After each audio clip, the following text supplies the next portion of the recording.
Chapter 51 Return to Marvel. Kamar-Taj. Marvel World, Kamar-Taj Library. Robert Morin, the administrator of Kamar-Taj Library, is meditating. As a Kamar-Taj wizard, in addition to having a strong body, the mental power cannot be too weak. Otherwise, it is impossible to draw the power of Vishanti to assist in cultivation. The stronger the mental power, the more power can be drawn, and the more powerful the spells you cast will naturally be. The body is just a container, which determines the upper limit of the power you can carry. But the mental power is the bottle mouth, and the size of the bottle mouth directly determines the speed of practicing magic. At this moment, although the wizard Morin has been meditating, he is a little absent-minded. Because he found that the wizard who just came in before, the body is not strong, but his mental power is outstanding. He was a little curious about how the other party practiced. Is there any method or trick? Because his practice has already encountered a bottleneck. Despite this, he still tried his best to reduce the distracting thoughts in his heart. The most important point of meditation is to have no distracting thoughts in your mind. Only by keeping your soul as pure as possible can you better nourish your mental power, better accept the power of Vishanti, and improve your own magic skills. Trample. Trample. Trample. A slow sound of footsteps gradually sounded in the ears of Master Morin. He was not surprised at all. His keen mental power had already let him know who the other party was. So he slowly opened his eyes, looked at the Master Lockhart in the grey robe in front of him, and glanced at the 3 books in his hand, and said lightly, "Master Lockhart, are you sure you want to borrow these 3 books this time?" Without waiting for Lockhart's reply, Master Morin continued to add, "Since this is your first time entering the library, according to the regulations, I need to emphasize this to you again before you leave. Only 3 books can be borrowed each time, and the borrowing period must not exceed 1 month. Only after returning the books can other books be borrowed. Private exchanges of books are allowed, but they must be returned in person. If a book is lost or overdue, it will be included in the list of dishonest people, and the library of Kamar-Taj will no longer welcome dishonest people to enter." Lockhart heard Master Morin's cold tone and didn't care. He just replied gently, "Don't worry, Master Morin, I know all the rules of Kamar-Taj. I will definitely return the books on time." In response, Master Morin nodded, but his expression was a little hesitant, as if he didn't know how to start. Lockhart was slightly surprised to see Master Morin's expression, but he still asked, "What's wrong? Master Morin, do you have any other questions?" "Master Lockhart, I want to discuss with you some meditation techniques." Lockhart's words made Master Morin relax a lot. However, Lockhart understood immediately when he heard the meditation techniques Morin mentioned.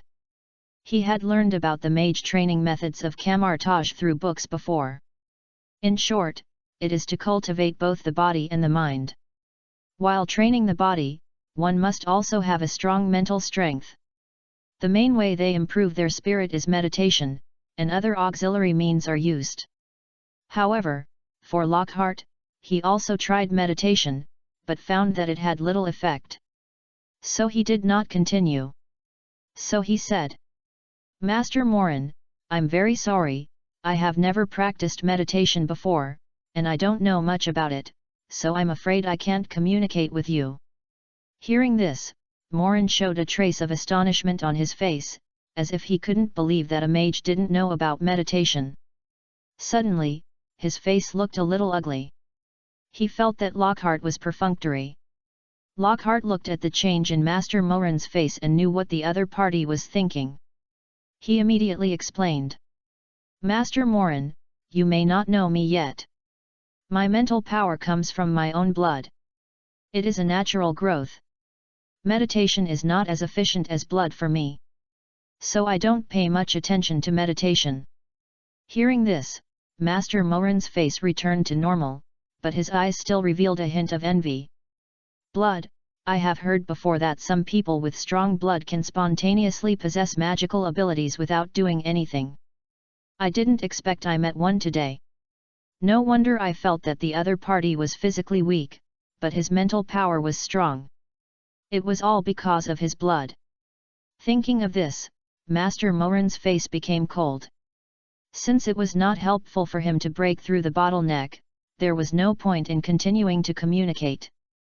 However, Lockhart was the opposite. Seeing Master Morin, who seemed to be ready to continue meditating with a cold face, he became eager in his heart. I didn't expect that the right time would come so soon. Lockhart said directly, Master Morin, I don't know much about meditation to improve mental power. But I have a potion that can improve people's mental power. Do you want to try it? Lockhart waved his wand lightly, and soon a bottle of dark blue potion appeared in the air. He introduced, Master Morin, this is the Dream Soul Potion prepared by our top potion master. Its function is to improve mental power in dreams after drinking it. Hearing what Lockhart said, a gleam of light flashed in Master Morin's eyes. But Lockhart added, however, the side effect is that in the dream, you will encounter things that you usually don't like, but this does not affect the effectiveness of the potion. Well, this dislike, to be precise, is a nightmare. The things you fear most will appear in the dream, and you will experience the scenes you least want to see. It must be emphasized here that Snape's technique is superb, and the quality of the Dream Soul Potion is top-notch, but at the same time, the side effects are not weak. Don't ask how Lockhart knew it.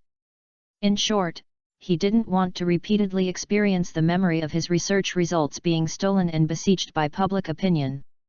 Hearing what Lockhart added, Master Morin didn't care. He has also come into contact with magic potions that enhance the spirit. Unfortunately, he used a lot at the beginning, and now he has developed drug resistance.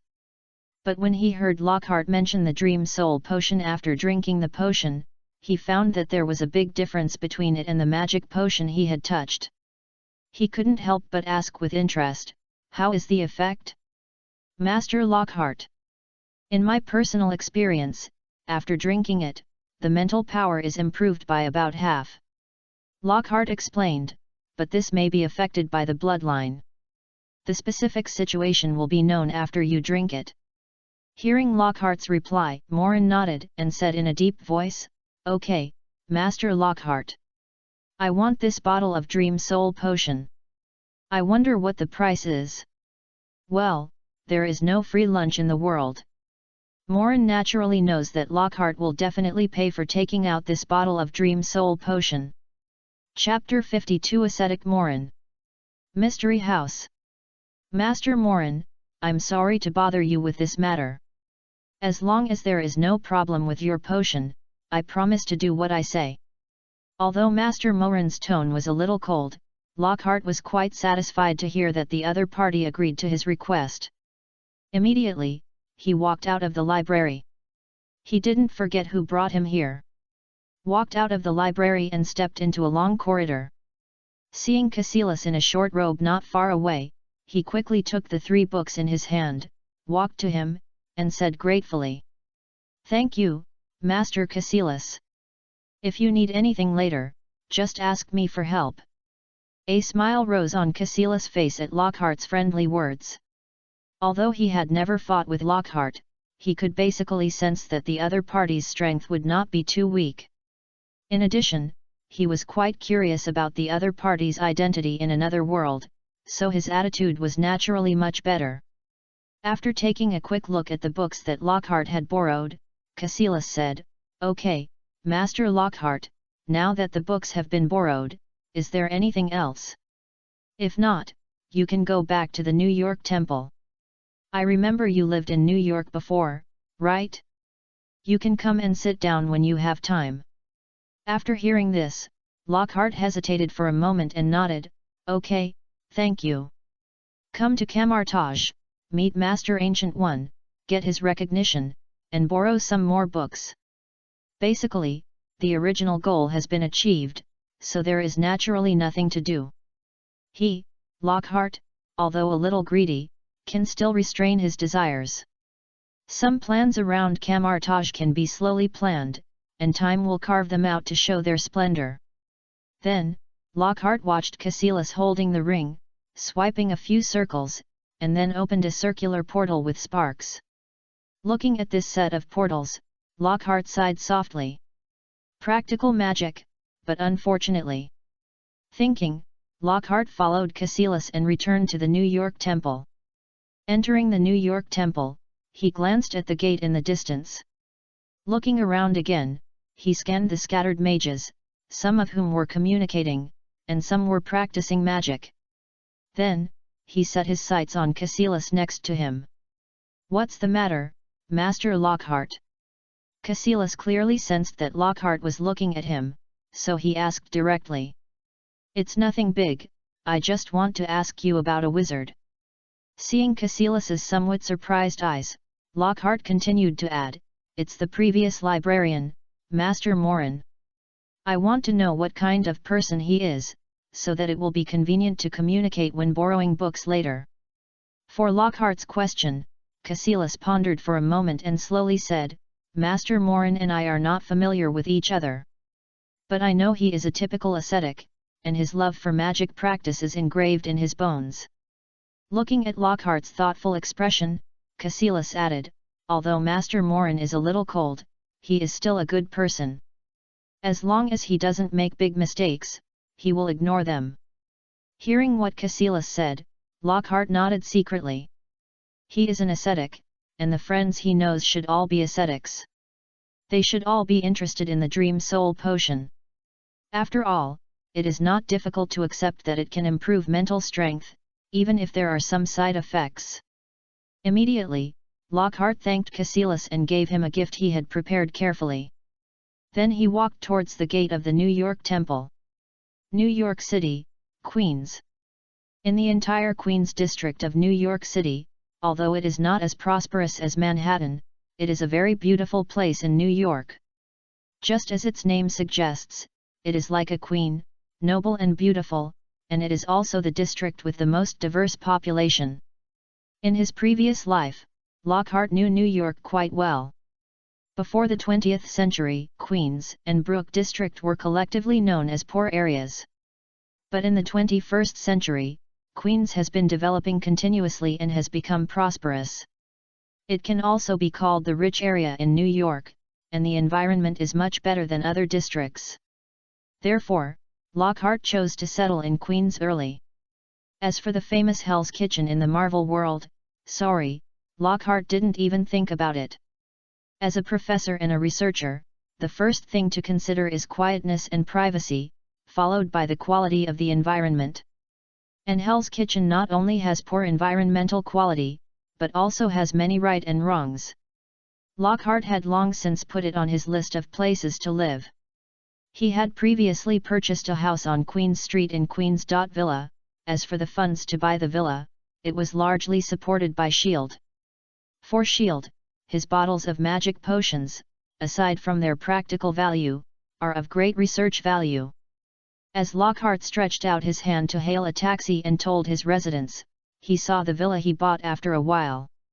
After getting off the car, paying the taxi fare and tipping, Lockhart walked towards his villa. Walking to the streets of Queens, Lockhart looked at the surrounding shops and scattered pedestrians and sighed. Alas! Lockhart was able to detect abnormal behavior of some nearby pedestrians and salesmen with his keen mental power. These S.H.I.E.L.D. agents really remember to eat but not to be beaten. They were told that they could not get close because they had cast a spell, but they chose to follow them nearby. Although Lockhart felt indifferent, he was still a little unhappy. After thinking for a while, he ignored these S.H.I.E.L.D. agents. Under their gaze, he walked directly into the villa that they could not get close to. Trident Building, S.H.I.E.L.D. Headquarters. Coulson sat in his office, carefully looking at the documents on the desk, which were all recent mission records. As the confidant of Nick Fury, the director of S.H.I.E.L.D., he naturally had the authority to review the mission records. Finally, every month, he would compile some of the information he saw into a document and summarize it on Nick Fury's office desk. Suddenly, Ring. Ring. Ring. The landline phone next to the desk suddenly rang, and Carlson frowned slightly, but still picked it up. Generally speaking, ordinary calls would not be directly connected to his office. They would only be connected to important matters that he had ordered. Something happened. Report, sir, we found that the target person went out and returned to the maze. What is the next task? Well, the maze refers to the villa where Lockhart cast the spell. They sent agents to enter, but found that when they arrived nearby, it was as if they had stepped into a fog and could not get close at all. So they gave it a name, the maze. Hearing the agent's report, Carlson pondered for a moment and asked. Keep going. Also, what did the other party do before? How is your investigation going? Soon, an apologetic voice came from the phone. Sorry, sir. We tried to track him before, but we didn't find him. If he hadn't come back, we would have thought that the target was still in the maze. Find out how he came back. Carlson thought for a moment, and added, what kind of transportation did he use? When did he use it? Where did he use it? Check the surrounding cameras and see if you can find out where he started. Okay, sir. Then, Carlson hung up the phone and began to think again. For this wizard professor, the director has given a death order to investigate the wizard forces behind him or wizard civilization information. With a sigh, Carlson considered his thoughts and looked at the task report record in his hand again. Work still needs to be done. It's almost the end of the month, and he has to compile a latest task report for his director. There are a lot of things. Time passed slowly, and Carlson finally finished compiling the latest task report. Just now, lying on the chair, he stretched his waist. Suddenly, the wizard professor called. The wizard professor called. The ringtone of the mobile phone sounded quietly, which completely brought him back to his senses. Chapter 53 Book Cafe. Income Channel. The ringtone on the mobile phone was specially set by him. Those who know his mobile phone number are key figures. Either the director of his own department, or colleagues like Natasha and Barton. Or special targets like Professor Lockhart. Basically, everyone's phone is set with a different ringtone to remind him to answer the call in time and not delay things. This is the basic quality of an agent, or the basic quality of a working person, social animal. Hello, Professor Lockhart, what's the matter? Don't forget what I reminded you about in the cafe last time. I like quietness the most. Also, I plan to open a book cafe recently. Please help me find a location. Although Lockhart's tone was a little cold, but the content of the phone call made Carlson feel a little ecstatic, and he quickly said, "Don't worry, Professor Lockhart, there will be no problem. The address of the book cafe must be selected for you, and it is guaranteed that there will be no problem. What's the problem? We'll talk to you in detail about the specifics after we find a good book lover. Okay, hurry up, I need some quiet time." As he spoke, before Carlson could continue, he heard a beeping sound. Lockhart hung up the phone directly.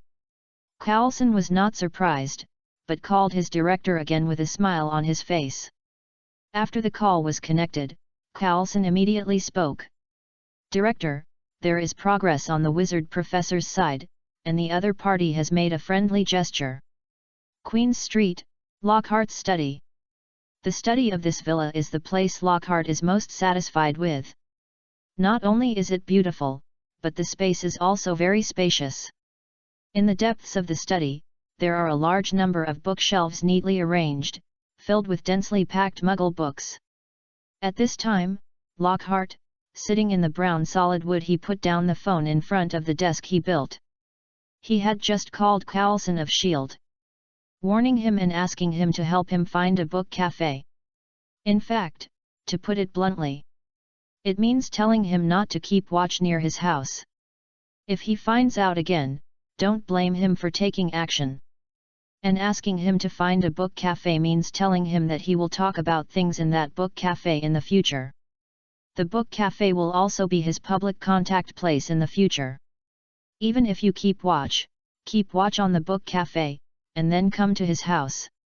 Don't blame Lockhart for being ruthless. He has never been a hesitant person, and he will take action decisively when it is time. As for letting Lockhart choose a suitable book cafe by himself, Lockhart said it was very troublesome, and he had to do everything. Considering, it takes too much energy. Besides, if I really choose one, S.H.I.E.L.D. will have to keep an eye on it, so I might as well let them choose for me. Why not use the labor for free? Besides, this is a gesture of goodwill, a concession, and an excuse. If the other party comes to cause trouble again, he is sure that S.H.I.E.L.D. will have no choice but to suffer. For an agent organization like S.H.I.E.L.D., not only should some benefits be given, but also knocking from time to time. Otherwise, the other party may really fly to the sky. Thinking, Lockhart continued to read the books borrowed from Kamar-Taj. The previous batch of books brought from Kamar-Taj library to the Harry Potter world had been read by him. The more I understand the magic system of Kamar-Taj, the more I feel envious. With the help of Vishanti's power, the other party can easily perform powerful magic, and at the same time has a great bonus in time, space, and soul. When he thought that the other party could lightly swipe the ring, he could leave his soul or open a portal to travel to any place, or even open the mirror space and distort the mirror world at will. Lockhart couldn't help but feel envious. But, with the help of Vishanti's power? When he thought of this, Lockhart felt a little dreadful. He began to study the magic knowledge in the books. The knowledge in the books is not false, and he has magic power in his body, so he can use the same magic. It's just that the consumption is greater, and the spell may also need to be changed to a certain extent. 2 days later, in a room deep in the New York Temple, Master Morin and Lockhart sat around a table. Above the table, there was a pot of tea and teacups in front of them. Mage Morin picked up the teapot, poured half a cup into the 2 cups, took a sip of tea, and spoke. Mage Lockhart, your Dream Soul Potion is effective.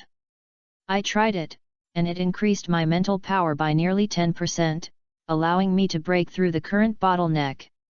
At this point, Lockhart clearly saw the faint smile on Mage Morin's face, so he also smiled and said, "It works, that's good. This may be your first time using the Dream Soul Potion, and the effect is the best. You may develop drug resistance if you use it later, and the effect will gradually decrease. But don't worry, I have other potions to improve mental strength, you can try them when the time comes." Hearing what Lockhart said, Master Morin's eyes lit up, and after a little thought, he said, "Master Lockhart, I have told some of my friends about the effect of the Dream Soul Potion. They decided to buy a batch to try it out first. The first batch, 5 bottles of Dream Soul Potion, and later, the quantity may be increased. Look. Is there any problem with your supply?" "Of course, there is absolutely no problem with this." Lockhart pondered for a moment, smiled and nodded, and continued. He added, "I still have 19 bottles of Dream Soul Potion in my hand, and I can take out more next month. At the same time, I also have white fresh water to recover from injuries, blood tonic to replenish chi and blood, magic water to restore magic power, and a relaxing agent to help meditation. Wizards from Kamar-Taj are welcome to buy at any time." Hearing this, Mage Morin nodded a little reservedly and said in a deep voice, "As long as your potion is effective, we will definitely purchase it. But what do you need? Magical instruments, potions, or magic metals, medicinal materials, etc."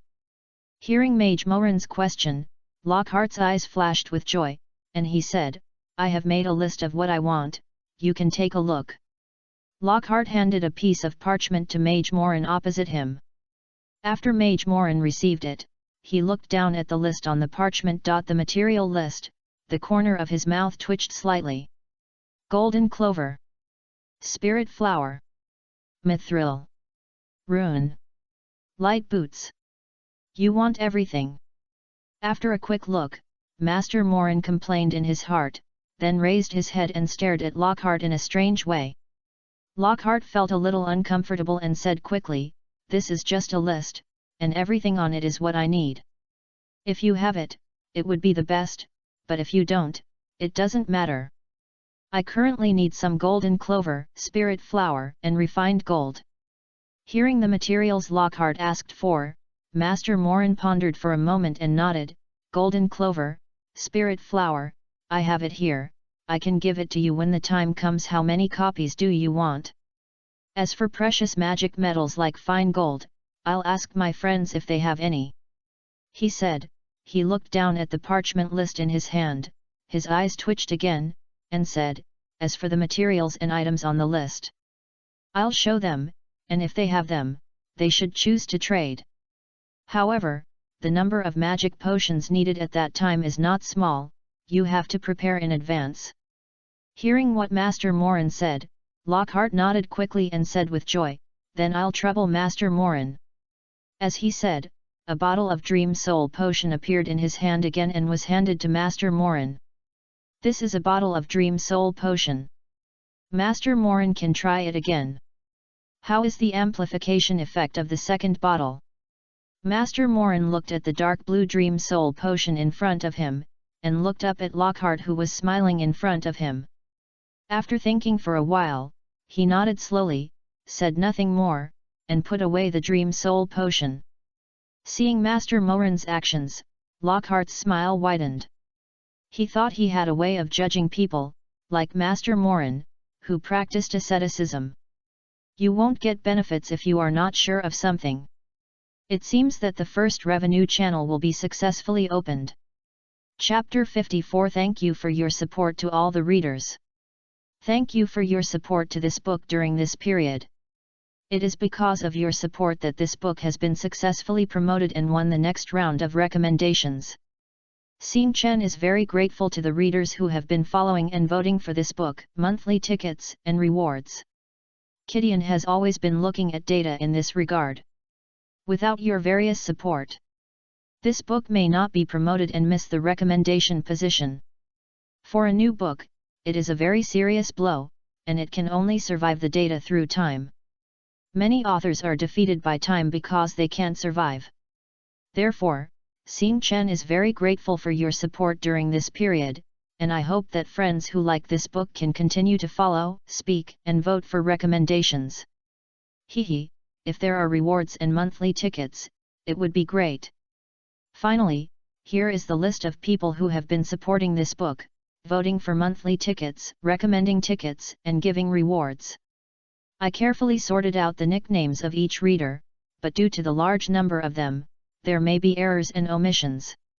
If you find that I have written them wrong or missed them, please point them out in time, and I will correct them immediately when I see them. Press and hold the name to comment on the paragraph and chapter, and I can see it immediately. Because there are too many people, I sorted them out according to the background. The order of the nicknames on the list is random, and only the nicknames are left, and other data will not be counted. At the same time, both Kidian and QQ Reading are included. Thank you again for your support. Xing Chen will work hard to ensure the quality of this book and ensure continuous updates. Xing Chen will make a guarantee here first. After it is successfully put on the shelves, it will definitely burst out 20 chapters first. Then, look at the data later and continue to update 10 chapters for a few days. In short, as long as the data is good enough, I can use up all my saved manuscripts and stay up late to catch up. The list of readers who support this book, statistics as of June 20, 2022, 11:50. Alex Bing Feng. Zixuan Kong Chat. Cooking wine around the fire. Menger 13457. Nature. Temperament is well grasped. Don Hart. Aha. Skin. Fragrant rice. TXL. Rabbit 64625. A pot of millet porridge. Hen tier the crown good eco. Yuyu Shang Shang. Nimanpsa. _ Skull Night Times. Akimi Han. Begonia flowers are not sleeping. My job. 4 cool losers. The way of nature. Xiao Xiao night rain. Purple maple leaves. Leisurely ppp. Purple flying fish. Sub-god. Gradually Maoized. Catastrophes of the heavens. Everything. Princes feared the cessation of the world. Chonglo. Saint Viladino glory. Restart end times. Zongjiban gan yuki kaze. Zheis hang. Zhai feng. Zhai majiang. Really out of power. Broken wings of dead branches and rotten leaves. Battle platform Moon Rider. My name is Entropy. Battle fairy Swafii. Moon bird. Yue Bai Ling.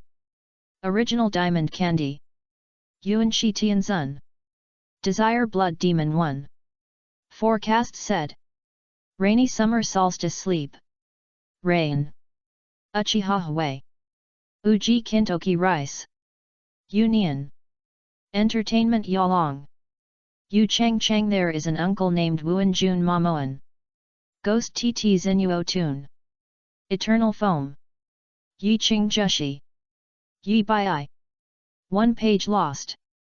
A lifetime of ties and obsessions. Aragaki Ui is mine. First class salted fish. A whale falls and everything comes. A cynical drunkard covers the green lamp. Nightwind 1991. Nightda encounter. Yet. Yao 031021571315. Yang Mei. Blood Night. Xian Niaoshuo. Xingwo. Starry Sky. Xiao Xiao Shu Keiji. Novel Reader O. Xiao Kui Long. Xiao Bai. Xiao Shengduan. Xiao Yao Mo. Want to fall in love. Xiang Xincao. Xian Yun Cheng Yu. A lion who loves to eat meat. Wu wu wu miu miu wu. Wu yu lei. You are not as slutty as me. Worry-free fan. Wu Xin sacrifice. Unparalleled snake princess. Bored and bored. Wu Jingxian. Wu Yin. Witchcraft and nature. I really have superpowers. I am really a little grey. I will not be stubborn anymore. Mosquito learning giant sauce. Wei Bolun. Unpredictable. Wei Zai Zy. Wei Long Miao. Past events follow the wind and drift. Same person, different book. Synchronous Satellite 101. Tian Lin. When the sky is cloudy, it rains. The world is extinguished. Unpredictable ceiling. Demon 008. Unpredictable tower. Tian Chong. Special. Tang Yuchen. Tang, Song, Yuan. Ming and Qing. Stepping on the sword. Sumu Shuet. Strontium presents the main work department and calls for a push. Shuang. Book Friend Dreamy Sky Blue. Book Friend 854 *915. Book Friend 854 388. Book Friend 854 118.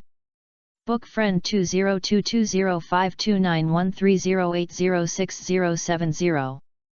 Book Friend 202205031705233330. Book Friend 202-205-0317052330. Book Friends 202201141917401114. Book Friends 202201121606088843. Book Friends 202112022217504886. Book Friends 202106261517131555. Book Friends 202103271202596661. Book Friends 20210301105383351796G. Book Friends 20210301105262095138. Book Friends 2021010410474569. Book Friends 202009292310181854. Book Friends 202007101253319118. Book Friends 202005092312005553. Book Friends 202001261805545535. Book Friends 201912171258511120. Book Friends 201911301531103119L. Book Friends 201910082203470997. Book Friends 201909140958224999. Book Friends 2019090421215350. Book Friends 2019070700043397. Book Friends 2019070110492795. Book Friends 201906010904099643. Book Friends 2019060109040964. Book Friends 2019051711395814. Book Friends 2018110420100514. Book Friends 201811022043423110. Book Friends 201810030546013939. Book Friends 2018082220200946. Book Friends 201712311359022818. Book Friends 2017123015543297.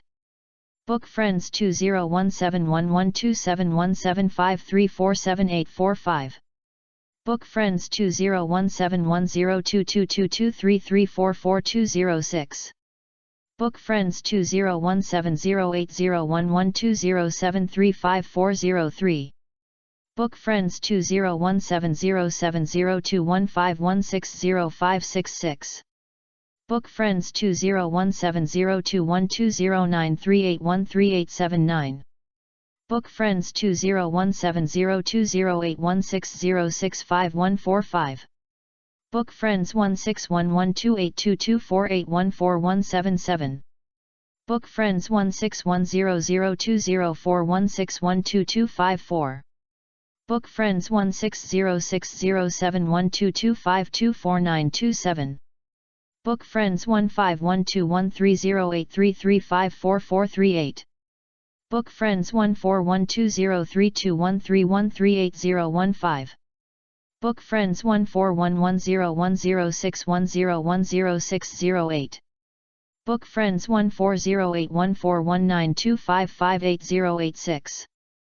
Book Friends 14061218322978. Scholars have no Confucianism. Shu. The Long Watch.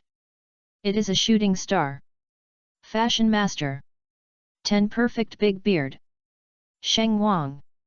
Xiao Zheng Leu. Go to the place with strong scenery.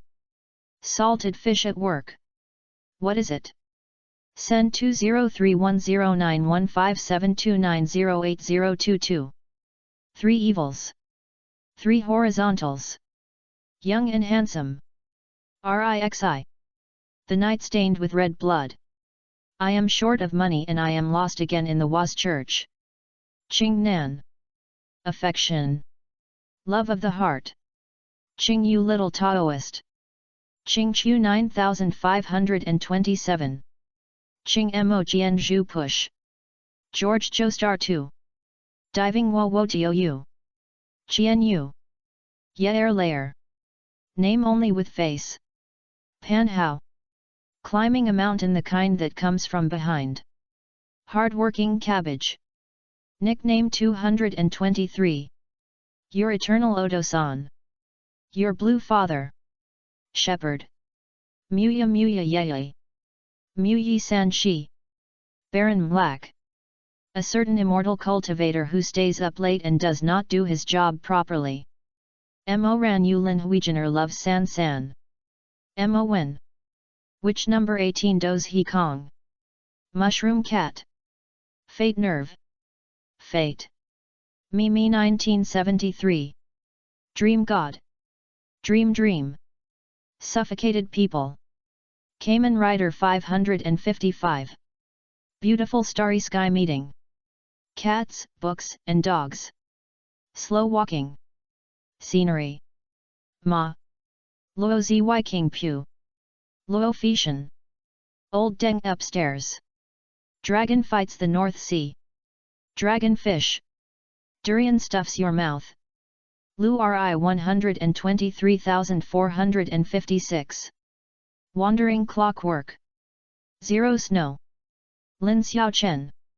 Lin Jian Ziazu. Liang Baoquan. Li Frenzy. Li. Lisha. Old Reed. Lazy and Cute Yang. Sloppy and Wet. Ram Lakuo. Kun O Yekoya Xiao Xiao Yu Bao. K Yilin. The Dragon King reading a book. Jun Yin Yin. Confused about what name to give Ave. Whale falls and everything comes to life. Jin Yi Wei Tong Zi. Jin Yi. Jian Fei.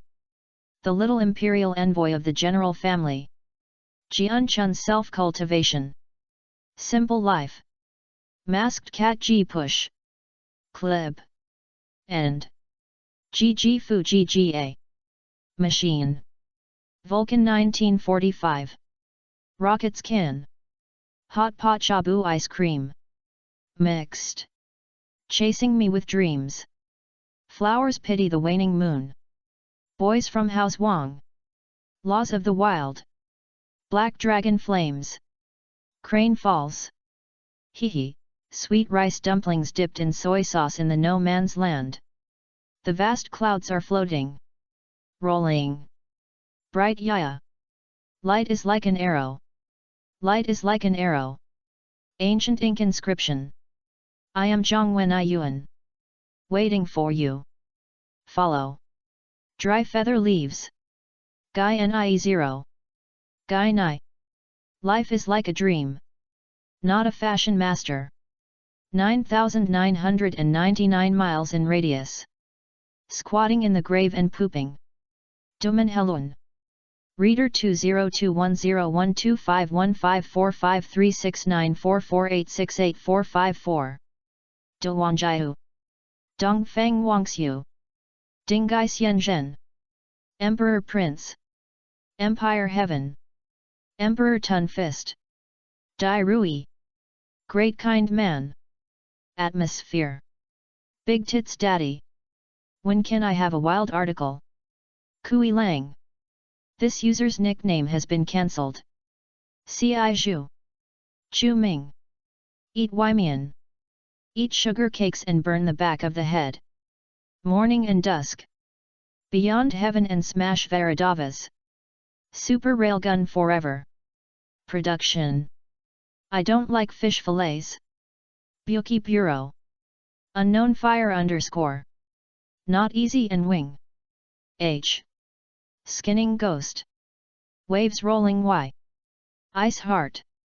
Cold for a While. Don't Come. Extramarital Lover. Sad Look. 100 Days. White Horse is a Shooting Star. Darkness. Love Scolding. Dead Fat House Who Loves Lolita. Ice Billet. ZZZ. W Book Shortage Y. Dolang. WHT2004. Us, Dream God. Taing Kong. Tartarus, Dream God. Tanying Kong.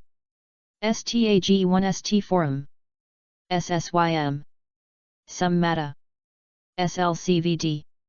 Sky Yuxin. Simon Blow. S. Rungless. QD0BP. OMO233. O. NRPHF5. Night ND. Misaki. Leave. L. Cased. JJC1221, JUAN1, Hibiki 7231, Z, HEL, Gifty, Gemini, GD0BP, Mr. FZ, Doing, DLMMD, Dear, Odds, Aliet, 10082203470097. Chapter 55 The Magic System of Kamar-Taj, Seeking Follow-up Reading, Investing, and Recommendation. Master Lockhart, let's stop here today. I have something to deal with at the library. Okay, Master Morin, let's talk about the magic of Kamar-Taj next time we have a chance. Okay, let's talk next time. Soon, Lockhart watched Master Morin holding the ring and making a slight circle, and a spark portal leading to Kamar-Taj was quietly formed. Master Morin took a step in, and then the portal flickered slightly and suddenly disappeared. Lockhart looked at the other party's disappearing figure, and a trace of envy flashed in his eyes. The portal of Kamar-Taj is indeed convenient. It is not only safe to use, but also has a long distance. To be honest, the apparition in the Harry Potter world is also good. Although the distance may be limited, it is very flexible. It's a pity he had not mastered either magic. The original body had never mastered apparition, and he had only studied it for less than half a month. If he wanted to use it, he had to go through a period of training. In the early stage of apparition, if he was not careful, it was easy to separate the body and cause casualties. It would be better to wait until he returned to the Harry Potter world and ask a professional for guidance, or it would be possible to win through the reputation lottery. But Lockhart's eyes flashed with a thoughtful look. He had just talked with Master Morin about the practice of magic in Kamar-Taj. From the side, he could find out their attitude towards the power of Vishanti.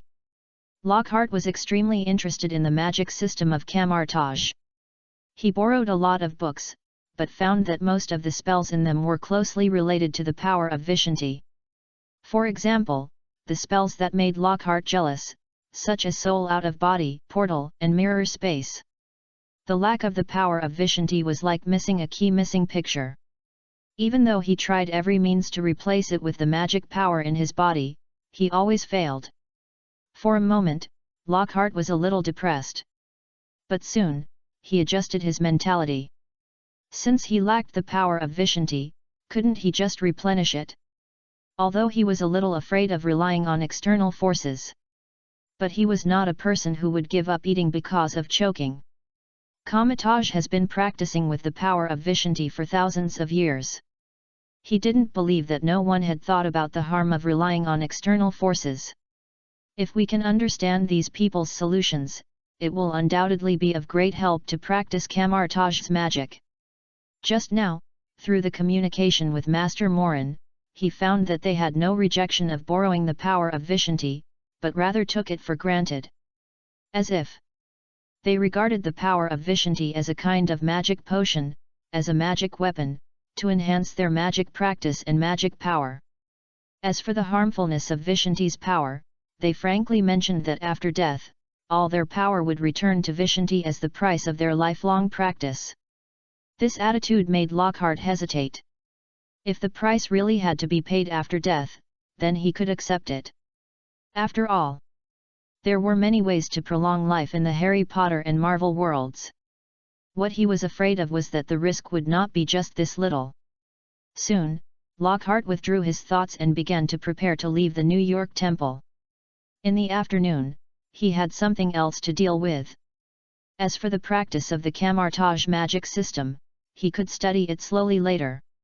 In the afternoon, Wangxiang Book Cafe.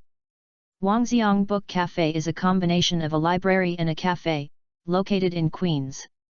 The owner of the book cafe decorated the entire book cafe very carefully and invited a special designer to design it. The knowledge charm of the books and the leisure atmosphere of the cafe are perfectly integrated, and the daily profit amount is not low. However, the owner urgently needs a lot of funds for some reasons, so he had to sell the book cafe.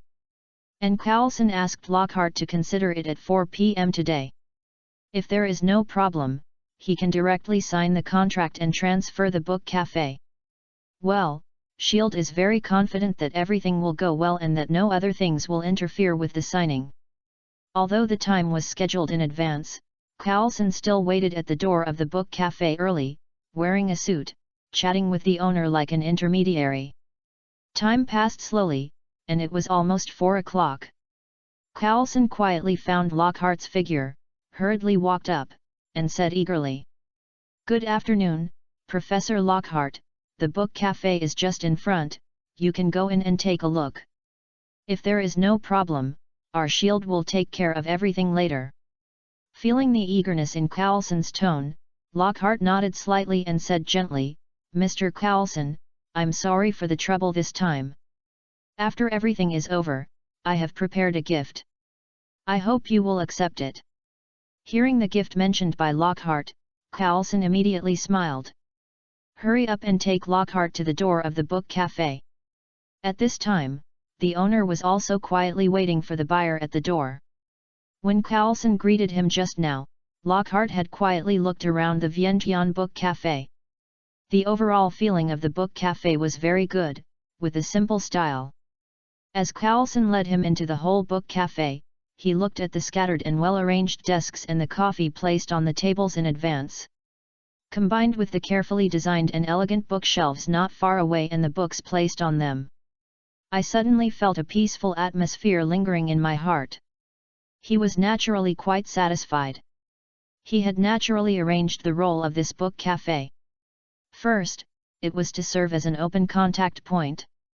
If there was anything in the future, he could contact him through the book cafe. Instead of running directly to his house and shouting, Lockhart would feel very headache if he really encountered such a situation. An isolation measure was also needed to keep some unnecessary troubles out as much as possible. The book cafe was one of his choices. Of course, choosing the book cafe was derived from his habit in his previous life.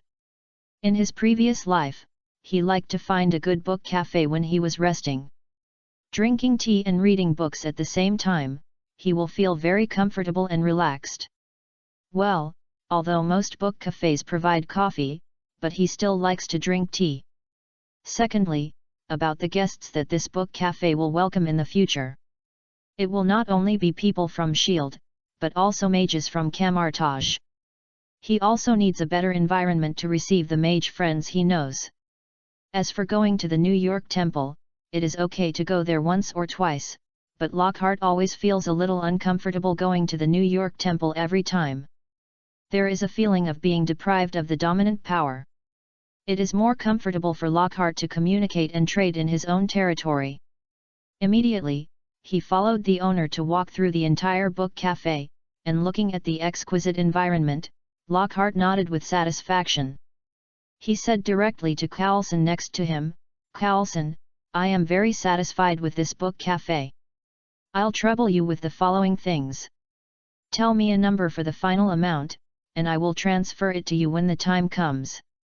Well, he is not prepared to let S.H.I.E.L.D. pay for it. If he really paid, then is this bookstore his or S.H.I.E.L.D.'s? He doesn't want to get involved in all the troubles here. For him, if there is trouble that can be solved with money, then he will naturally use money to solve it. This is clean and neat, and there won't be too many entanglements later. If he really has to pay for favors, who knows how much he will have to pay later. Besides, as a wizard, gold is not a precious magic metal like gold galleons. It's not easy to get it. Chapter 56 Question: How to get rid of the favor owed to a future big devil. Vangxiang Book Cafe. Lockhart sat at a desk near the glass and leisurely flipped through the psychology book in his hand. Occasionally he looked at Coulson, who was communicating with his store manager. He wanted to complain about Coulson at the moment. To be honest, if he sent an agent under his command this time, it should be able to solve the problem very well. But they had to play this scene in front of him, as if they were negotiating. He had long understood that this series of actions was just pretending to be hard in front of him. It showed how much effort S.H.I.E.L.D. put in. The purpose was also very simple, just to do him a favor. Let him agree to some conditions that were beneficial to shield out of consideration. Well, he was familiar with this trick. They were all 1,000-year-old foxes, so why play Liao Zai? It was okay to deal with some ordinary people, but they wanted to use this trick to deal with him. Haha. In his previous life, he was very good at this trick. Sure enough. Lockhart looked at Coulson's forehead with a little sweat, holding a contract, and walked towards him, with a tired tone. Professor Lockhart, I've got this bookshop for you. You just need to sign your name on this contract. Okay, thank you. Lockhart nodded slightly, picked up the contract on the desk, and began to scan it quickly. After roughly estimating that there was no problem, he signed his name directly. Gilderoy Lockhart. Well, even if there was a problem, Lockhart was not afraid. Just kidding, could it be that the magic in his hand was not sharp? He had to try the power of the God of Swords. Then, Lockhart handed the signed contract to Coulson opposite, who simply flipped through it, then stood up and continued to communicate the remaining details with the owner. Seeing this scene, Lockhart didn't say anything. Why not use the labor for nothing? No matter what the other party did, he prepared that gift in advance, which was enough to offset this favor. He never liked to owe favors to others.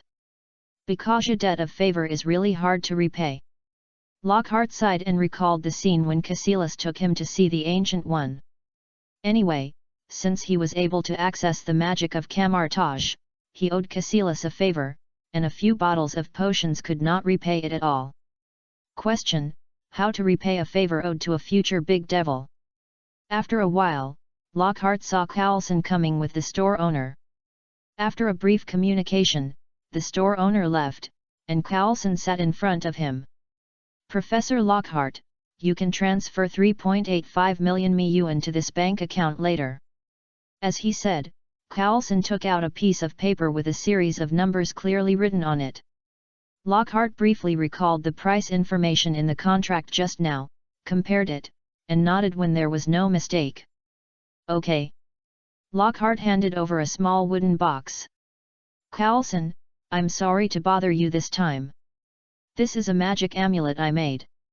It should be very helpful for you agents. Lockhart opened the wooden box and revealed a small brown wooden piece inside. There were a lot of complicated and mysterious patterns engraved on the wooden piece. This magic amulet has the function of early warning. At the same time, if it encounters fatal damage, it will automatically release an armor spell to resist an attack. It should be very helpful for agents like you. Hearing Lockhart's introduction, Coulson showed a hint of surprise on his face. They had obtained the magic potion before, and now they have obtained another magic item. It's really amazing. Especially when Coulson looked at the many mysterious patterns emerging on the Paulownia wood piece, his eyes were shining. The previous magic potion didn't seem to have achieved any effective results. The patterns on this magic amulet should be able to be cracked with the technology of S.H.I.E.L.D. At worst, they can try to imitate it. Lockhart didn't know what Coulson was thinking. Even if he knew, he didn't care.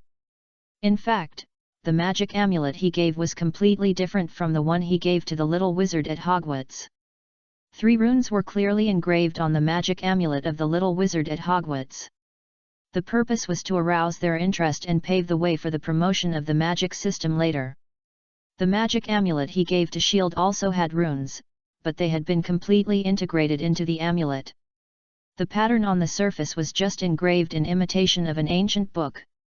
If S.H.I.E.L.D. can produce results from studying these, Lockhart has to say that he admires them. Well, as a researcher, he attaches great importance to patents. Especially in his previous life, he suffered these losses. So, unless he is willing to share it, it is absolutely impossible to get his technology without paying a lot of money. The previous pattern was just a means for him to prevent theft. Then, watching Coulson carefully put away the gift he prepared, Lockhart spoke again. Mr. Coulson, there is something I want to entrust your S.H.I.E.L.D. to do. Excuse me, can your S.H.I.E.L.D. go to find a similar metal? Lockhart handed over a gold galleon. Coulson carefully looked at the round coin in front of him, which looked like gold, especially the dragon pattern engraved on the surface, and a lot of speculation flashed in his mind. But he still showed a gentle smile on his face and said very affirmatively, "Okay, Professor Lockhart, I will notify you as soon as I find it." As if sensing Coulson's affirmative tone, Lockhart continued to add, "It is a magic metal, somewhat similar to gold, but it is not gold. If you can provide enough similar magic metals, I am willing to trade more magic potions and magic items." Hearing this, Coulson's eyes obviously lit up.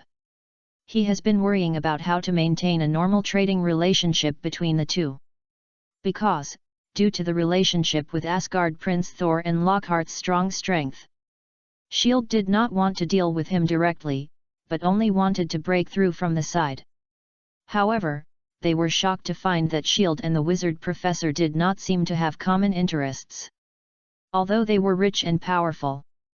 But the other party was obviously not a greedy person, and their own power could not control the other party.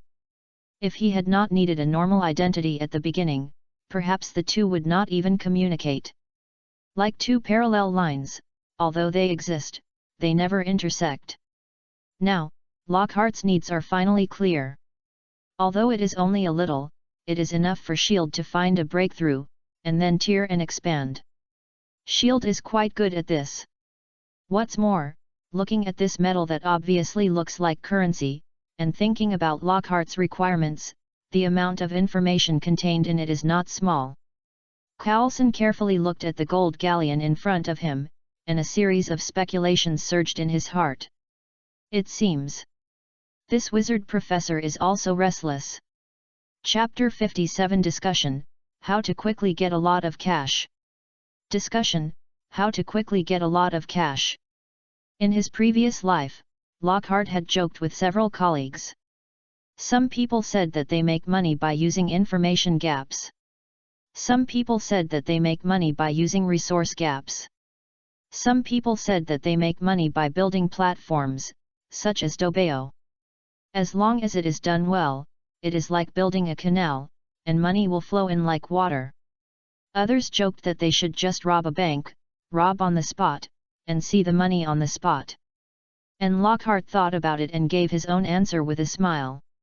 If you don't consider other factors, open a banknote printing factory, and all the money printed is yours. Every minute is hundreds of thousands, or even millions, very easy, and endless. Haha. Of course, this is the fastest way to make money.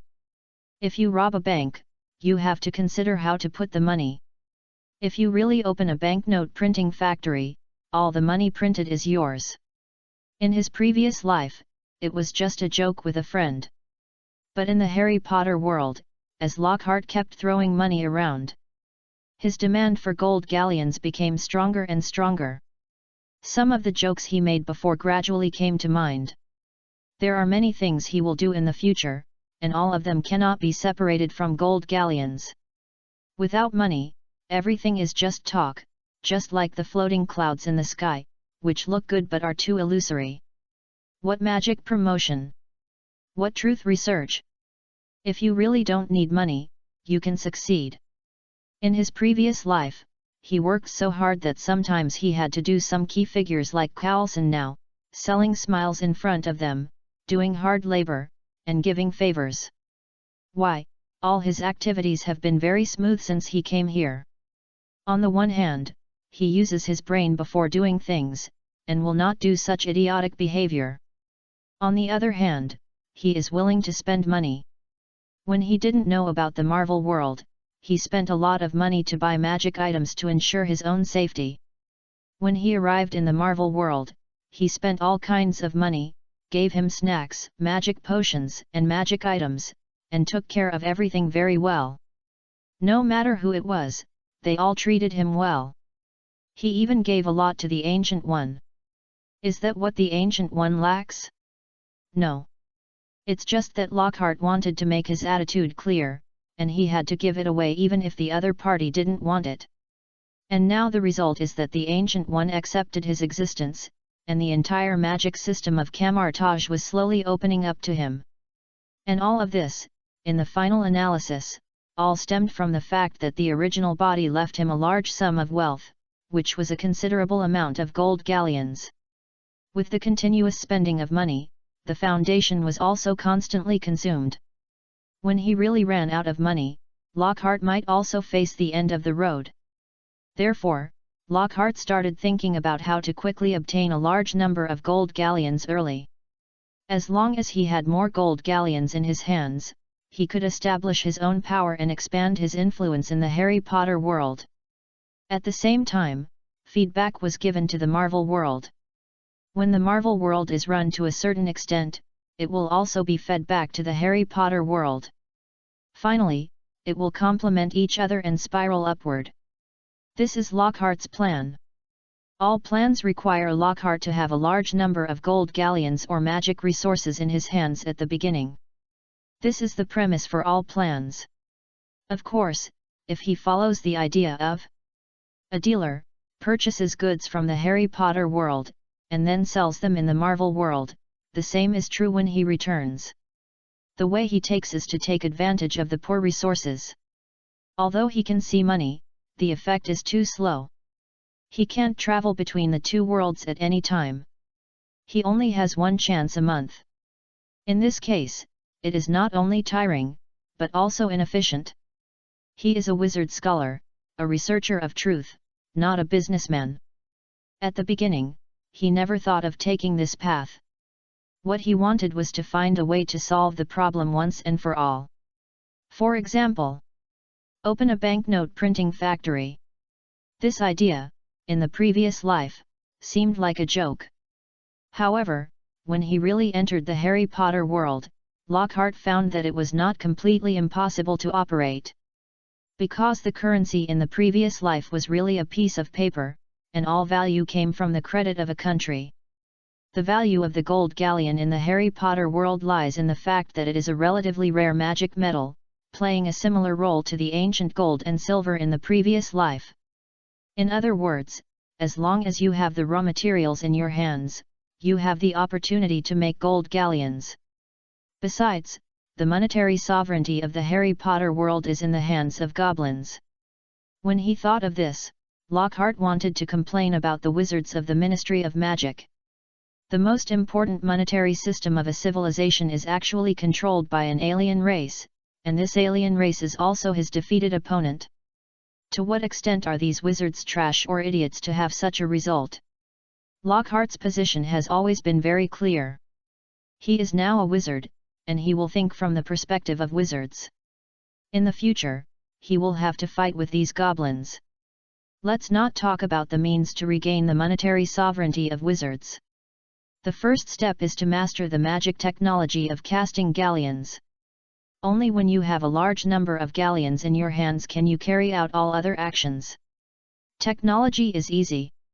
As a wizard, it's not that you can't use the Imperious Curse, and it's not that you can't bind goblins. Now the more troublesome thing is the problem of raw materials. In the Harry Potter world, the raw materials of galleons have always been closely watched. Lockhart wants to start, but he can't find a suitable time, and he doesn't even know the location. But in the Marvel world, Lockhart believes that such a vast world can definitely find similar substitutes. So, he asked SHIELD, a spy agency spread all over the world, to find it. Besides, although the technological development of the Marvel world and the previous life seems to be somewhat similar, but the black technology of the Marvel world is endless. Who knows?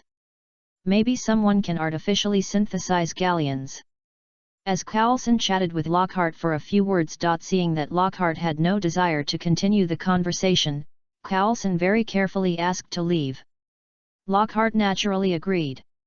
Watching Coulson's departure, Lockhart began to observe his own bookstore. This is his future territory, and he must manage it well in the future. It can also be regarded as a base in the Marvel world. Before the mass casting of gold galleons, his income must rely on this bookstore. Now he has to rely on the way of dealers to earn some gold galleons to supplement his family expenses. This is why he asked Master Morin to help recommend some friends to buy potions. Things should be done in stages. At this stage, he still has to go the way of dealers and platforms. Thinking, looking at the empty bookstore, he remembered what the owner said before. After a little thought, Lockhart took out his mobile phone and sent a message on the largest recruitment website in New York. Wangxiang Book Cafe is recruiting a store manager. No gender restrictions, master's degree or above required. Trial period of 3 months, trial salary of 8,000 yuan/month, regular salary to be negotiated. Recruitment address, Wangxiang Book Cafe, 165 Weston Street, Queens. Chapter 58 Aunt May's Doubts. 3 days later, Wangxiang Book Cafe. The sun shines through the French windows next to the book cafe, casting warm sunlight on Lockhart and 3 delicate-looking ladies. Today, Lockhart is going to interview managers at the book cafe. However, Lockhart sits at the desk, looking up at the 3 ladies standing in front of him, and his eyes twitch as he recalls the resume information that comes to his mind. Name, Emily Mash, 29 years old, Master of Library Management. Name, Windsor Nicole, 28 years old, Master of Hotel Management. Name, Marissa May, 28 years old, Master of Business Administration. He picked 3 resumes from 56 that he felt were well qualified, and asked them to go to his book cafe for the final interview. The result. Lockhart looks at the Black Widow Natasha on the left, who has a head of flaming red hair, is slightly short, but dresses very intellectually. Then he looked at Sharon Carter, who had blonde hair, a slim figure, and was dressed in a formal suit. He couldn't help but complain about SHIELD.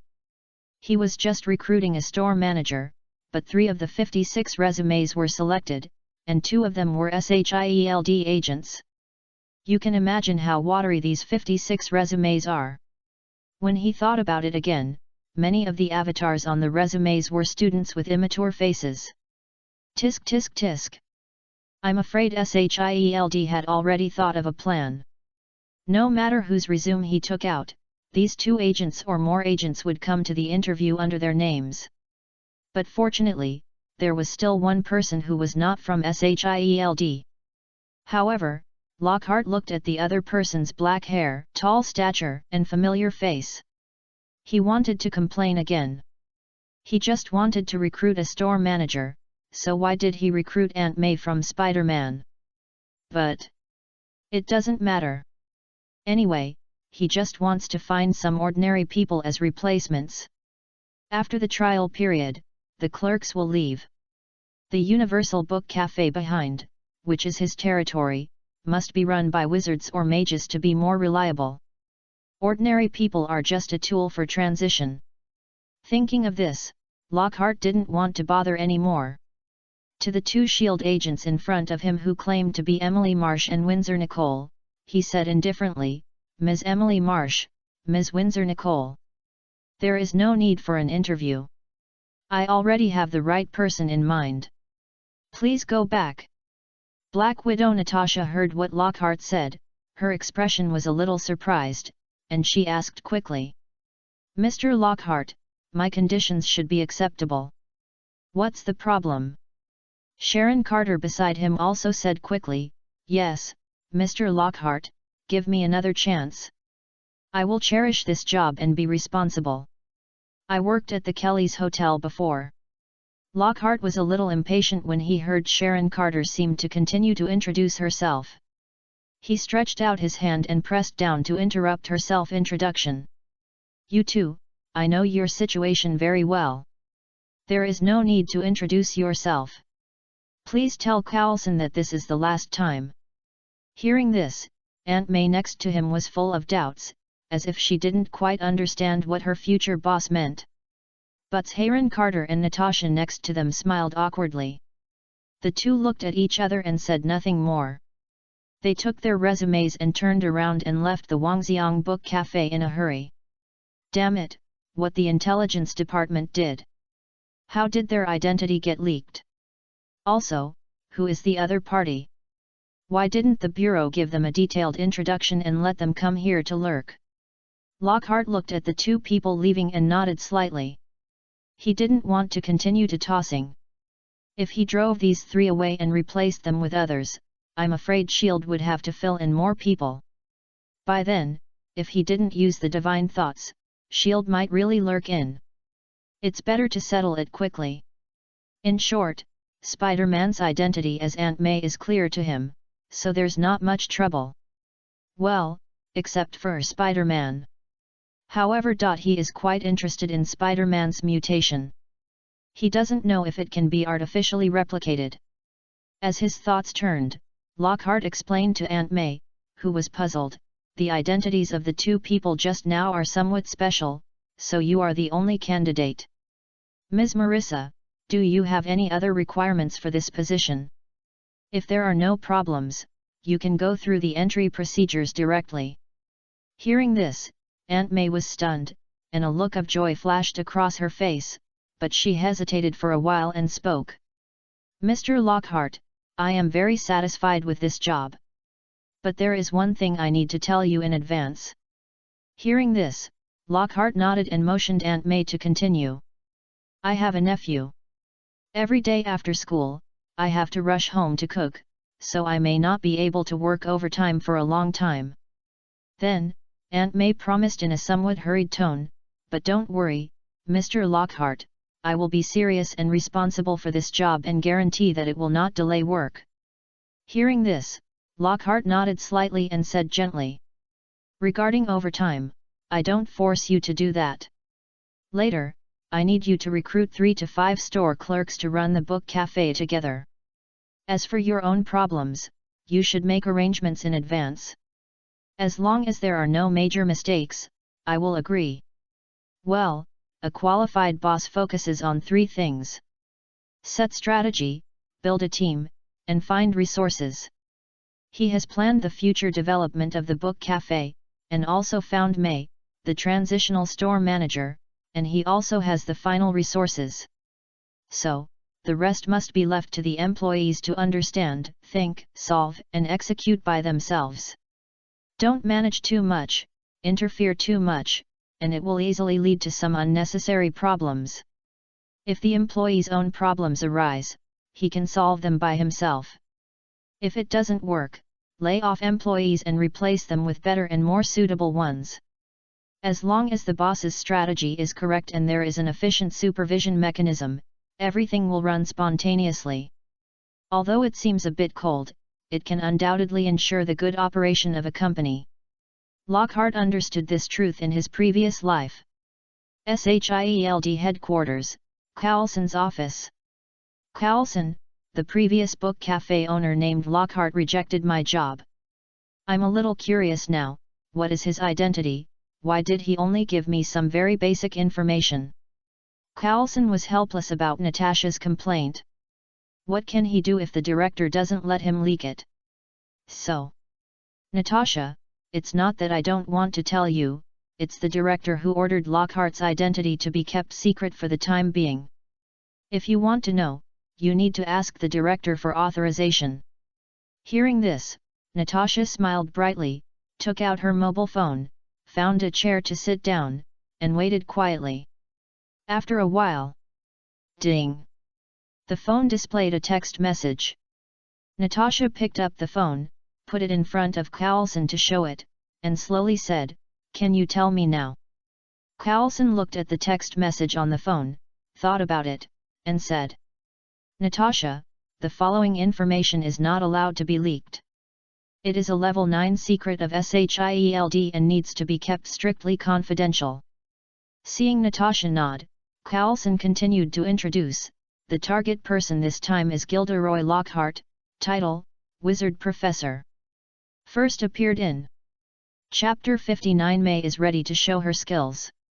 Vangxiang Book Cafe. Inside the book cafe, there was only a tall, formally dressed white woman who was supervising the work of the clerks everywhere, pointing to certain places and corners from time to time, and speaking loudly with a somewhat strong attitude. "Chris, clean up carefully, I just saw a paper ball in the corner, pay attention, those corners can't be missed. Today is the first day of the book cafe, and there can be no mistakes. Okay, May, I'll check it again. Irina, check it again, about the supply of coffee, milk, spring water, tea, etc. May, don't worry, everything is fine. Alice, you must smile more. You are the first person customers see when they enter the store. It is not good to have a cold face. Okay, May, do you think I look good when I smile like this? Alice, who has a delicate face, deliberately smiled charmingly at May, who was supervising the work of the store clerk. After seeing this, May pretended to be serious and said, "It looks good, but it is working time now, wait a minute. Smile for me after work. Be good, show me a sweet smile now, and then, the source of customers will depend on your sweet smile." As she said, May also began to laugh softly.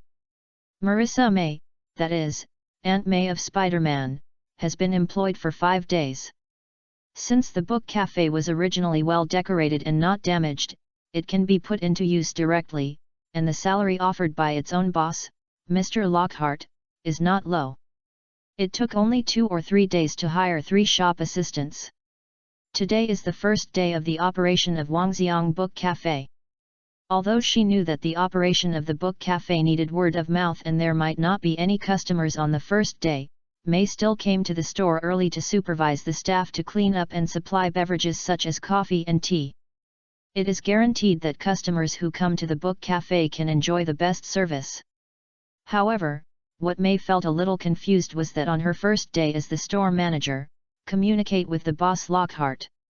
In order to ensure sufficient customer base in the initial stage of the new store operation, she plans to promote the book cafe through the internet. She thought that when she put this promotion plan in front of Lockhart, she would get full support. As a result, Lockhart thought about it for a while and directly refused.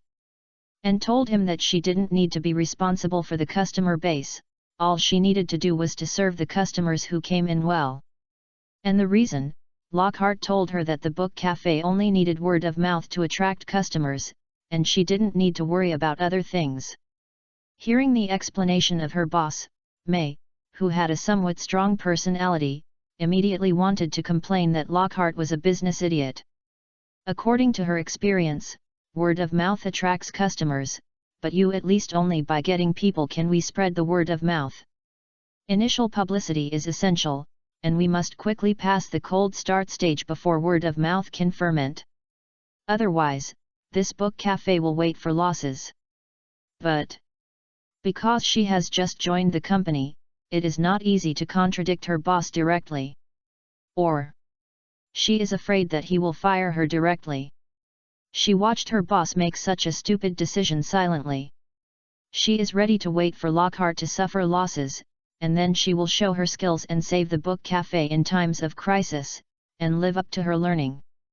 Well, she studied business administration, and with many years of work experience, she is quite experienced in business operations. Well, if she knew that Lockhart was going to live for several years, she will be fired in a month. I don't know if May still has this mentality. At this moment, May was sitting at the desk with some boredom, holding a book about bookstore management and reading slowly. She actually wanted to move, even if there was a customer. Unfortunately, no one came to the book cafe all morning, and even if they came in, they just glanced and left. She was speechless. She could only find a table to sit down and read slowly to kill time, or recharge. At this moment, suddenly, she saw a familiar figure through the glass and hurriedly ran out. "Boss, you are here, please come in." As she said, May hurriedly greeted Lockhart and walked towards the book cafe, while looking at the 2 men in casual clothes behind Lockhart. "Are these 2 your friends? What do you need to drink? Tea or coffee?" After Lockhart brought Cassilis and Morin into the bookstore, facing May's question, Lockhart thought for a moment and replied, "Make us a pot of tea. Take it to the study room number 101 in the back later." As he said, Lockhart took the two mages behind him and entered the independent study room in the book cafe. The independent study room deep in the book cafe is the place Lockhart is most satisfied with. Not only is it very quiet, but it is also very private. It is simply the best choice for communication. At this moment, Lockhart took the two mages into the study room and sat on the chairs on both sides of the middle desk. Lockhart, your book cafe is pretty good.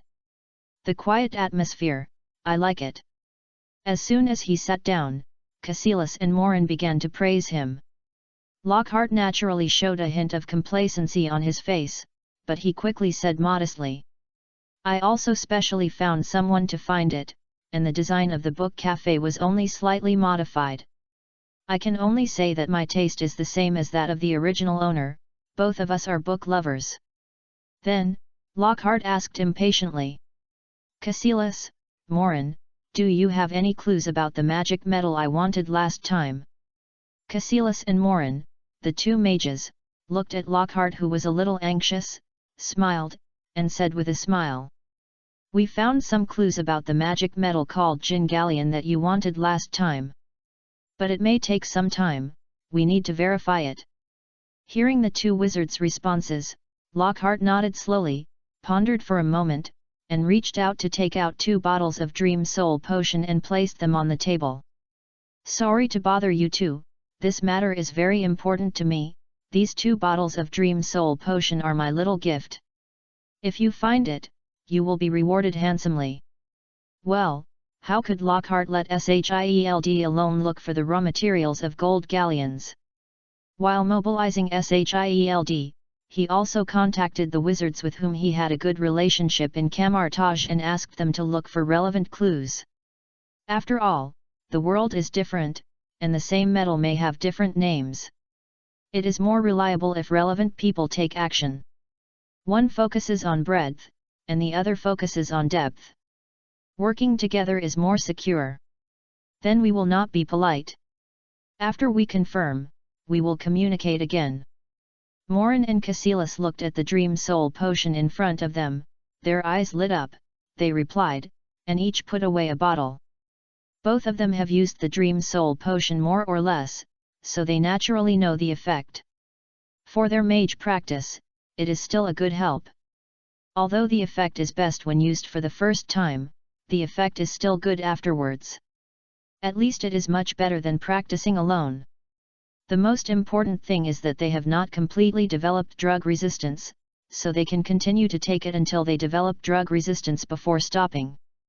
After seeing the two put it away, Lockhart flashed a smile on his face, and then asked in a deep voice. Two mages, how is our business now? Chapter 60 Cassilis's Pride. Wangxiang Book Cafe, Tea Room. The tea room is where employees prepare drinks.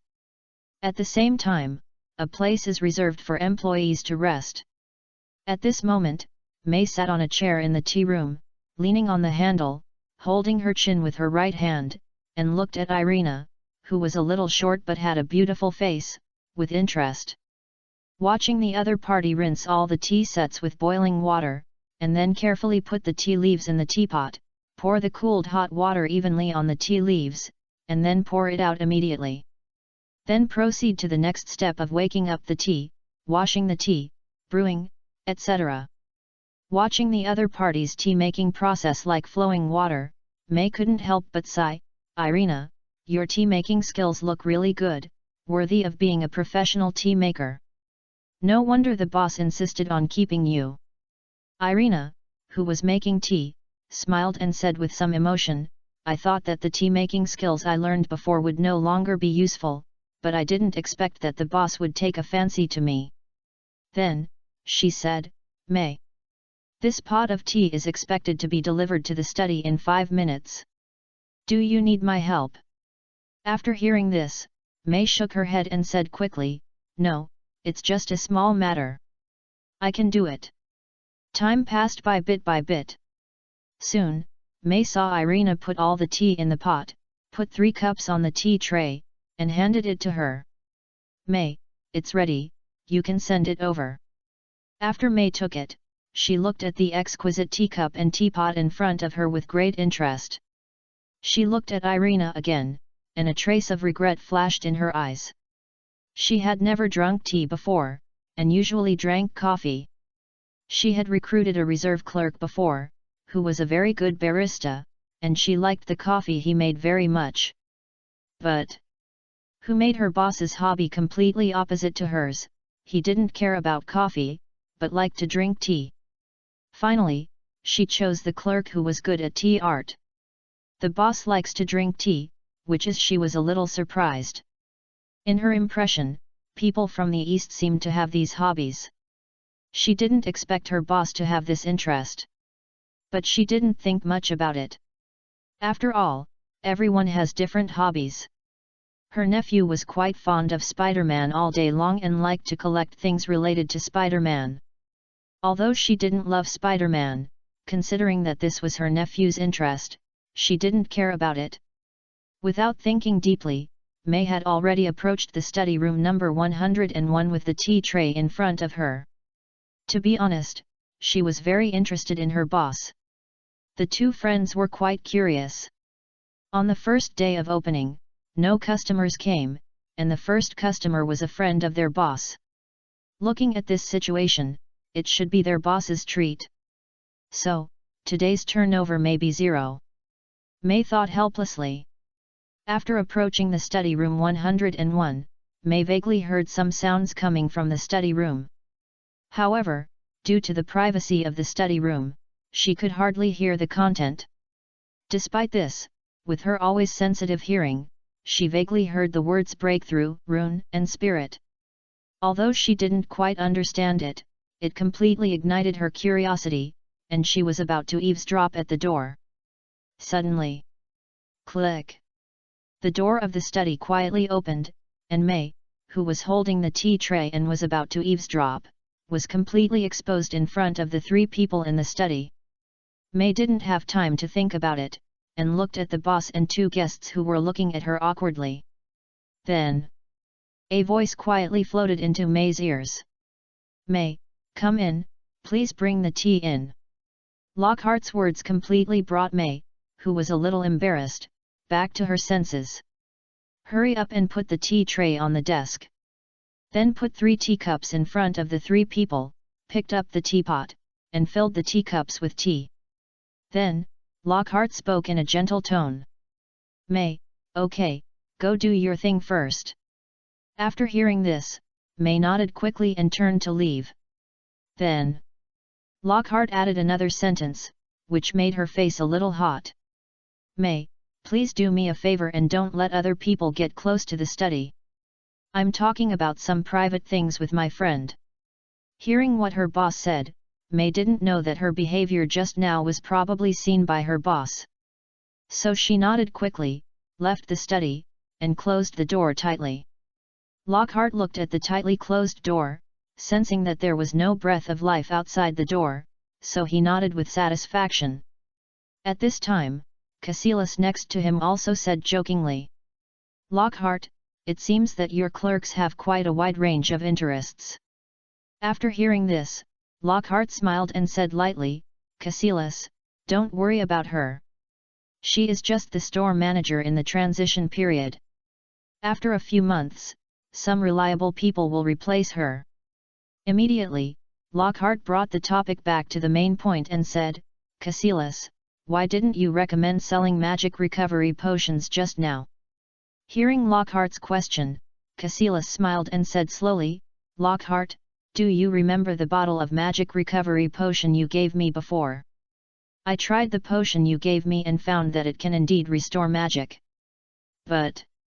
At this point, Cassilis changed his tone and said with some pride, "Perhaps you don't know our Kamar-Taj mages. We practice with the power of Vishanti, and our magic recovery speed is much faster than that of ordinary people. In battle, we have special magic recovery skills, which can quickly restore magic. And the potion you provided is not used in normal times, and it can't be compared with our recovery speed in battle. Therefore, I think it's a bit useless. I don't recommend continuing to sell magic recovery potions, because no one will buy them." Hearing Caecilius' explanation, the magician Morin next to him nodded in agreement, and he meant the same thing. These days, he has a clear understanding of Lockhart's origins. Although he was a little surprised that the other party came from another world, he was not too curious. After all, their duty in Kamar-Taj is to resist dimensional invasion, and they know a lot about other worlds. Since the Supreme Mage has acknowledged Lockhart's existence, they won't say anything more. What's more, the resources provided by Lockhart are also beneficial to their group of people. Now he is cooperating with me, why should I reject him? After hearing Caecilius' explanation, Lockhart pondered for a moment, nodded helplessly, and continued. Okay, I understand. What other potions are there? The mages of Kamar-Taj will be more interested. At this time, the magician Morin next to him said, you mentioned a vitality tonic that can quickly restore physical strength. If this can achieve the effect you described before, I think many mages will buy it as a backup. Because when we are training or fighting, we will definitely need to quickly restore physical strength. As long as the price is not expensive, there is no need to worry about the source of customers. Hearing what magician Morin said, Lockhart's eyes lit up.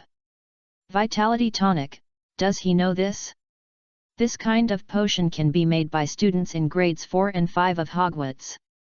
The threshold is not high, it can be mass-produced, and it is not on the list of banned potions of the Ministry of Magic at all. So, he immediately said, the vitality tonic can be provided in large quantities, and the price can be suppressed. You can rest assured about this. Hearing what Lockhart said, Caecilius and Master Morin also smiled. It seems that another main magic potion product has been discovered. This means that their business will be more prosperous. Although Lockhart earns the most as a potion provider, they also get a lot. Chapter 61 The relationship between Vishanti and Kamar-Taj.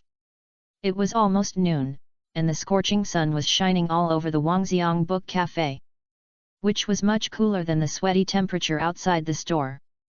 May had asked the clerk to turn on the air conditioner early to keep the interior of the book cafe cool. Perhaps because of the pleasant temperature inside the book cafe, some young people had chosen to enter the book cafe to read, rest, and play with their phones. This made May, who was determined to revitalize the book cafe, quite satisfied. On the first day of opening, no matter what the reason, the turnover was zero, which only showed that she was incompetent as a store manager. In the study room number 101, Lockhart looked at the empty teapot in front of him. Took out his wand again and pointed lightly. Soon, the teapot. A lot of tea slowly emerged from the teapot, filling the entire teapot. Seeing this scene, Caecilius said in amazement. Lockhart, no matter how many times I have seen it, I have to praise that the magic in your world is indeed very clever, and some of it is beyond our cognition. Hearing the praise in Caecilius' tone, Lockhart smiled faintly on his face and said modestly. No, it's just some spell-casting techniques developed based on our own magic bloodline. It can't be said to have much effect, it's just exquisite. To be honest, Kamar-Taj's magic is still powerful, which most of our wizards can't do. At this moment, the three of them had finished talking about the business of potions, so they started talking about magic. The three of them are all practitioners of magic. Although Lockhart's system of practice is different from the two, they are all based on the concept of magic and the control of energy, so there are naturally many topics to discuss. Morin, I want to ask you a question. In our worldview, relying on external forces is a relatively taboo behavior, but I found that the mages of Kamar-Taj seem to be accustomed to it.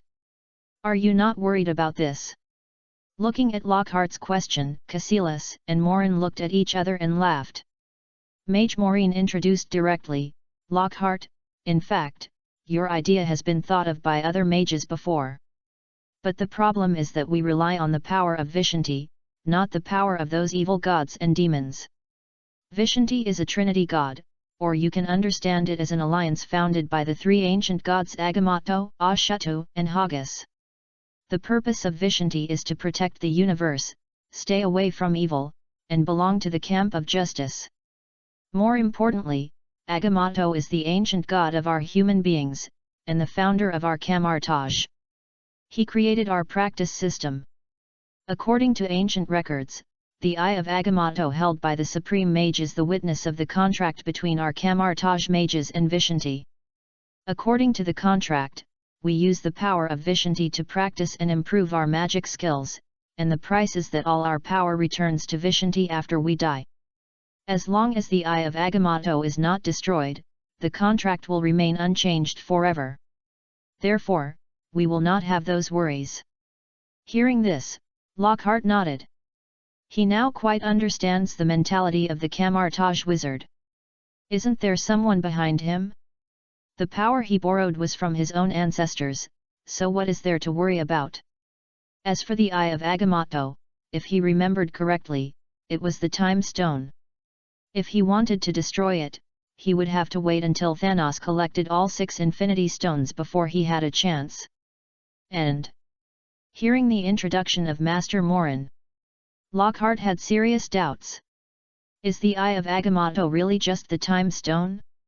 Otherwise, how could Vishanti easily see the Time Stone being destroyed without taking action? Or is it that the Time Stone is just one of the cores, and the Eye of Agamotto is the real function, which is to give full play to the function of the Time Stone? Well, Lockhart doesn't know if there are other functions, but this alone is enough to prove the power of this magic weapon. However, Master Morin's introduction made Lockhart feel much more at ease. The relationship was not very deep before, and he just asked around. Now that the relationship is good and there are interests involved, Lockhart asked directly without any worries, and the answer really satisfied him. At the same time, it also made him a little determined. He has fixed the magic system of Kamar-Taj. But before practicing, he has to talk to Master Ancient One. Well, it's not that he is cowardly, but because this matter is directly related to his future magic path. It's not his character to be a little cautious. Afterwards, Lockhart began to communicate with Morin and Cassilis about the magic system of Kamar-Taj. At 1 o'clock in the afternoon, fewer and fewer people stayed in the Vientiane Book Café to read, because at noon, everyone went out to eat. According to regulations, in order to maintain the environmental hygiene inside the Vientiane Book Café, no one is allowed to eat in the book café. They are afraid that the smell of the food will directly affect the environmental smell inside the book café. After Lian Mei and the clerks ordered takeout, they all ran to the tea room of the book café to have lunch. They didn't dare to use it directly in the book café hall. Well, Lockhart clearly stipulated that if they were found, 100 yuan would be deducted. Therefore, these newly employed clerks and store managers still chose to eat in the tea room. At this moment, Mei and several clerks were eating and chatting. Mei, what do you think the 2 guests invited by the boss do? They look very mysterious. They only made a pot of tea and never left the study. Irina, I don't know much either. Anyway, they are the boss's friends. We don't need to know too much. While eating, Mei replied to the questions mentioned by Irina absent-mindedly. Before, when she was sent to the tea room, she was caught eavesdropping, so she didn't have time to think about it. But afterwards, she thought about the whole thing and found that it violated common sense. Why did the boss know that she was eavesdropping? You know, she just stood there for a while and was discovered before she was ready to eavesdrop formally. And the door, how did it open? She saw that after the door opened, the 3 of them were sitting on the chairs. Thinking about it this way, it's terrifying to think about it carefully. At this moment, Lockhart watched Cassilis open a portal to the New York Temple. Especially when the 2 left, a trace of envy flashed in his eyes. But then, looking at the leftovers on the desk, he waved his wand and cleared away the garbage. Smelling the air without any peculiar smell and looking at the brand new study, Lockhart nodded with satisfaction. Then he opened the door and walked out. After walking to the front hall, he found that only Alice was guarding the front desk, and asked curiously, "Alice, where did Mei go?" Alice was playing with her mobile phone at the front desk. And suddenly she heard the boss's voice. She was so scared that she immediately turned her mobile phone upside down on the table, then raised her head with a guilty conscience and stared at the boss blankly. At this time, Lockhart was speechless when he saw Alice's actions, but he still repeated his question. Alice, where did May and the others go? Oh, boss, May and the others went to the tea room to eat. After hearing Alice's answer, he glanced at Alice's phone upside down on the table. Without saying anything, he turned and walked towards the tea room. He didn't forget that just now, due to the fact that Cassilis and Morin were in person, there was a little trouble that was not solved directly. Now that the two have left, it's time to solve the last bit. Chapter 62 Business Novice Lockhart. Tea Room. Although May had many doubts about the previous tea delivery. But because the new store has just opened, there are many things that need to be handled by her as the store manager. So, just suppress the doubts in your heart and wait for the opportunity to think about the answer later. Thinking of this, May began to chat with Chris and Irina while eating.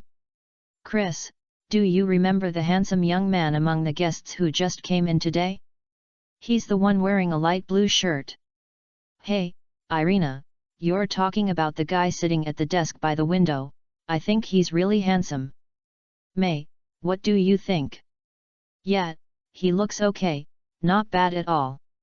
Irina, I noticed you seem to have forgotten one thing, there's a handsome guy in our book cafe. Haha, I know who you're talking about. I know who you're talking about, isn't he our boss? He looks handsome, especially with his smooth blonde hair, plus he owns such a high-end book cafe. Wow, he's young and rich. May watched Irina and Chris tease each other about Lockhart, and she also felt like complaining. Do you know? Actually, our boss is a complete novice in business. May, you won't lie to us, will you? The boss owns such a high-end book cafe, how could he not understand business operations?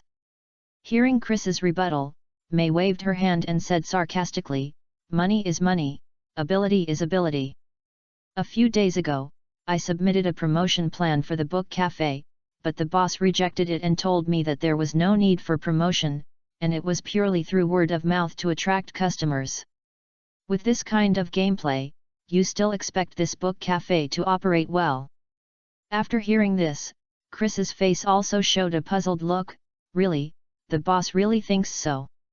Well, as a student of business administration like May, he naturally knows the absurdity of this idea. In theory, word of mouth can indeed attract customers, but it takes time to ferment anyway. When a new store opens, what is most needed is publicity and promotion. Otherwise, unless the boss is a local tyrant and is willing to spend money and time to maintain the store, relying solely on word of mouth will only make more and more losses. Only when the reputation is good enough can there be profit. This kind of play, except for those local tyrants, only fools will do it. Well, to be honest, local tyrants are generally not stupid. He will not do this. Isn't it a waste of money? After all, it is so good to walk on two legs, why do you have to walk on one leg? Can I still lie to you? I handed the promotion plan to the boss in person. But he rejected it in person and talked about the reputation with confidence. I laughed. Hey, the boss looks young and rich, but I didn't expect. When the three people were complaining about the boss. Suddenly. Click. Click. Click. With a click, the door suddenly opened. The three turned their heads to look at the door, looking guilty and somewhat embarrassed. He's the boss. Question, what should I do if the boss finds out that I'm complaining about the boss? At this moment, Lockhart looked at the three with a blank expression. He just heard the three complaining about him. Booty's he a business rookie? In his previous life, he was considered a small local tyrant in the academic circle. With his carefully prepared research projects and his thinking about the essence of business. In just 3 years, he earned his first million. 5 years later, his net worth exceeded 10 million. It's just that he personally loves doing scientific research more, and invests most of the money he earns in scientific research projects, and does not publicize it. Result: today, he was ridiculed as a business rookie. Although Lockhart understood their thoughts, he still felt a little unhappy. Looking at the three people with guilty faces, especially the leader May. Ah! Lockhart sighed lightly and said nothing more. Then, forget everything. Instantly, a milky white light was released from the tip of the wand.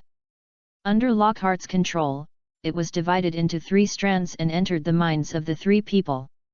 Then, Lockhart closed his eyes slightly, first quickly cleared the memory of the 3 people seeing him enter the tea room.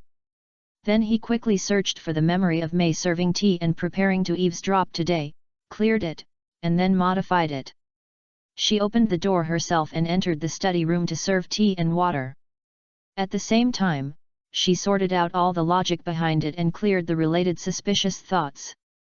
Finally, Lockhart found the memory of May looking for him to submit the promotion plan a few days ago. Lockhart was a little hesitant about this memory. This was the evidence that he had become a business rookie in their eyes. Now he just had to erase it lightly, and they would not have related thoughts. But Lockhart shook his head helplessly. It is indeed convenient to do so. If it were the original body, he might have done it this way. But he considered more. According to May's current personality, even if she erased her memory of the promotional plan, she would definitely ask him to support her promotional plan again in the future. The same thing will happen again at that time. The best way is to replace this store manager. But finding a reliable store manager again will require a lot of trouble, which will waste time and energy. Who knows what will happen? You know, May, the leader, and 3 employees were all selected by him through some means to ensure that there are no hidden dangers. Thinking of this, hey! Lockhart exhaled a breath of turbid air and retracted the idea of clearing May's memory. Be mistaken for a business rookie, so be it. Just now, it was just a thought that came to his mind. His mind is not that low. Sometimes, allowing others to complain about you will make your mentality better.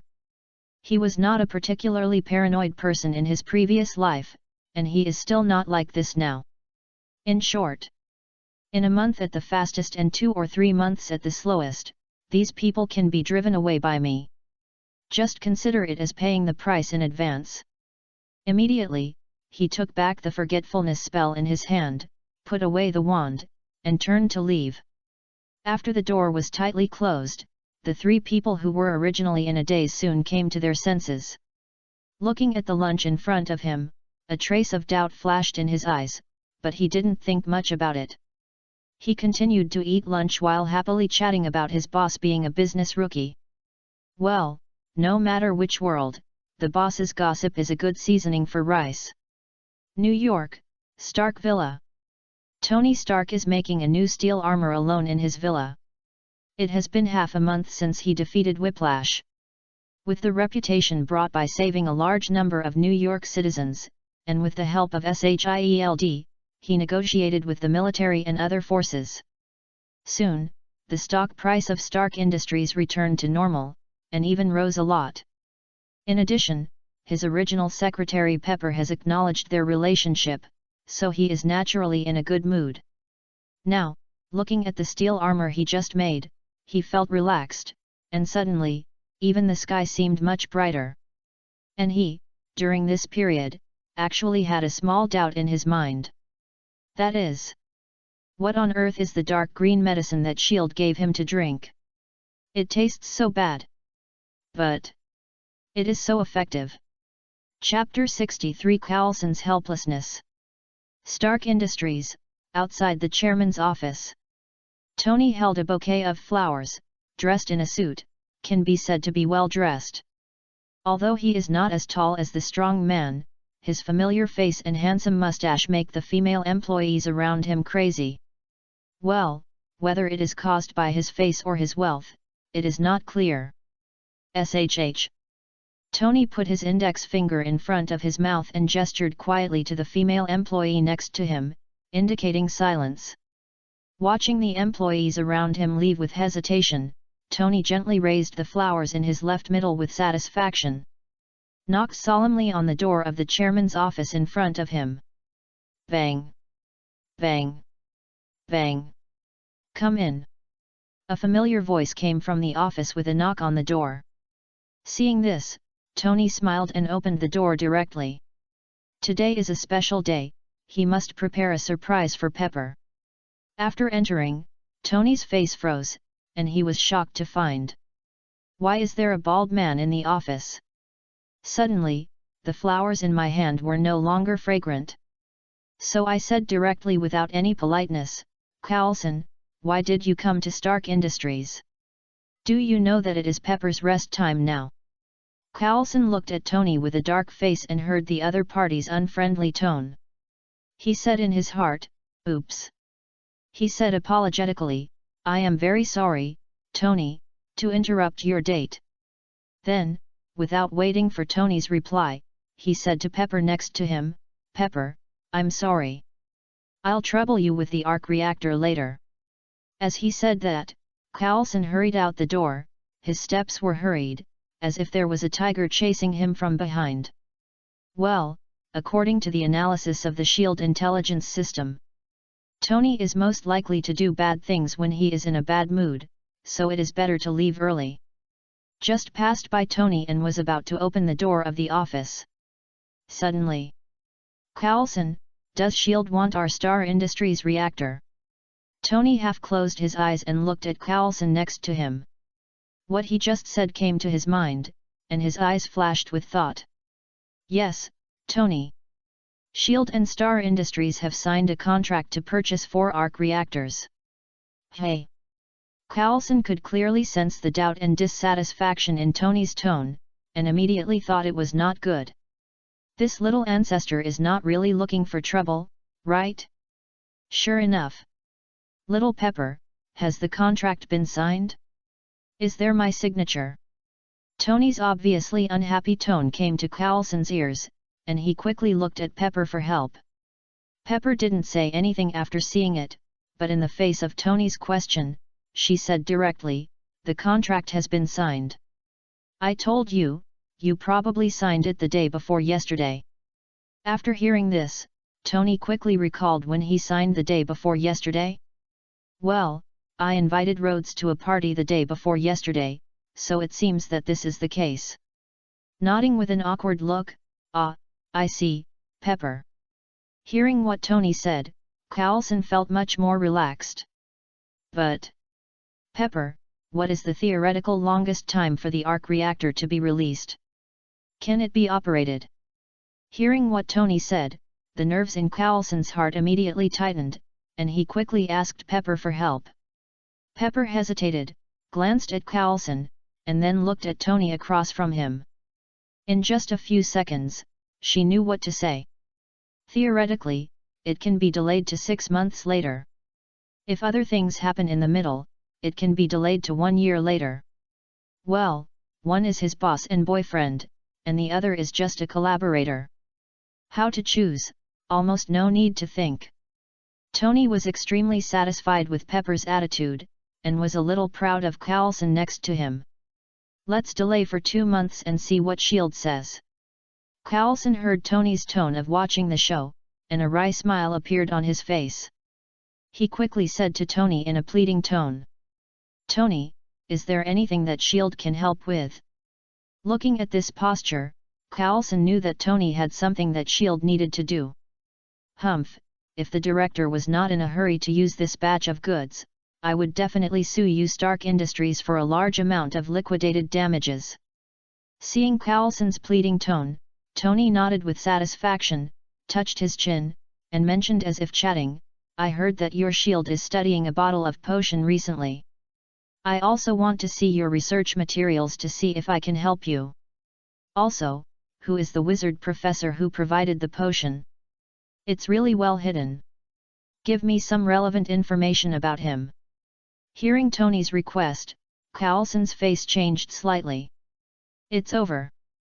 Tony has invaded S.H.I.E.L.D.'s intelligence network again. Are those agents in charge of network defense just for nothing? They were hacked once before, how could they be hacked again?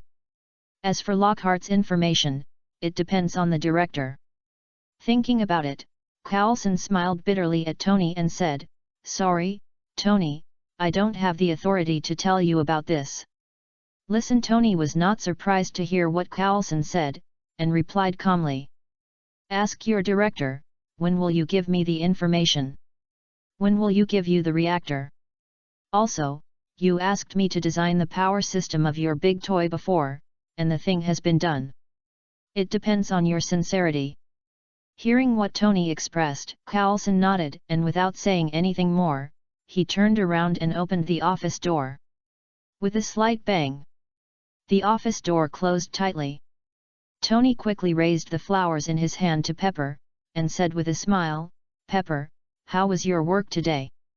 It's not stressful to stay in the position of chairman." Well, although he successfully escaped the danger of palladium poisoning, Whiprope was also defeated by himself. It can be said that there is no worry. But Tony still handed the position of chairman of Stark Industries to Pepper, although Pepper clearly expressed her unwillingness. But what she is actually doing now is the work of chairman. Pepper listened to Tony's comforting tone, smiled, and said gently, "Don't worry, Tony, I've been adapting for so many days, and everything is running normally at Stark Industries." Then, Pepper showed a trace of worry. "When I talked to Coulson just now, he seemed a little anxious to get the reactor. Will what we did just now have any impact?" After hearing this, Tony smiled and said, "Don't worry, I know Nick Fury. He still needs my help with his big toy. Who knows, the information I want will be sent to my computer in a while. When the time comes, just hurry up and send the reactor over." After hearing this, Pepper smiled and took the flowers from Tony's hand. She lowered her head and smelled it deeply. "It smells so good." Chapter 64 Nick Fury's Fear. Trident Building, S.H.I.E.L.D. Headquarters, Director's Office. The braised egghead wearing a black windbreaker, no, Nick Fury, the director of S.H.I.E.L.D., put his hands on the table, and said in a low voice and serious tone, "Coulson, what does the message you sent me just now mean? Why was such a critical message leaked?" Coulson heard the serious tone of his director and said with a wry smile, "Director, the information about the wizard professor is in a strictly confidential stage. The only person who knows recently is Natasha. However, as far as Tony's current performance is concerned, he only knows a code name and does not know the specific information related to it. So I suspect it may be related to the scientific research project, and that channel leaked the news." Hearing Coulson's answer, Nick Fury pondered for a moment and did not speak, as if he had been thinking. Is it really the scientific research project? Who trained these agents? Such a low-level mistake can be made. When providing the potion, the real code name is used directly. Coulson waited for a while, looked at the director who had no response and was still thinking, and asked, "Director, do we need to exchange intelligence for the reactor of Stark Industries?" Then, he added, "And Director, Tony said that the power design of the air carrier has been completed. But he said that he needs to see our sincerity." Nick Fury did not directly answer Coulson's question, but asked another question instead. "Coulson, I remember you have been supervising the Wizard Gold Coin project. How is it going? Are there any results?" In response to the director's question, Coulson shook his head slightly, "Director, time is limited, and there is not much progress at present. According to researchers, some elements in the gold coin are related to gold, but there are a lot of unknown elements mixed in it, which causes the properties of the entire gold coin to change dramatically. As far as the property test is concerned, researchers say that the properties of the metal are sufficient to be used in key fields such as aviation and military, and meet the standards of strategic resources." Hearing Coulson's reply, Nick Fury thought and said, "Coulson, we can't look at this gold coin from a technological perspective. It is very likely that this is not the raw material, but it is extracted through unknown technology. And the wizard professor may not have mastered the corresponding technology, but just mistook it for a metal. Or the other party is just casting a wide net and just regards us as a backup, so he did not provide detailed information. Speaking of this, Nick Fury paused, as if he thought of something, and continued to add, "Don't be obsessed with this gold coin. We now need to break through the bottleneck of the current relationship, use the relevant information of the Wizard Gold Coin project, communicate more with him, and get more information. Find his weakness. I believe that as long as he has the desire, there will definitely be a weakness." Speaking of this, Nick Fury pondered for a moment and began to answer the question raised by Coulson at the beginning. "As for Tony, you can give him some information. We need a breakthrough now, and I believe he can help us. In this case, the Wizard Gold project needs his participation. I believe he will be very interested, and we also need his wisdom."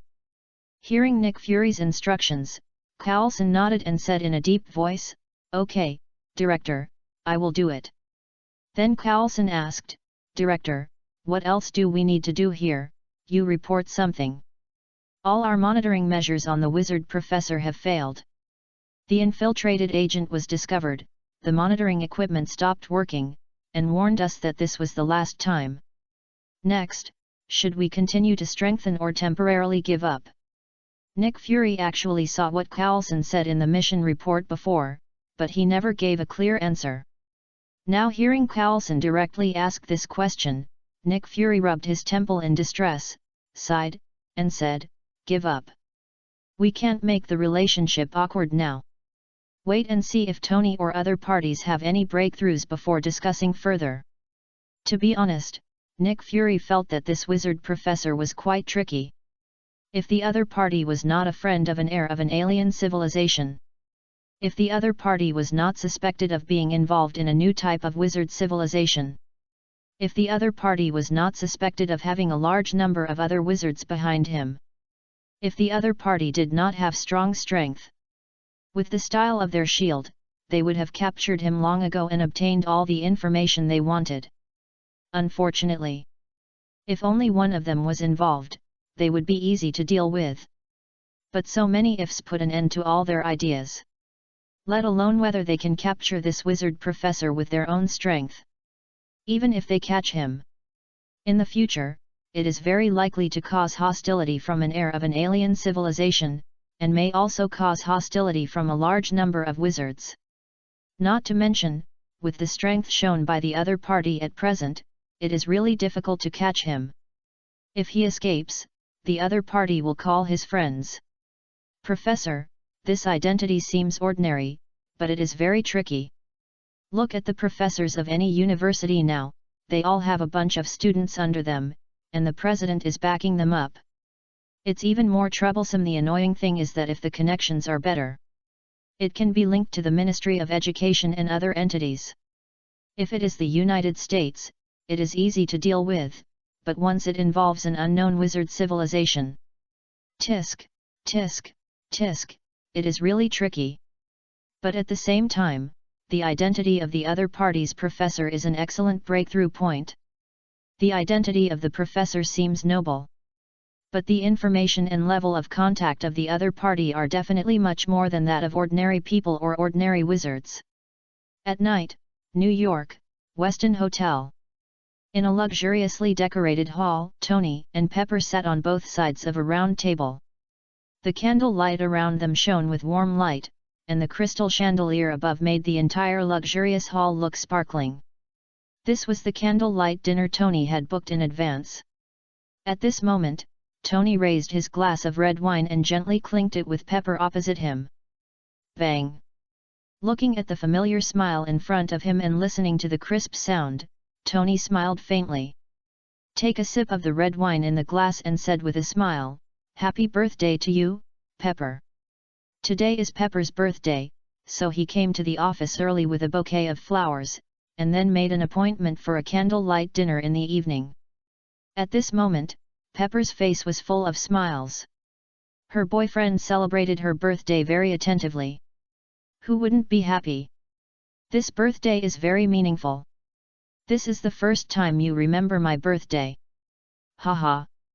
Hearing Pepper's somewhat sarcastic tone, Tony smiled awkwardly and quickly drank to cover it up. Before, he basically thought of Pepper's birthday many days later.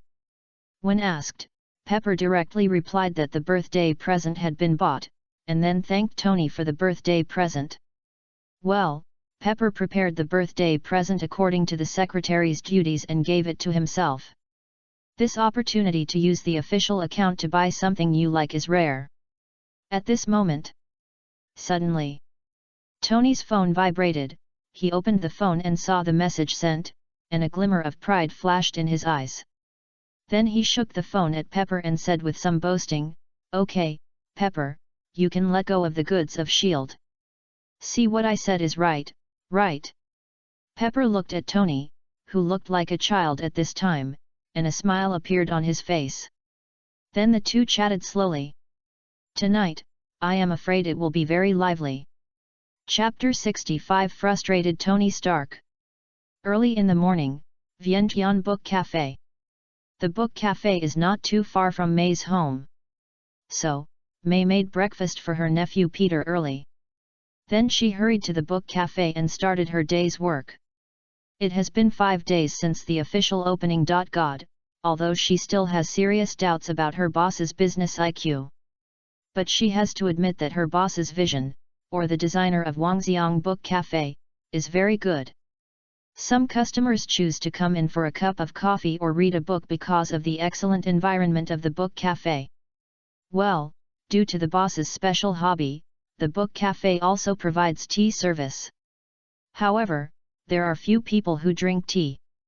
Most people like to drink coffee like her. Except for an oriental old man who is interested in tea, others tasted a few sips out of curiosity and gave up. It made May a little disappointed. After all, the cost of buying tea is not low. Looking at this situation, only her boss can drink it alone. However, it can't be said to be a waste. After all, fat water does not flow to outsiders. After May opened the door of the book cafe, 3 shop assistants soon arrived on time. Amidst a burst of laughter, the 3 people, led by May, began to clean up today. After the cleaning was completed, looking at the book cafe that was still empty, they found a place to sit down.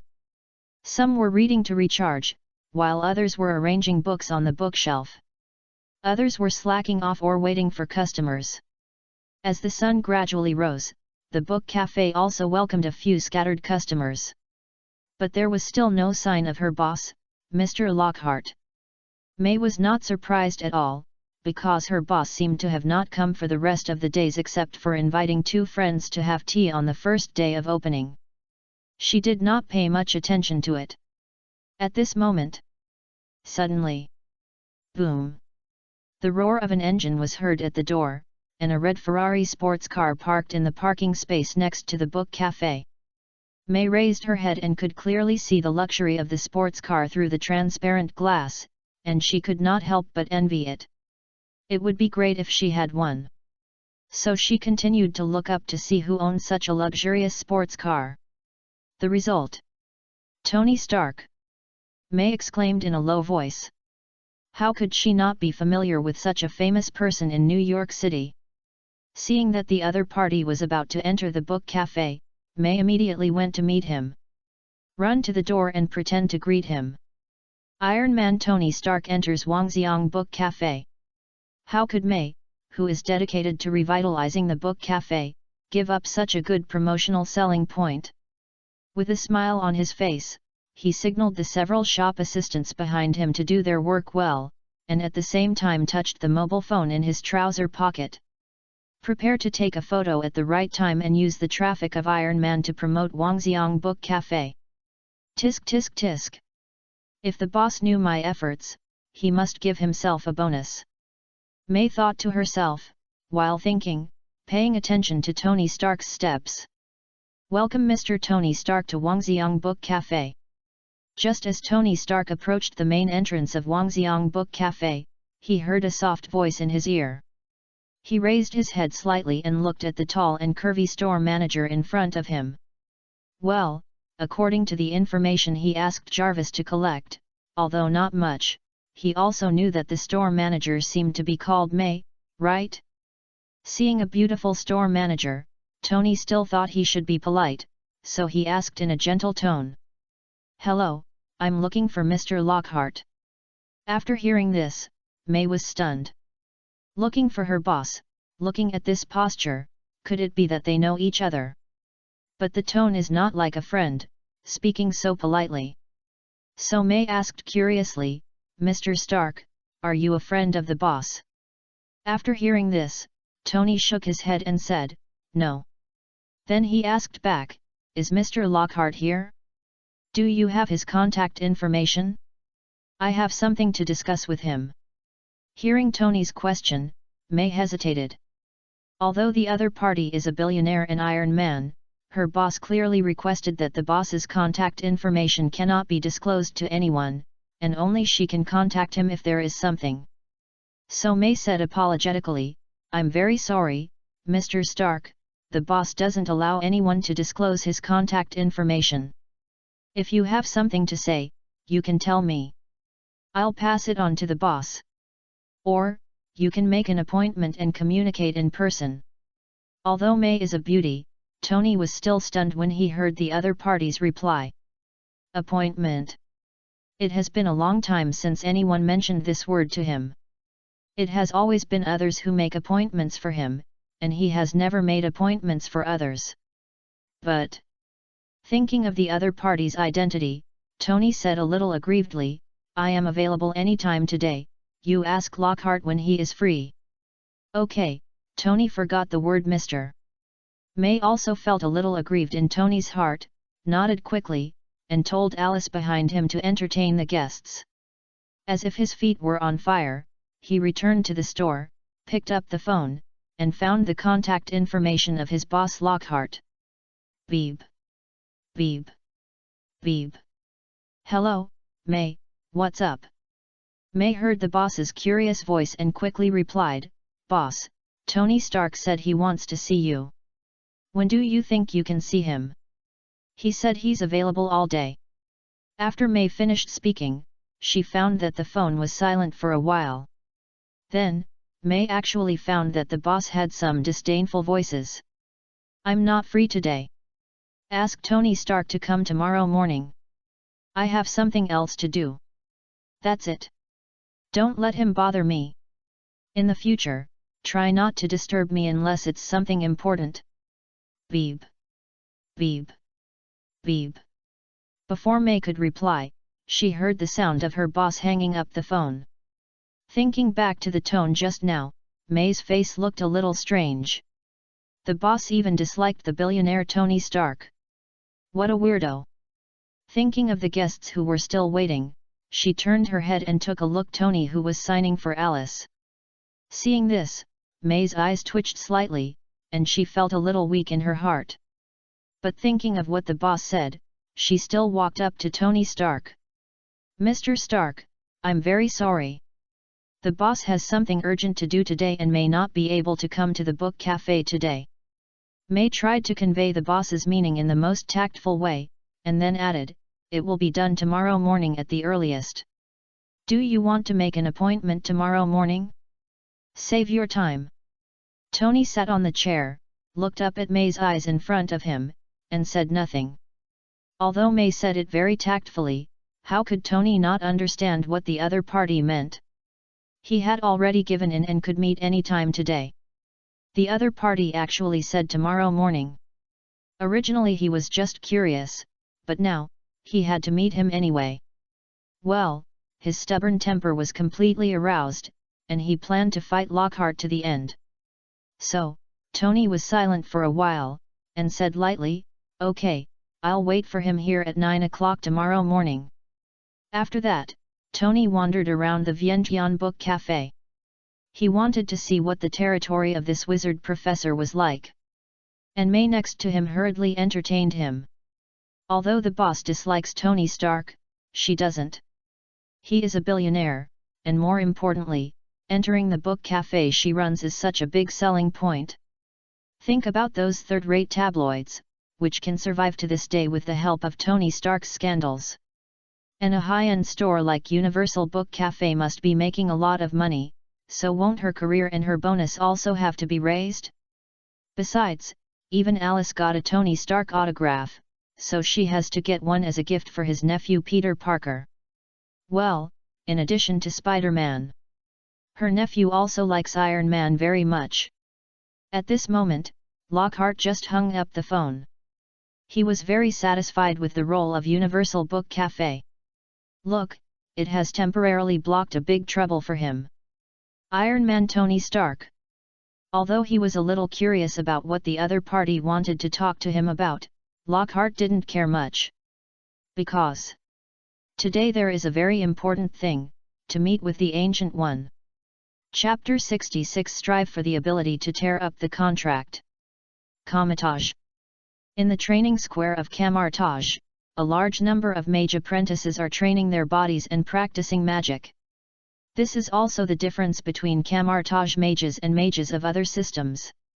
According to ordinary people's cognition, it is most appropriate to call Kamar-Taj mages melee mages. The magic is used very smoothly, and the melee ability is not bad. At this time, a sparking portal suddenly appeared in an open space next to the training square. Then, two figures passed through the portal and entered the square of Kamar-Taj. It attracted the attention of some mage apprentices, but the number was not large. Because every day, more or less mages will enter Kamar-Taj through the portal. At this moment, Lockhart said to Cassilis next to him with some emotion, "The teleportation magic of Kamar-Taj is really convenient." After hearing Lockhart's emotion, Cassilis smiled and said, "Then I wish you a smooth trip, and you can get what you want after meeting the Supreme Master." Well, with the current relationship between the two people's interests, they naturally know that Lockhart wants to practice the magic of Kamar-Taj. At the same time, they also understand Lockhart's inner worries. They are not opposed to Lockhart's practice of Kamar-Taj's magic system. The other party is not a weak person, and the huge benefits brought by the cooperation of the three people make them full of good feelings for Lockhart. If the other party is practicing the magic of Kamar-Taj, it is equivalent to a close relationship, plus an insurance. Let alone rejection, it is too late to welcome. This time Lockhart had the opportunity to meet the Ancient One, and he and Morin went to the Supreme Master to request it. It can be seen how the relationship between the three is now. Or, benefits are indeed the accelerator of relationships. Tisk tisk tisk, when Lockhart knew that the opportunity to meet the Ancient One was the joint efforts of two good friends, he immediately smiled and presented each of them with a gift. I couldn't help but sigh. Sure enough, no matter which world you are in, human relations are crucial. When you haven't reached a certain level, you don't need too many connections. However, you must make friends with key connections and key people. If I force myself to ask to visit the Ancient One, I don't know how many problems will arise in the middle. Less twists and turns. Well, think about it, if we ignore other factors. This is equivalent to asking a foreigner to meet with the president of his own country. No matter how rich this foreigner is, it would be as difficult as climbing to the sky if there is no key person to act as a matchmaker. Well, Lockhart decided to establish a better relationship with some key figures in the Marvel world in the future. At least try not to be hostile. If you really want to be hostile, it is better to cut the grass and root it out. Key connections are really good when they are good. But when they are bad for you, they will definitely cause you heavy losses. Then, Lockhart followed Cassilis into the depths of Kamar-Taj. There was a tea house there, where Lockhart met with the Ancient One last time. After entering the tea house, Lockhart and Cassilis looked at the Ancient One with his back to them. He stood respectfully behind the Ancient One, bowed and saluted, and said, "Greetings to you, Supreme Master." The Ancient One turned around, looked at the two people who saluted respectfully, nodded slightly, and raised his hand gently.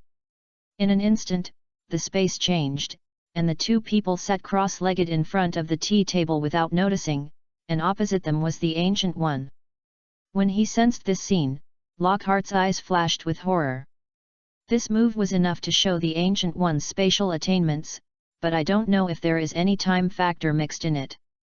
As his thoughts turned, Lockhart's expression became more respectful. In front of a strong man who could suppress the world and even countless dimensions, all his pride was suppressed in the deepest part of his heart.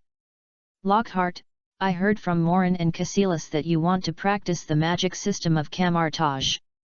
The Ancient One glanced at Cassilis, who was pouring tea respectfully next to him, and asked Lockhart in front of him. That's right, Supreme Mage. Lockhart nodded without hesitation, and then said hesitantly, however, before practicing, I still have some doubts to ask the Supreme Mage. Let's chat. I also want to know what a wizard from another world thinks of our magic system. Master Guyi smiled faintly and said slowly. Hearing what Master Guyi said, Lockhart's heart trembled, and he said respectfully, Master Guyi, in our world, it is quite taboo to use external forces. But this point, in the communication with Morin and Cassilis, has already resolved some doubts in my heart. But, speaking of this, Lockhart's tone changed, and he asked with some doubts, I want to know more about it. According to the contract, if there are some unexpected situations in the future, can I pay other prices to replace the power of Vishanti? Then, he added, you can pay a higher price than the original price. Well, this is a question that Lockhart wants to confirm again. If Vishanti really starts to ask for power only after he dies in the future, that would be the best. He is sure to extend his lifespan. Even if he really dies, it will be after he dies. As the saying goes, after I die, I don't care about the flood. But if some unexpected situations occur in the middle, the other party wants to ask for it in advance, or wants to play a hidden hand. Lockhart also wants to know if there is a way to get rid of the contract in time. Even if it costs a greater price, it is okay. Although it is easy to associate bad things with it now, it is the worst when it is not raised. Hearing Lockhart's question, Master Ancient One pondered for a moment, and then said lightly, your idea is not impossible. I can help you get a chance to modify the contract once, but you must understand that after the contract is changed, you can't borrow power anytime and anywhere like the Kamar-Taj wizard. Hearing what Master Ancient One said, Lockhart nodded in understanding. This is natural. Although the words just now sounded nice, the actual meaning was, although he would pay a high price. He also had the ability to tear up the contract at any time. Naturally, it was impossible to get the full support of the power of Vishanti. After all, no force would allow a traitor to appear. And he only had the ability to tear up the contract with the help of Master Guyi.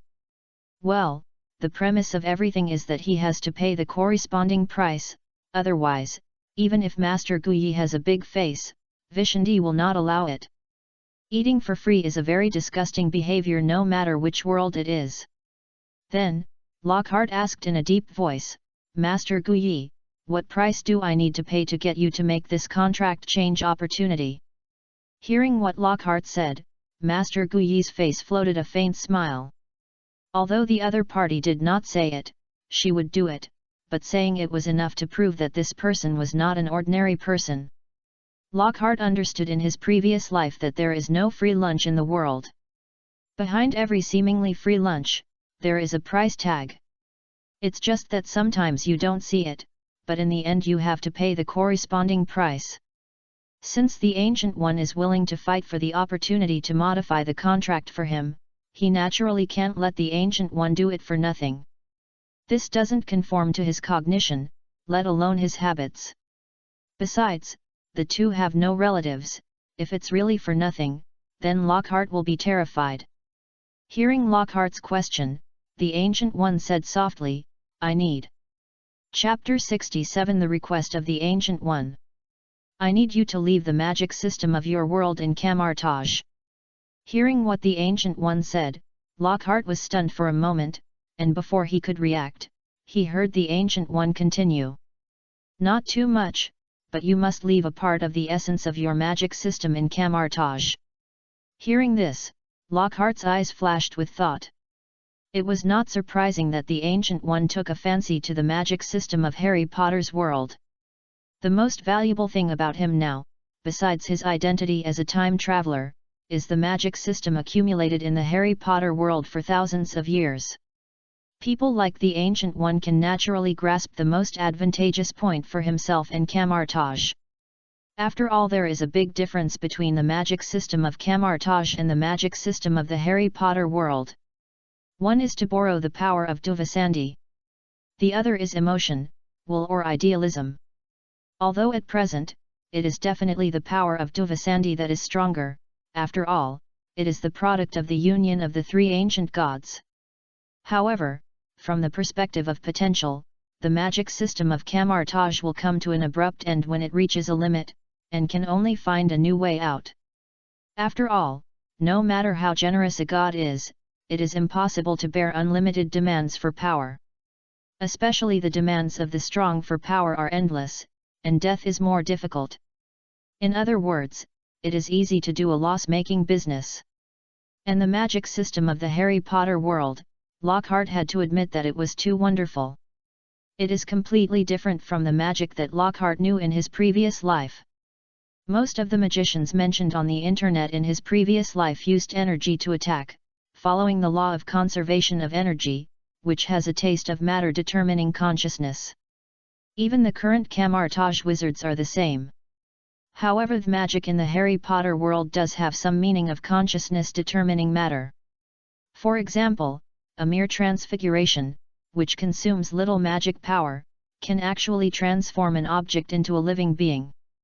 Although it will return to its original state in the later stage, the process in the middle has undoubtedly broken through the materialistic thinking that Lockhart accepted in his previous life. The potential is so great that Lockhart can't even imagine it. This is why he is very confident in the magic of the Harry Potter world. Otherwise, he would have switched to the magic system of Kamar-Taj, or even the magic system of Asgard. Instead of wanting to integrate the magic of Kamar-Taj into the magic system of the Harry Potter world. In Lockhart's plan, the main focus is naturally the magic system of the Harry Potter world, and other magic systems are all supplementary, just to help himself innovate. As for the request made by the Ancient One, Lockhart had no intention of refusing. In his previous life, he believed that the more knowledge is shared, the more you gain. As long as you have the most core and cutting-edge technology, you should continue to promote the rest so that more people can understand and join in. Just like what Lockhart did in the Harry Potter world. Continuously develop magic that combines the three major systems to ensure that you have mastered the most cutting-edge magic technology. Others, start to spend money crazily to promote, so that more people can join in and provide him with help. The training he received in his previous life let him have a very important understanding of the power of the crowd. That is a force that is enough to create the world. Therefore, facing the request made by Master Ancient One, Lockhart nodded without hesitation and said, "Okay, Master Ancient One, there is no problem with this. However, with my current level, I dare not say that I have mastered the essence of magic. But I can guarantee that every month in the future, I will donate 10 magic books from our world to the Kamar-Taj library, and they must be carefully selected, covering various fields, high quality, for at least 1 year. I believe that these books can definitely reflect the essence of magic in our world, and they must be of reference significance to you and Kamar-Taj." Hearing Lockhart's reply, Master Ancient One nodded slightly, indicating that it was okay. Naturally, Lockhart's face was delighted, and he took the opportunity to ask his next question. "Supreme Master, I want to ask another question." After hearing this, Ancient One nodded slightly and signaled to continue. "A strong man like you can naturally see the specialness of our wizard bloodline. What I want to ask is, if I practice the magic of Kamar-Taj, will there be a conflict between the two? Or other effects?" Well, this is a question that Lockhart has always been worried about. The source of Kamar-Taj magic comes from the power of Vishanti. Its power Lockhart didn't catch a Kamar-Taj wizard to study, so he naturally didn't understand the difference. And he was worried that the power of Vishanti might conflict with his magic and blood. That would be a loss. Hearing Lockhart's question, the Ancient One was silent for a long time, as if he was thinking about how to answer. But after a while, he slowly said, "You can rest assured about this. The power of Vishanti will not have any adverse effect on your magic and blood. On the contrary, it will further develop the magic blood in your body and transform your magic." Speaking of this, the Ancient One said with some emphasis, "Lockhart, your blood is very special. If you have the opportunity, I suggest you try to purify your blood." Hearing this, Lockhart hurriedly pretended to continue asking, but the Ancient One shook his hand and said, "Lockhart, the issue of bloodline is not suitable to be discussed now. You will understand it naturally when you reach a certain level in the future." Hearing this, although Lockhart was a little confused, he firmly remembered the advice of Master Ancient One. He seemed to remember that Slytherin seemed to have done bloodline research, and most pure blood families pursue pure bloodline. And Dumbledore's family's bloodline is related to the Phoenix. Maybe there are also strange things. We can explore it slowly later.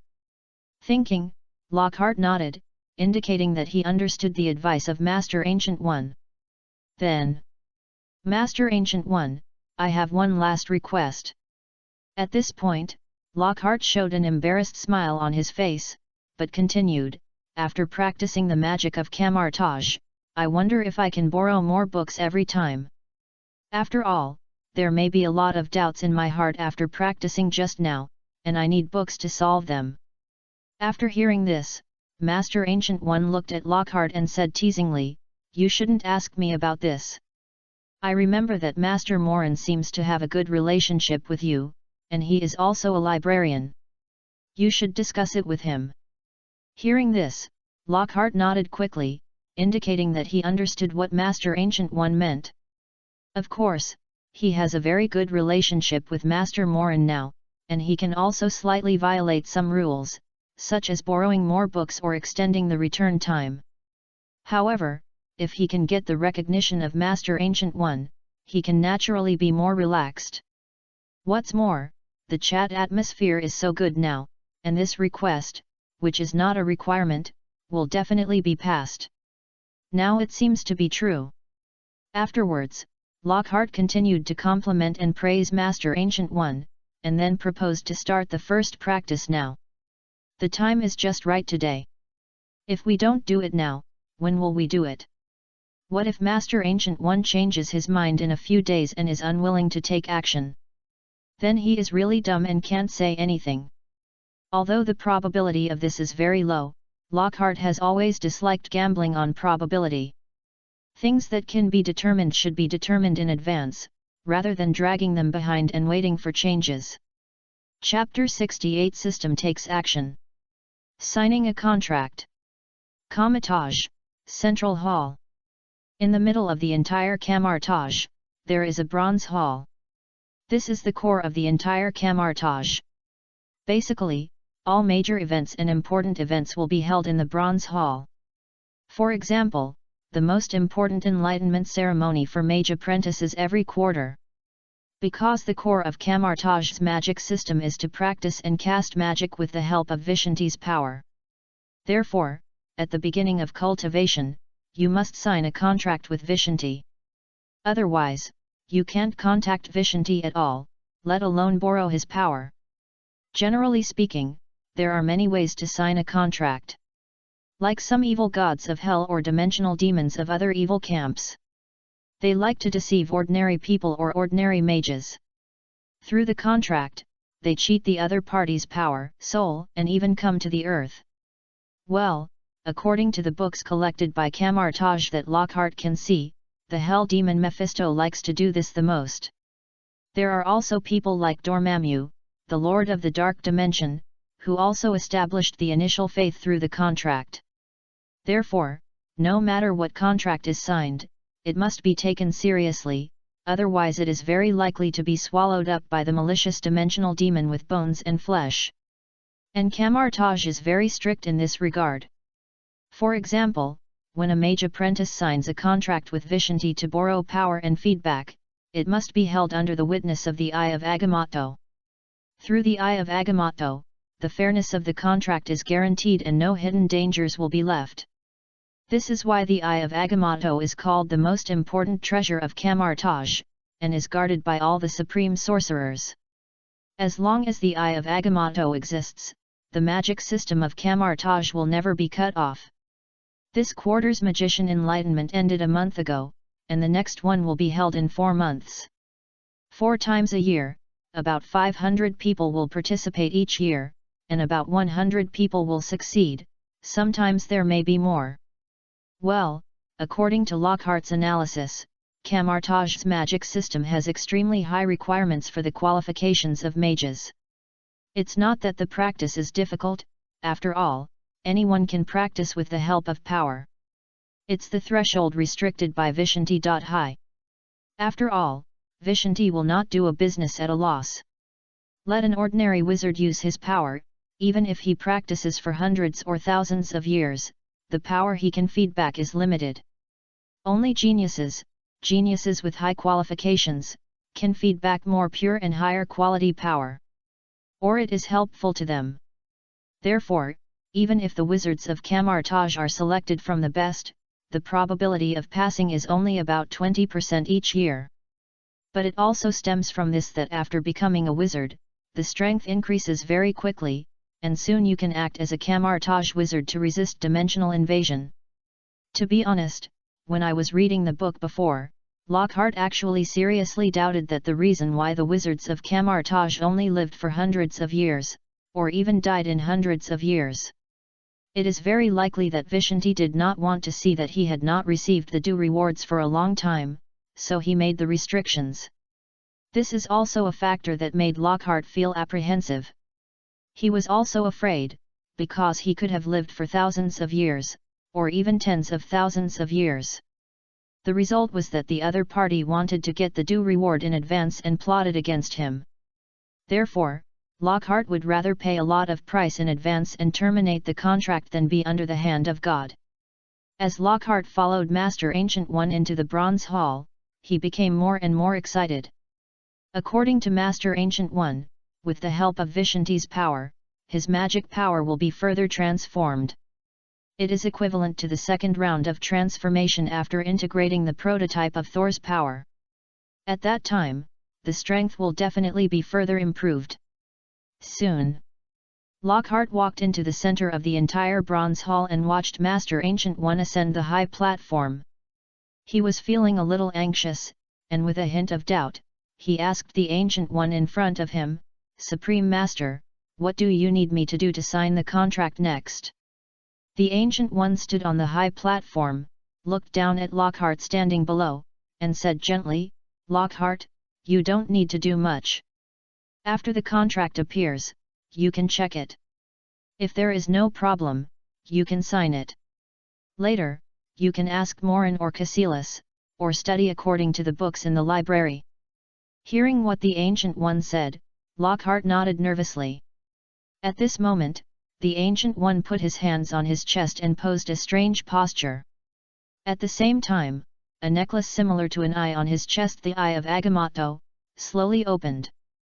Lockhart could see with his naked eyes that as a green light appeared, a huge energy appeared for a moment and then disappeared quietly. As the Ancient One stood on the high platform, he cast a spell to awaken the Eye of Agamotto. A large number of golden threads slowly emerged on the ground in the center of the entire hall, forming an extremely strange and mysterious image. Lockhart stood in the center, looking at the dense magic circle tracks around him, and his heart trembled. Just now, he could feel the powerful energy fluctuations and strange breath emitted by this magic circle with just a slight perception. This breath, in his perception, has an effect similar to communication. According to Lockhart's guess, this may be related to calling Vishanti. Suddenly, while thinking and guessing, Lockhart felt a vast and powerful momentum suddenly emerged.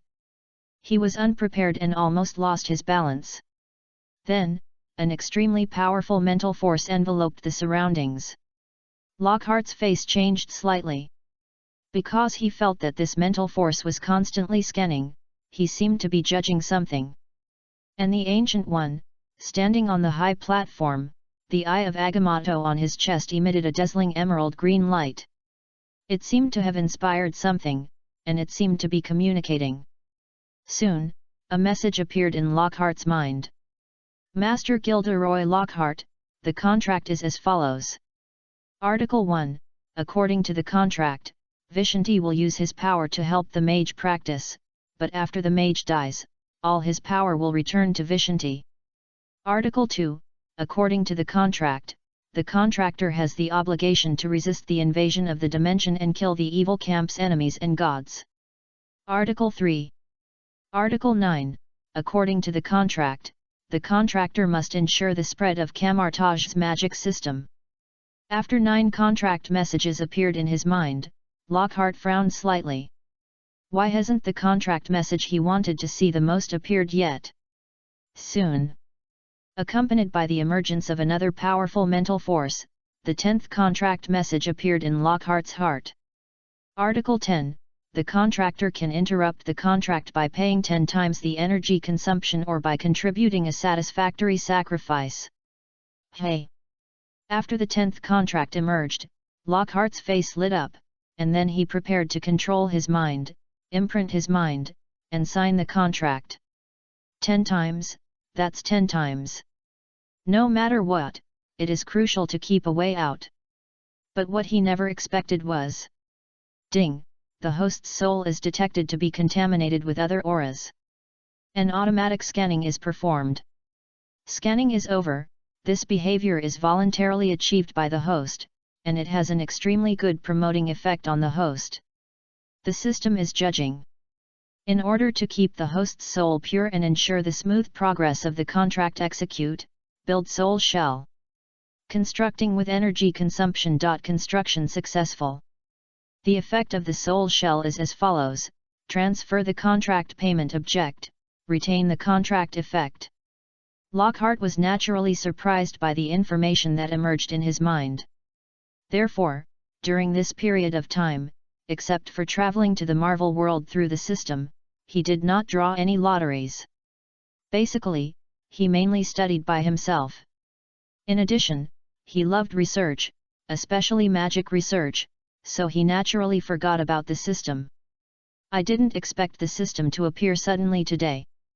From what I just said, it was to protect the purity of my soul and help me avoid the punishment of the contract. Thinking of this, Lockhart immediately transferred the contract to the soul shell constructed by the system. Well, if you don't take advantage of it, you are a bastard. Chapter 69 Fighting with Cassilis. Mage Gilderoy Lockhart, the contract is signed successfully. According to the contract, the first power will be infused to help lay the foundation, please be prepared. Lockhart, who had just signed the contract, smiled at the information that just emerged in his mind. Then, before he could react, Lockhart suddenly felt a surge of extremely high-quality energy surging rapidly from his body. This power gave people a tremendous pressure, but it was unusually gentle. Under a wonderful guidance, it quickly merged with the magic power in his body to help his own magic power transform. The whole process made Lockhart smack his lips. I had heard from Morin before that the mage had just signed the contract. According to the contract, the first wave of energy that was said to be personally instilled by Vishanti would appear. S power. This power is of extremely high quality and is specially used to help the mage complete the initial foundation. It lays a good foundation for the subsequent practice of magic. Now, this power blends with the magic power he already has and begins to transform. After a while, the pure energy in his body suddenly disappeared. Lockhart felt a sense of loss. The experience of the magic transformation just now was extremely wonderful, as if he personally felt himself becoming stronger step by step. It's a pity the time was a bit short. Vishanti is not strong. Lockhart, the ceremony is over, how do you feel now? Lockhart, who was constantly savoring it, was suddenly called back to his senses by the voice of the Ancient One next to him, and hurriedly said, "Supreme Mage, very good, I feel great now." Hearing Lockhart's answer, the Ancient One nodded slightly and said lightly, "Since you feel it's okay, you can slowly study the magic of Kamar-Taj later." As he said, without waiting for Lockhart to react, he stretched out his hand and waved it gently. Instantly, the space changed, as if teleporting. Lockhart had already found himself in front of Cassilis in the New York Temple. Lockhart couldn't help but secretly smack his lips at the move of the Ancient One. But he didn't have time to think about it, because Cassilis on the opposite side asked in surprise, "Lockhart, are you done?" In response, Lockhart smiled and nodded, "Of course, with the help of the Supreme Sorcerer, I have now signed a contract and can practice with the power of Vishanti. But, unfortunately, because of a new contract, the power of Vishanti is limited. It is okay for normal practice. But if he wants to use the power of Vishanti for a long battle, he may not be able to do it." But he didn't worry too much. Because he is not a pure Kamar-Taj practitioner, the magic power in his body has been transformed twice by the power of Thor and the power of Vishanti. No matter the quantity or quality, it is enough for him now. Thinking of this, Lockhart said to Cassilis, "Cassilis, is there a place to practice in the New York Temple? I want to feel the effect of the magic after the transformation." Hearing Lockhart's request, Cassilis nodded, without saying anything, and took him directly into a training room on the left side of the New York Temple. After entering, Lockhart could clearly sense that the space of the training room was much larger. Thinking secretly, the training room might be cast with magic similar to space extension. Lockhart, who was thinking, was suddenly attracted back by Cassilis' words. "Lockhart, let's fight and see what's so strange about the magic after the transformation." Well, to be honest, Cassilis was quite curious about the magic transformation that Lockhart mentioned. They have been practicing with the power of Vishanti, and they have never experienced magic transformation. "Okay." Lockhart pondered for a moment, then nodded quickly. He also wanted to know how much the magic power after the transformation would increase his combat power. As he spoke, Lockhart reached out and took out his wand. Well, for ordinary spell casting, he would try to use the hanging ring to master the new way of casting spells. But once it comes to fighting, Lockhart will still use the most familiar wand to ensure smooth casting and peak combat power. Cassilis on the opposite side took out a short stick magic weapon from his waist, injected energy, took a slight step, and made a fighting posture. Seeing this, Lockhart's mouth twitched slightly. Just now, he was so surprised that he forgot that the mages in Kamar-Taj were all melee mages. He was just a standard long-range wizard, approaching a combat mage at such a close distance. He was courting death. So he subconsciously stepped back a few more steps. Seeing this, Cassilis had a faint smile on his face, and without saying much, he continued to take an offensive posture. Well, through the previous chat, he naturally knew the fighting style of wizards in Lockhart's world. Naturally, he was not surprised by Lockhart's actions. Seeing this, Lockhart shamelessly pushed back a few steps until he was at a distance that seemed acceptable, then he held his wand and looked at Cassilis in the distance with a serious face. "Cassilis, it's time to start." The moment Lockhart finished speaking, Cassilis immediately rushed towards Lockhart with the magic weapon in hand. Seeing this, Lockhart did not hesitate, waving his wand quickly and shouting loudly. "Quickly imprison! Relax and release! Disarm you!" 3 spells, under Lockhart's control, were quickly shot at Cassilis. The magic rope drawn by the imprisonment spell was directly broken by Cassilis with his magic weapon short stick as soon as it touched Cassilis. But at the same time, his body stagnated and was hit by the subsequent relaxation and release, and he suddenly felt weak in his body.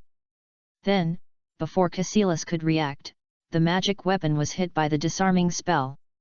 Instantly, the short stick magic weapon flew into Lockhart's hands.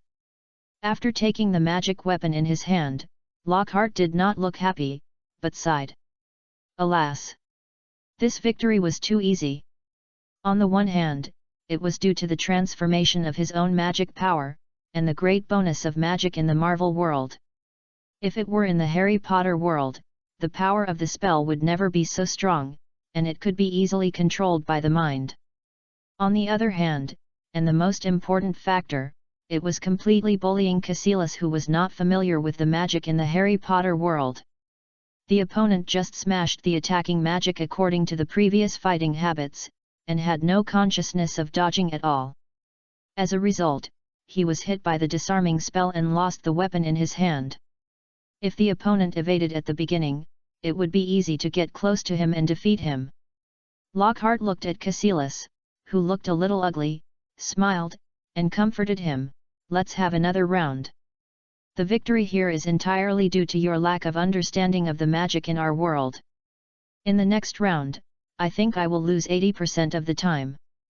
As he said, he stretched out his hand and waved it, and the short stick magic weapon floated from the air and fell into Cassilis' hands. Seeing this, Cassilis didn't say much, and directly raised the magic weapon in his hand, but his expression was much more cautious. Chapter 70 System Lottery. Lockhart, I suggest you strengthen your physical training in the future, your close combat ability is too poor. Just after the battle, Cassilis, who looked refreshed, said to Lockhart teasingly. I lost a game before, and now I have successfully won a game, which is considered a draw. Hearing Cassilis's suggestion, Lockhart looked at the large number of battle traces around him and nodded with a wry smile. Just now, he used a lot of spells such as Shatter, Flame, Transfiguration, etc., but they were basically avoided by Cassilis, who was already prepared. Some spells occasionally hit the opponent, but they were blocked by Cassilis, who was well defended. Although Lockhart cast spells and moved back quickly to avoid the approaching Cassilis. But in the end, he still couldn't escape the opponent's clutches. Once the distance is shortened, it is a disaster for a standard long-range wizard like Lockhart. Even if he has Thor's combat experience, he was easily defeated by Cassilis due to the huge difference in physical fitness. The experience of failure made him take Cassilis' advice to heart. Since he failed, it means that this is a common weakness of most wizards in the Harry Potter world. When he strengthens his physical fitness, even if he can't beat Cassilis, I believe that most wizards will definitely not be able to resist the same method. Well, Dumbledore, forget it, the opponent's skilled apparition was avoided before he even got close. While thinking, Lockhart had more thoughts on how to strengthen his body. The mages of Camartage are very good at this, because they have strict requirements for physical fitness. Otherwise, it is difficult to borrow a large amount of Vishanti's power to fight. If the physical fitness is too weak. Unless you are gifted and have a strong control over energy. Otherwise, if you are not careful, you will be easily blown up by Vishanti's power. Then, system, give me a lottery. Lockhart put his eyes on Cassilis and called the system. After this period of communication and interest binding, Cassilis' recognition has reached 60, which can be regarded as a close friend. Naturally, it meets the standard for the lottery. While calling the system, Lockhart's mind turned, and a large amount of reputation points were consumed. In a blink of an eye, 20 consecutive draws were made, consuming 20,000 reputation points. Ding!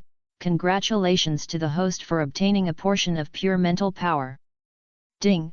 Congratulations to the host for obtaining a portal magic. Ding! Congratulations to the host for obtaining a soul projection magic. Ding! Congratulations to the host for obtaining a portion of physical strength. Lockhart was a little surprised by the results of the draw. I don't know if this is the first draw recently, or if the system understands his thoughts, and the quality of the draw is very high this time. However, Lockhart found that the magic he wanted most did not appear. Thinking of this, Lockhart called out to the system again. Draw again, consume 20,000 reputation points, and draw 20 more times. Ding! Congratulations to the host for obtaining the mirror space magic. Ding! Congratulations to the host for obtaining the portal magic. Ding! Congratulations to the host for obtaining the pure mental power. The rewards for the new round of draws are still good. Although there are many repetitions, there are also some good rewards. At least, the magic that Lockhart is most interested in has been obtained. So, receive the portal magic. Receive the soul projection magic. Receive the mirror space magic. As Lockhart controlled his mind and lightly clicked, he immediately received all the rewards he needed. At this moment, Cassilis was looking at Lockhart with interest, who seemed to be thinking. He guessed that Lockhart might be reviewing the battle just now. Because he also has the same habit, combat experience needs to be constantly reviewed and summarized to improve efficiently. Soon, Lockhart came back to his senses, looked at Cassilis in front of him, and said in a gentle tone, "Cassilis, thank you this time." Well, he really had to thank him. All the magic knowledge of Kamar-Taj was obtained through him. Immediately, Lockhart glanced at the traces of battle all around him. Waving the wand in his hand lightly, he said hurriedly, "Restore to the original state." In an instant, a large amount of ground in the training room that was burned by the fire and crushed was restored to its original state as if time was reversed. Seeing this, Cassilis flashed a trace of surprise in his eyes, and couldn't help but exclaimed, "Sure enough, the magic of each world has its own unique features." After hearing this, Lockhart had a faint smile on his face. The praise of his friend naturally made him happy. But he still said modestly, "After thousands of years of development, we are indeed unique in the aspect of life magic, but in the aspect of close combat, we are indeed very insufficient." Hearing this, Cassilis smiled. Through the battle and the chat just now, he also knew that the physical fitness of wizards in Lockhart's world was at most a little stronger than that of ordinary people, but not much. They would not specifically train their physical fitness like the mages in Kamar-Taj. However, Cassilis was a little confused. Although he felt that Lockhart's physical fitness was average, his melee experience just now was not weak. But he didn't think much about it. Maybe in his eyes, an excellent mage should consciously make up for his own shortcomings. Well, he was trained by the Kamar-Taj mage system and believed that a mage should not only be good at long-range combat, but also not be too weak in melee combat. Otherwise, it is easy to be caught by the enemy in battle and be in danger of life. Then, Cassilis asked curiously, "Lockhart, after the battle just now, how do you feel about magic? What is so special about the transformed magic?" Chapter 71 Cassilis' Desire. Cassilis is quite curious about the transformed magic. On the one hand, it is his first time to experience such a thing. The mages of Kamar-Taj all practice with the help of Vishanti's power. There is no experience of magic transformation. On the other hand, and the most important factor, he wants to see what effect the transformed magic has on the body or lifespan. If it helps, he also wants to seek opportunities for transformation. After all, life is short. Although the practice of mages can extend life by hundreds of years, who doesn't want to live longer? It would be best if he could live for thousands of years like the Supreme Sorcerer. After hearing Cassilis' question, Lockhart pondered for a moment and said slowly, "After the transformation of magic power, I personally feel that the magic power has improved a lot in both quantity and quality. Moreover, I can feel the magic power after the transformation. Force is smoother and consumes less when casting space-type magic." After hearing Lockhart's answer, Cassilis was a little disappointed, but he continued to ask, "Are there any other changes? For example, lifespan and the like?" Hearing what Cassilis said, Lockhart's heart shuddered. He didn't forget that the other party would become a follower of Dormammu, the Lord of the Dark Dimension, in the future. One of the most important factors is lifespan. It seems Cassilis now has signs of this. Thinking, Lockhart's expression did not change, and he still said with a gentle smile, "There is not much change in lifespan. Or maybe it is too subtle and I can't feel it. But the body has been strengthened to a certain extent, but it is still not as good as you." Hearing Lockhart's answer, Cassilis nodded a little disappointedly and didn't say much. Then, Lockhart asked tentatively, "Cassilis, if you are interested in extending your lifespan, I have some methods." Hearing what Lockhart said, Cassilis suddenly looked up, a hint of surprise flashed across his face, but his expression quickly returned to calm, as if he meant something. "The practice of a mage pays attention to the nature of heaven and earth, and conforms to the laws. Extending life will definitely cost a corresponding price. If the price is too heavy, it will be more than worth the loss." Hearing this, Lockhart did not give a clear reply, but nodded, as if agreeing or hinting, saying, "Indeed, everything is balanced, and if you gain one part, you will definitely lose another part." After hearing this, Cassilis was silent for a moment, not knowing what he was thinking, and soon, he smiled and changed the subject. "Okay, let's play a game. I believe everyone is tired. Have you eaten? Otherwise, I'll treat you today. The food you treated me and Morin to last time was good." After hearing this, Lockhart also nodded and agreed, "Okay, it must be delicious. I love food the most in my life. Haha." After hearing this, Cassilis also smiled and said, "Of course, you can't treat us to delicious food, and I can't treat you to worse food than you." After hearing this, Lockhart nodded with a smile, and then followed Cassilis out of the training room.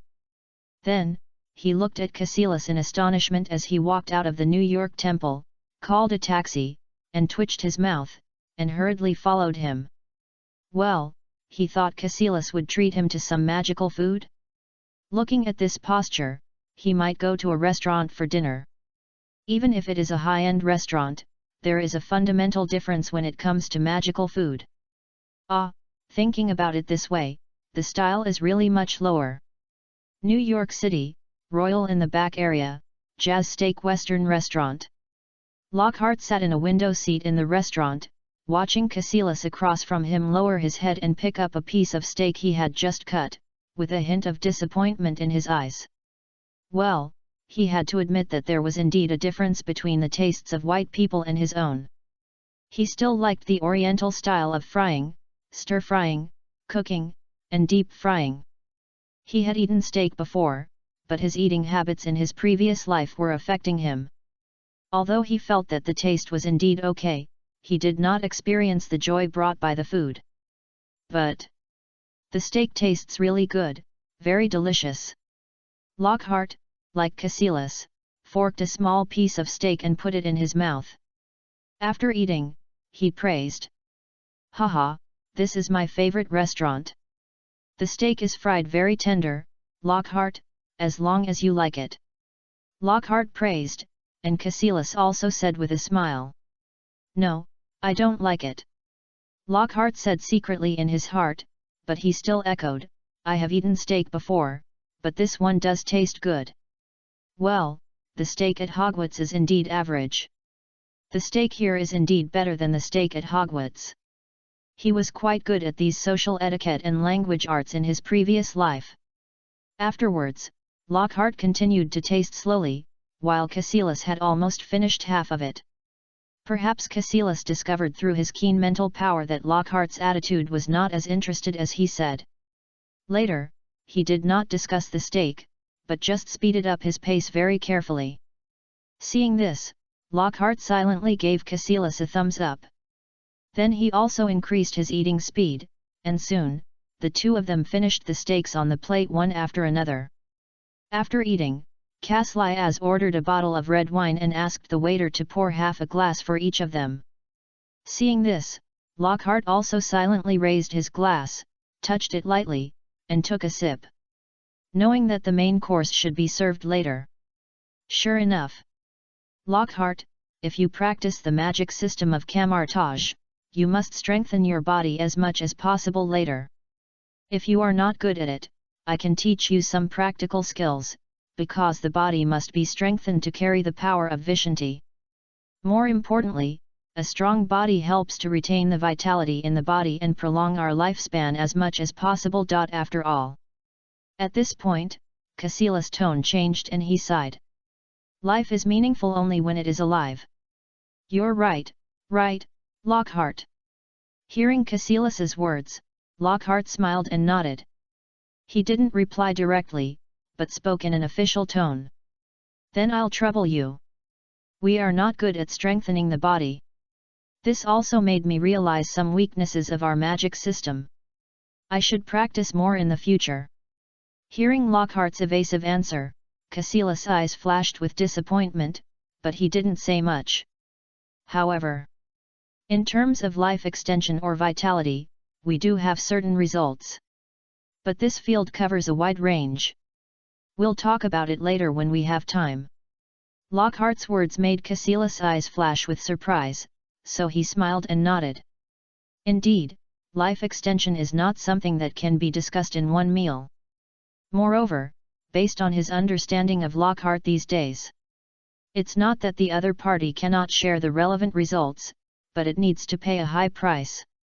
Take your time, don't rush. He is still young, with his identity and the current relationship between the two, there is no problem in obtaining some information. Chapter 72 Spider's Excitement, May's Pride, Seeking Follow-up Reading, Investment and Recommendation. New York, Queens, Auburn Apartment. Auburn Apartment is a very common ordinary apartment in Queens. There are very few tenants in it, most of whom are the owners themselves, so the overall living atmosphere of the apartment is pretty good, and many residents on adjacent floors have become friends. And May bought the house on the 7th floor of the apartment a long time ago and has been living with her nephew Peter Parker. Today, it was almost time to get off work, and May directly closed the door of the book cafe and returned to her home in high spirits. Because what happened today still makes her feel like a dream. Billionaire Iron Man Tony Stark actually came to the book cafe she runs. What's even more amazing is that after being rejected by her boss, the other party was willing to wait the next day. No novels dare not write this way. But it doesn't matter. This is the boss's own business. Tomorrow she just needs to provide good service and reception. No, that can't be said. Thinking of the signature in her hand and Tony Stark's verbal publicity promise. A bright smile appeared on May's face. It's just a few days of work, and she encountered such a big surprise. It's really amazing. Before she got home, May started to think about today's dinner. I don't know when, she found that her nephew had a big appetite recently. Every time she cooked, no matter how much, he could eat it all. It's naturally very good that the nephew likes to eat the food he cooked, but he eats a little too much, which is obviously a bit strange. But she didn't think too much about it. Maybe the nephew is growing recently. It's said that people who grow up eat more and grow taller. That should be the case. After unlocking the door, May just stepped into the house. Suddenly. Hi, May, you're back. How was your work today? Peter Parker asked from the door of his room. Aunt May was startled, subconsciously reached out and gently stroked her chest, and laughed and scolded, Peter, you scared me. Then, she put the bag in her hand on the nearby table. Then she walked to the kitchen and answered Peter's question in a casual manner, today's work is quite surprising. You may never imagine what I encountered today. Aunt May's words obviously aroused the interest of Spider-Man, and Peter quickly asked, May, what happened? Then, Peter trotted directly after May into the kitchen and began to wash vegetables skillfully. And May started to light the fire, add oil, and took 2 eggs by the way. Seeing that May did not answer his question, Peter quickly pretended to be pitiful and asked, May, just tell me. After hearing this, May had a faint smile on her face. Said in a surprised and boastful tone, Peter, guess who I met today? Who? Could it be Mr. Lockhart? Peter asked, it shouldn't be. You shouldn't be so happy to see the boss. I remember you complained about him a lot these 2 days. Oh, Lockhart, the business idiot. Watching Peter start to speak to himself, speculate, and even imitate his complaints about the boss, May said helplessly, "It's not Lockhart, it's your idol. It's the idol you often stick on the headboard of the bed in your room." "Oh, my God, Tony Stark!" Little Spider exclaimed, "Really? May, you actually met Mr. Stark?" Hearing Peter's surprised tone, May smiled happily, and then said in a somewhat tempting tone, "I not only met that Iron Man today, but also asked for an autograph. It's in my bag." Hearing May's answer, Peter immediately put down the dishes he was washing, turned around, and walked towards the table where May put the bag. When May saw this, a proud smile appeared on her face. She knew that her nephew would never refuse this gift. In a few seconds, she saw Peter running to the kitchen with his bag. While running, he asked anxiously, "May, where did you put it? Why can't I find it?" "Well, of course you can't find it, because it's in my pocket." "Really? Look for it again." May joked with a smile. "I looked for it, but I couldn't find it after searching everywhere." Peter complained a little while opening the bag in his hand to May. "I looked for it for a long time, and I found some of your cosmetics and some business cards." "Where's the signature, May? Show me." After hearing this, May put down the spatula in her hand, patted her head lightly, and said as if a little depressed, "Oh, look at my brain. I remembered it wrong. It should be in my pocket." As she said that, May took out her wallet from her trouser pocket, unfolded the signature page, and put it in front of Peter. "Look, what is this?" After letting Peter take a look, May immediately took back the wallet, holding it in her hand and waving it slowly as if showing off. "May, let me take a few more glances. Let me take another look," Peter said as he walked towards May. He aimed at the target with lightning speed, and took the wallet from May before she could react. He quickly reached out and took the wallet from May's hand. After getting it, he immediately ran towards his house, shouting, "May, let me take a look first, and return it to you later." May smiled happily when she saw this scene, and shouted to Peter, "Don't worry. This is a gift for you. Keep it well. Pay attention to the blessing on it." Then, Peter replied loudly, "Thank you, May. I saw it. Mr. Tony Stark said it was given to me." Well, when May asked Tony for an autograph, she specifically said that she wanted to give it to his nephew Peter Parker. His nephew admired him very much, and he hoped to write some blessings, preferably something like asking him to study hard. Of course. Tony followed May's suggestion and wrote a few more words. Hearing Peter's loud reply, May smiled brightly. It seems her thoughts were not in vain. Her nephew is a genius and has always done very well in school. This is what she has always been proud of. Well, it is also one of the things she often brags about to her shop assistants. Then, without thinking too much, she started to cook dinner for today. At this time, Peter Parker also looked excited as he took out a card from his wallet. The card was Tony Stark's signature and blessings. "To my little fan Peter Parker, I wish you to be admitted to MIT and become my alumnus, Tony Stark." Peter looked back and forth for a few times, with unstoppable excitement on his face. Then he took out his mobile phone and took several photos, and sent them to several of his good friends. Such a happy thing, to share with good friends. Well, absolutely no intention of showing off. Then, while looking at the signature, he chatted with his friends on the phone. After a while, he heard Maze shouting from outside. "Peter, come over for dinner." After hearing this, Spider-Man immediately replied on his phone, then walked towards the living room with his signature. He was a little curious about how May met his idol Tony Stark. Chapter 73 Mirror Space. "May, can you tell me how you met Mr. Stark today?" May, who was eating at the table, looked up and saw Peter's expectant look. After thinking for a while, she smiled and said, "It really surprised me to see Tony Stark today. I was working in the book cafe, but I saw him get off the car and walk towards our book cafe. I felt a little incredible at the time. I didn't expect that the other party was looking for Lockhart." After hearing this, Peter interrupted with some curiosity, "Are Mr. Lockhart and Mr. Stark friends? Otherwise, why would Iron Man look for him?" Hearing Peter's interruption, May shook her head and said, "No, I asked Tony Stark, and the two didn't know each other at all." Then, May said in a mysterious tone, "Guess what Lockhart's attitude towards him is?" Hearing May's tone, Peter began to guess, he should be very happy. After all, Iron Man actually came to in his shop. To this, May shook her head and said in an incredible tone, "Do you know? It's disgust. He actually disliked Iron Man coming to his shop." "Really?" Peter was also a little unbelievable.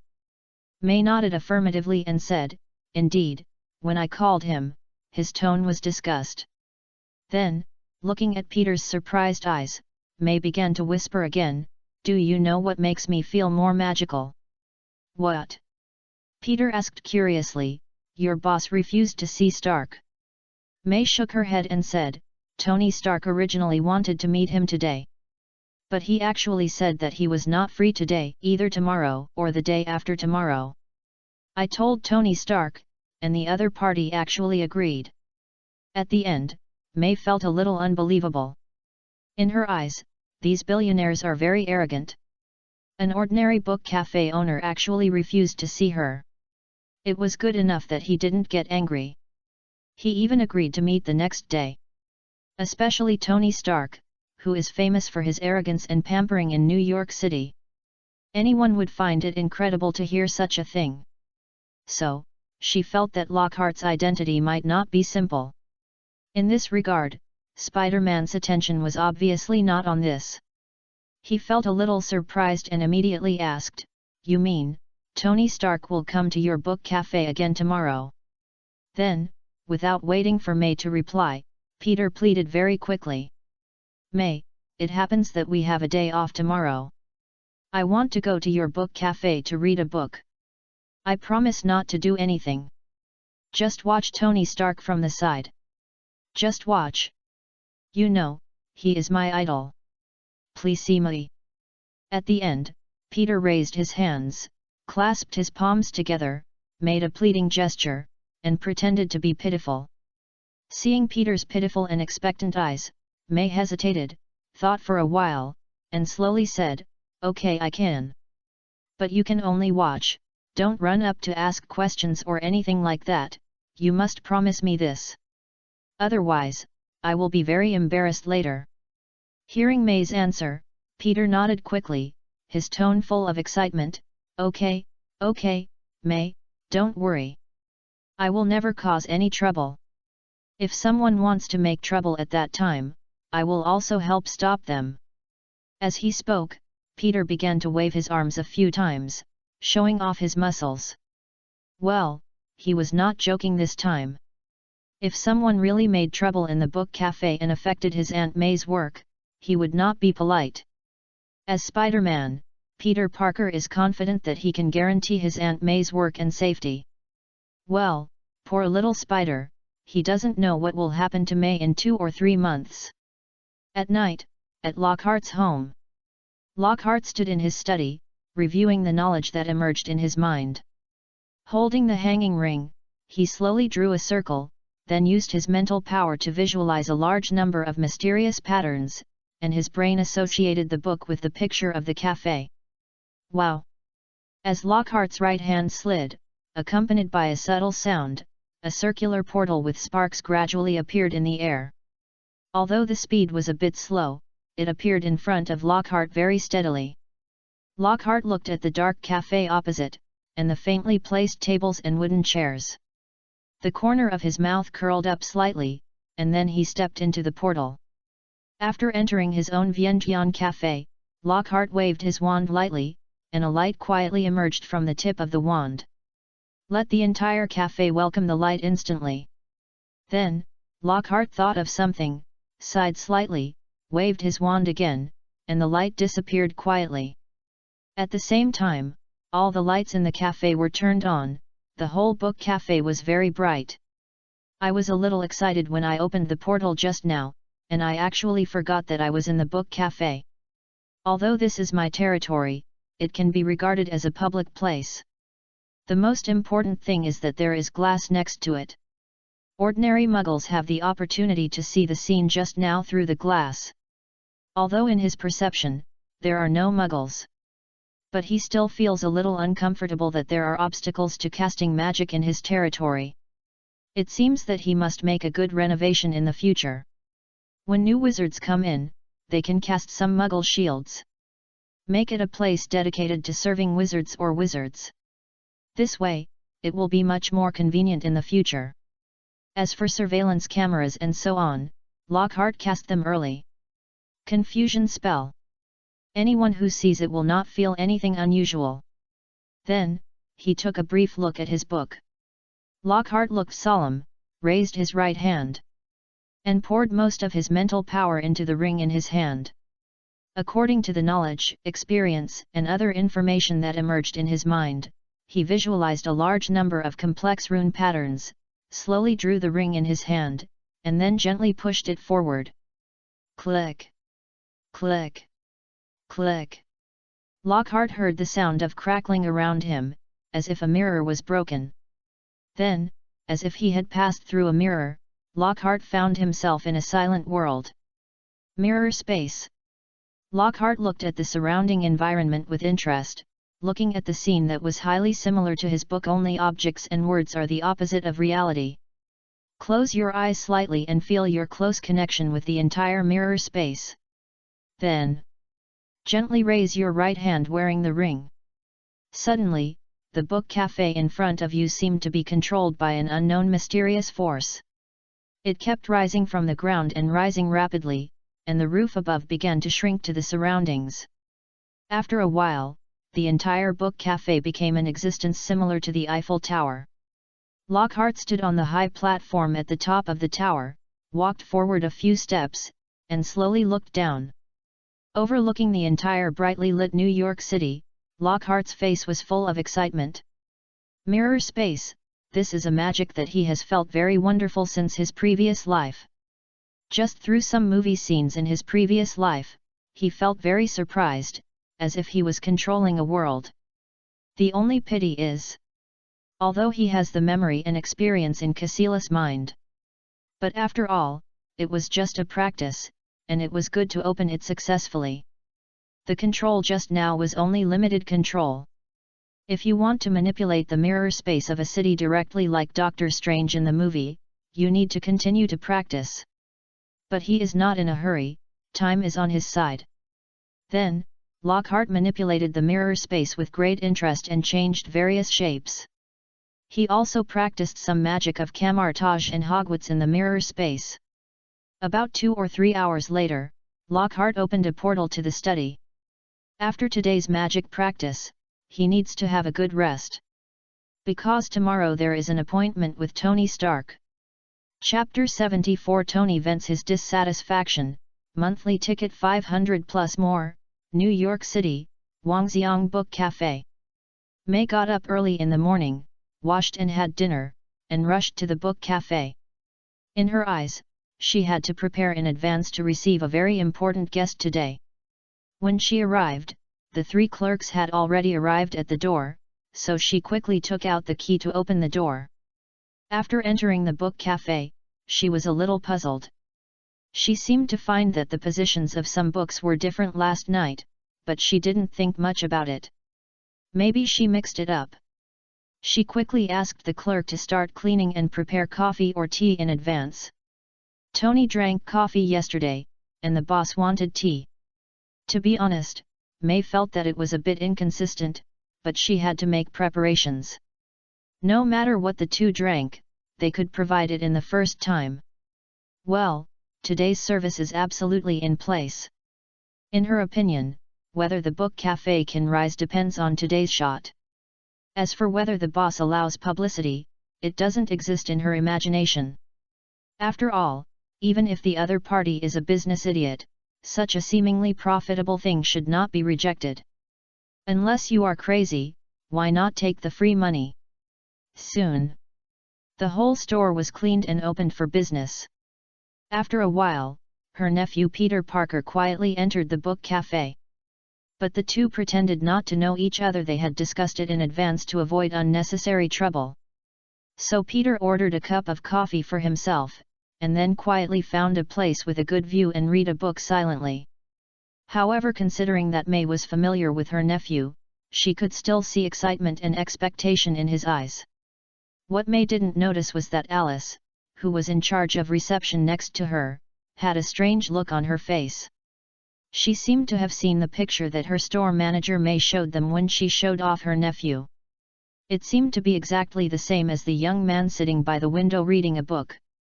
Tisk tisk tisk, it seems that the store manager also has some thoughts. However, this Peter looks quite handsome. Alice's mind flashed, but her face quickly returned to normal. As time passed, it was almost 8:30. At this time, May saw the figure of her boss Lockhart from outside, and hurriedly trotted outside to greet him. At the same time, Peter Parker also looked at his Aunt May's boss business idiot Lockhart with some curiosity. Lockhart entered the Wangxiang Book Cafe and saw that there were only a few people in the entire book cafe. Nodding with satisfaction, he liked quietness. The main purpose of opening a book cafe was to avoid some unnecessary troubles. In addition, it was to make money. To be precise, it was not to earn rice dollars, but to earn magic resources. So, what May was doing was meaningless to him.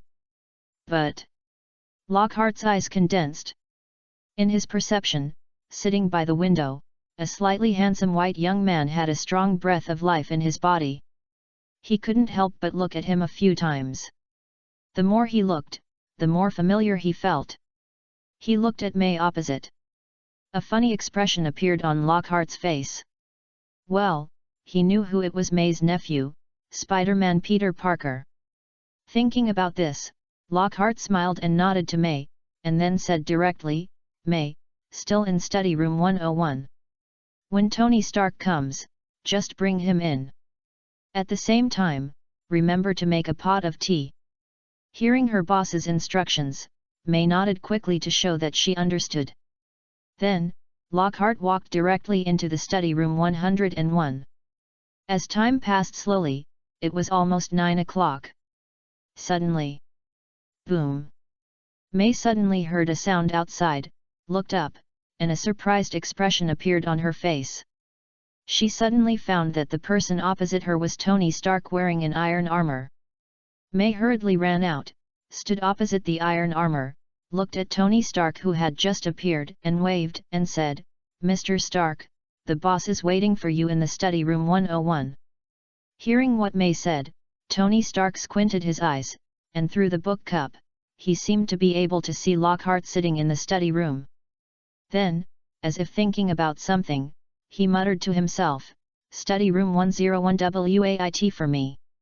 Then, in May's somewhat surprised eyes, he directly entered the book cafe wearing armor.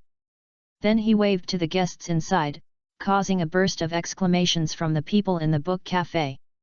Several hot beauties ran up directly, took pictures, and asked for autographs. At the same time, pedestrians outside also entered the book cafe, joined the crowd, and took pictures. Under May's gaze, Peter seemed to be a little eager to move, as if he wanted to go up. At this moment, Tony agreed to the requests of his fans around him very casually. Those who wanted autographs signed, and from time to time he gestured with his hands in various postures and took pictures with those beauties. For a moment, it seemed as if the book cafe was his territory. When May next to him saw this scene, she was happy on her face, and quickly told the clerk next to her to do the same. Join the photo taking. With Tony's cooperation, she would take this opportunity to promote the book cafe. Even if the boss knew, he would definitely give her a thumbs up and praise her for being awesome. Well, May seemed to have forgotten one thing. It was already past 9 o'clock, past the appointment time, and her boss was still waiting quietly in the study. And Tony Stark seemed to be obsessed with taking photos and signing autographs, as if he had completely forgotten that he had an appointment. At this moment, Lockhart also sensed the scene outside through his mental power, and was a little speechless. How could he not understand Tony's actions? Wasn't he just venting a little dissatisfaction in his heart for being rejected yesterday? Although he understood the meaning behind his actions, Lockhart was not going to indulge him. So, Muggle shielding. Memory is blurred. Psychological suggestion. Lockhart waved his wand gently, and 3 spells came down. From the tip of the wand, a transparent ripple spread out in all directions, and soon, it enveloped the entire Vientiane Book Café. Suddenly, the pedestrians outside the book café seemed to be affected, and a trace of confusion flashed in their eyes. They did not look at the Iron Man in the book café and continued to walk forward. The crowd surrounding Tony in the book café seemed to be controlled and slowly walked out of the book café. At the same time, a silver-white light entered their minds. The memory of taking pictures with Iron Man began to blur. I only remember that I seemed to have met Iron Man once, and took some photos with him. Once I wanted to recall, I found that the memory scene began to blur, looming, and very hazy. At the same time, a thought arose in everyone's mind. This opportunity to take pictures with Iron Man is too rare. This is my secret. I must treasure it and can't tell anyone. This thought became deeply rooted as they walked out of the book café, and they subconsciously held the signature and mobile phone in their hands tightly. As if it was really their secret, their treasure.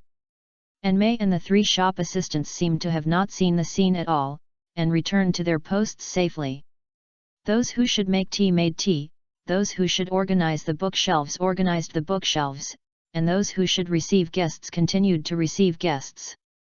Including Peter Parker, who returned to his original seat and continued to read under Lockhart's conscious control.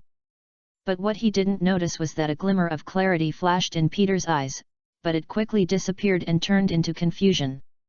And Tony himself, under Lockhart's control, was not affected at all. He looked at the weird scene in front of him with shock in his eyes. He quickly called Jarvis, closed his armor mask, and was about to leave such a weird scene, when he heard a gentle voice in his ear. "Mr. Stark, I'll wait for you in study room 101. Chapter 75 Lockhart's Spell Research. Lockhart sensed the effects of his 3 spells and nodded with satisfaction. When he was in the Harry Potter world, he had been studying magic about memory. After all, the original being very good at memory or consciousness, he has retained a lot of research memories in his mind. Naturally, he couldn't give up. At the beginning, he optimized the Muggle shielding spell, and the optimized spell allowed Lockhart to shield or accept certain Muggles. Later, Lockhart combined Camartage and some psychological knowledge from his previous life. He dug deep into memory and thought about how to affect people's memory, consciousness, thinking, and even cognition. The last 2 spells are his small achievements. Now it seems that the effect is remarkable. However, after casting this kind of spell, the only side effect is that there will be a feeling of pleasure in the heart. To be precise, it is the pleasure of wantonly playing with people's minds. Although this has little impact on Lockhart, he will try to avoid frequent use to avoid directly affecting his psychology. In his guess, the original body's bad personality may be due to the side effects of frequent casting of memory spells. If restrained, the ending will not be so tragic. However, from now on, the troubles caused by Tony have basically been solved, and there will be no future troubles. Under his psychological suggestion, everyone will choose to keep it secret, even when facing the closest people, they will choose to hide it, and they will not notice it. Because this idea has been deeply embedded in their subconscious, and they will find countless reasons to refute their behavior. Then, through magic transmission, Tony was called over. Soon, Tony Stark walked out of the iron armor and turned it into a suitcase. He carried the suitcase and walked towards the study room 101. Click. As soon as Tony walked into the door of the study, the wooden door of the study quietly opened. Seeing Lockhart sitting calmly inside, a trace of fear flashed in his eyes. He didn't forget the weird scene just now. If it weren't for the potion provided by the other party to help him, I'm afraid he would have taken action directly. Despite this, Lockhart's method of playing with people's consciousness has been remembered in Tony's heart. Well, it's time to start researching. Anti-Lockhart armor. Lockhart watched Tony Stark put the briefcase aside and sat on the chair opposite him. Looking at the briefcase with interest, as if what happened just now had nothing to do with him, Lockhart asked gently, "Mr. Tony Stark, is there anything you need to find me for?" Hearing Lockhart's tone and recalling the information S.H.I.E.L.D. gave him, Tony felt a little confident, but his tone was still a little stiff. Thanks to Mr. Lockhart's previous potion, it was very effective and saved my life. Hearing this, Lockhart nodded slightly. You still need to thank S.H.I.E.L.D. for this. I just provided the potion to them. Who they want to use it on is their own business. Hearing Lockhart's words, Tony replied directly, S.H.I.E.L.D. has already thanked them. This time I mainly want to meet and talk with you. Speaking of this, Tony paused for a moment, his expression a little strange. He originally wanted to use the money-throwing tactic on Lockhart to exchange for something. But seeing the situation just now, he suddenly couldn't open his mouth. There seems to be a big difference between him, a capitalist who plays with technology, and a wizard who plays with magic.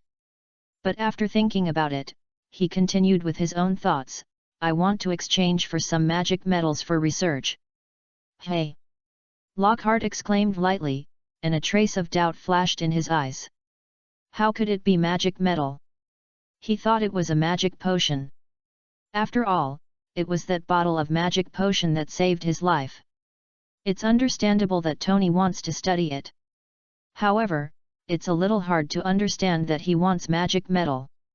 As if he knew Lockhart's doubts, Tony explained directly, not long ago, S.H.I.E.L.D. invited me to participate in a wizard gold coin project. This gold coin should be provided by you, right? Hearing this, Lockhart nodded, and then Tony continued, his tone mixed with a hint of complacency. Originally, their project had no progress, but it's different with my participation. We have achieved breakthrough results. Combined with the database of Stark Industries, we have fully analyzed all the elements and characteristics of the complete gold coin.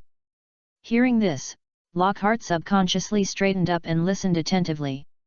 This sounds very good. Looking at Lockhart's state, Tony had a smile on his face.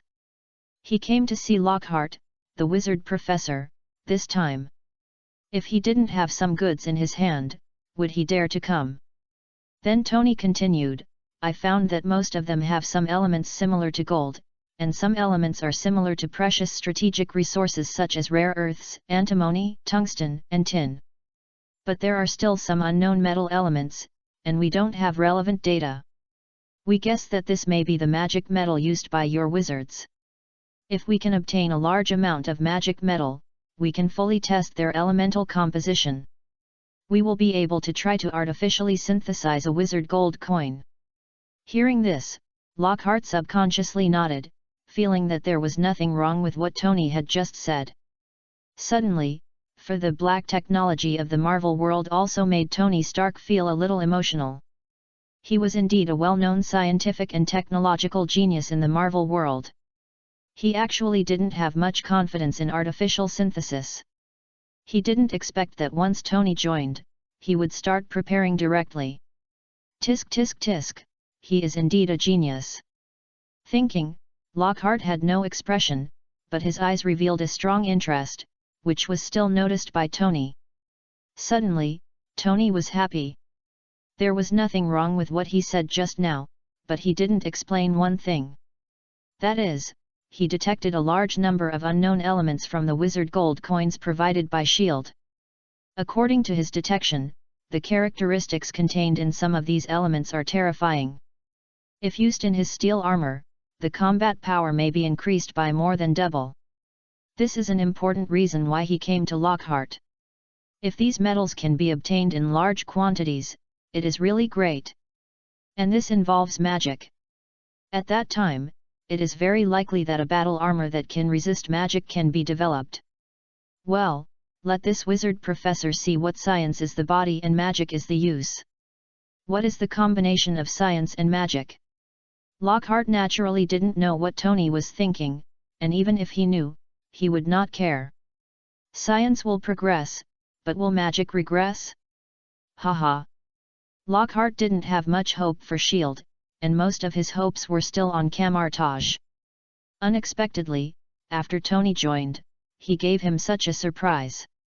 Suddenly, Lockhart directly waved his hand, and more than 10 pieces of magic metal fragments flew out of his space bag and placed them on the table in front of him. Pointing at the metal fragments on the table, he said in a deep voice, "This is the magic metal I currently have in my hand. You can take it for testing first. If it doesn't help, I will send another batch over in a while." Chapter 76 Magic Radiation Theory. Something is wrong today. Peter Parker thought silently in his heart, but he couldn't tell what was wrong. In short, he felt a little awkward. Especially when he saw that there were only a few customers in the entire book cafe except himself, his inner intuition kept reminding him. It was as if something was distorted. But, looking at the photo taken with Tony Stark in his hand, a sense of surprise came over him, and Peter immediately threw the thoughts in his mind behind. This photo was taken with great difficulty, and he must cherish it. Well, don't let anyone know, this is a secret of his own. Should I let my Aunt May know? Peter thought about it, struggling and hesitating. Should I do it? I seem to have promised May before that I would not pester Tony Stark. If I told her, would I be scolded? It would be better not to tell her. But my intuition told me that it might be best to confess to May. After all, May had always treated me like her own son. I shouldn't hide it from May. Two thoughts kept entangled in Peter's mind, and if Lockhart made a detailed observation, he would find that a silver light and a red light kept entangled in Peter's mind. It was his spell that was fighting with Peter's instinct, but the current situation was very stable. His spell was very effective and completely dominated. At most, Peter would have some strange thoughts, but the impact was not great. Then, Peter thought for a while, stopped thinking about it, and prepared to talk about it when the time came. He let go of his perception and wanted to listen to the conversation between his idol Mr. Stark and May's boss Mr. Lockhart. Unfortunately, maybe the study was well soundproofed, so he didn't hear any sound. After a while, Peter's eyes lit up.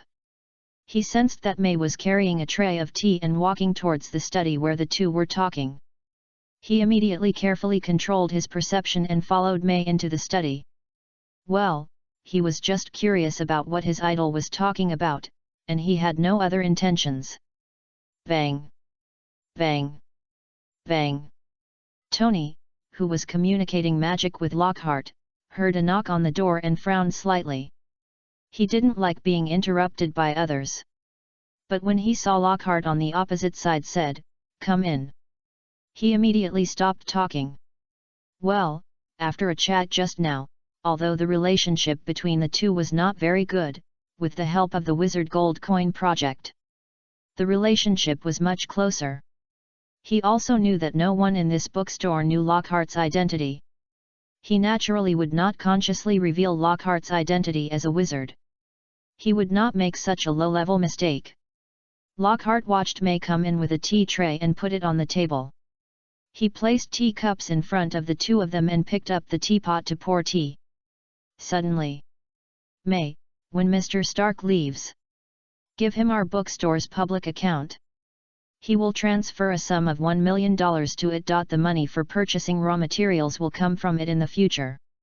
Just as May put down the teapot in her hand, she heard the boss's voice and was stunned for a moment. 1 million, what did her boss do to let Tony Stark transfer money to him?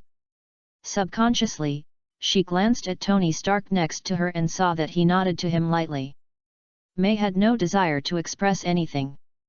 The 1 million was earned by the boss himself, and the book cafe she ran didn't seem to make any profit.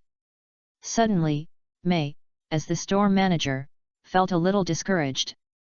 But soon, she was refreshed. If her plan was passed, then there was no doubt that the book cafe would be profitable. The coffee shop will definitely make a lot of money. The account will not be so ugly by then.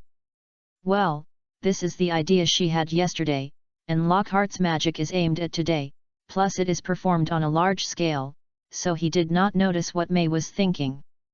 If he really noticed it, he might have to give a psychological hint. With May's gentle agreement, Lockhart glanced at May's leaving figure, closed the door, and added a spell to block sound and perception. Then he poured a cup of tea for himself and Tony across from him, and continued, "Tony, continue, your point of view sounds very interesting." Tony smiled, took a sip of the tea in the cup, and felt that the taste was okay, so he continued, "Lockhart, just now you talked about the impact of magic on technological products, causing technological products to fail. I personally think that magic is a very special unknown radiation. It transforms the human body and gives people some unimaginable abilities. At the same time, it will also have a drastic impact on technological products." Speaking of this, Tony added, "After all, there have been a large number of cases that have shown that many technological products will have adverse reactions and even fail to operate once they enter some special radiation-covered areas." Hearing Tony's point of view, Lockhart thought of the ancient castle of Hogwarts. Especially when he took office, he sensed the huge magic contained in it and nodded. Seeing Lockhart's reaction, Tony became a little excited and began to say, "If we analyze the unknown radiation of magic, then we can neutralize or even expel it within a certain range, so that technological products can resume normal functions, such as positioning, flying, scanning, and other functions." Hearing what Tony said, Lockhart looked a little strange. He felt as if he was describing the function of his iron armor. This guy wouldn't want to wear the iron armor to break into Hogwarts, would he? Well, this should be unlikely, but thinking of fighting with me, it should be a sure thing. Listening to Tony's high interest, constantly expounding on some of his ideas, Lockhart silently recorded some of his valuable ideas. Prepare to return to the Harry Potter world to try and see how far his theory can go? As for full realization, Lockhart can clearly say impossible. You said that magic is an unknown radiation, and from a certain perspective, it can be said that it does have such a similar function. But it is obvious that the magic in the Harry Potter world can make people's consciousness override matter, so that consciousness determines matter. The room of requirement in Gavas is a typical example. The theory of magic radiation is absolutely unexplainable. But starting from this aspect, it may indeed have a certain impact on magic. How big the impact is unknown. Tony can try it later, which can also be regarded as helping himself to find out the gaps and make up for the shortcomings. Well, we absorb the good things, and as for the shortcomings, we should find and make up for them in time, so as to improve the magic practice system. We can't stop eating because of choking. What we pursue is to keep pace with the times, which is the basic quality of being a magic researcher. After a while, Tony finished the tea in the cup and was about to pour another cup when Lockhart held the hanging ring and gently drew an arc upwards. Almost at the same time, the tea in the cup began to surge upwards. When Tony saw this scene, a trace of surprise flashed in his eyes, and he exclaimed, "Lockhart, is it really impossible for me to learn magic?"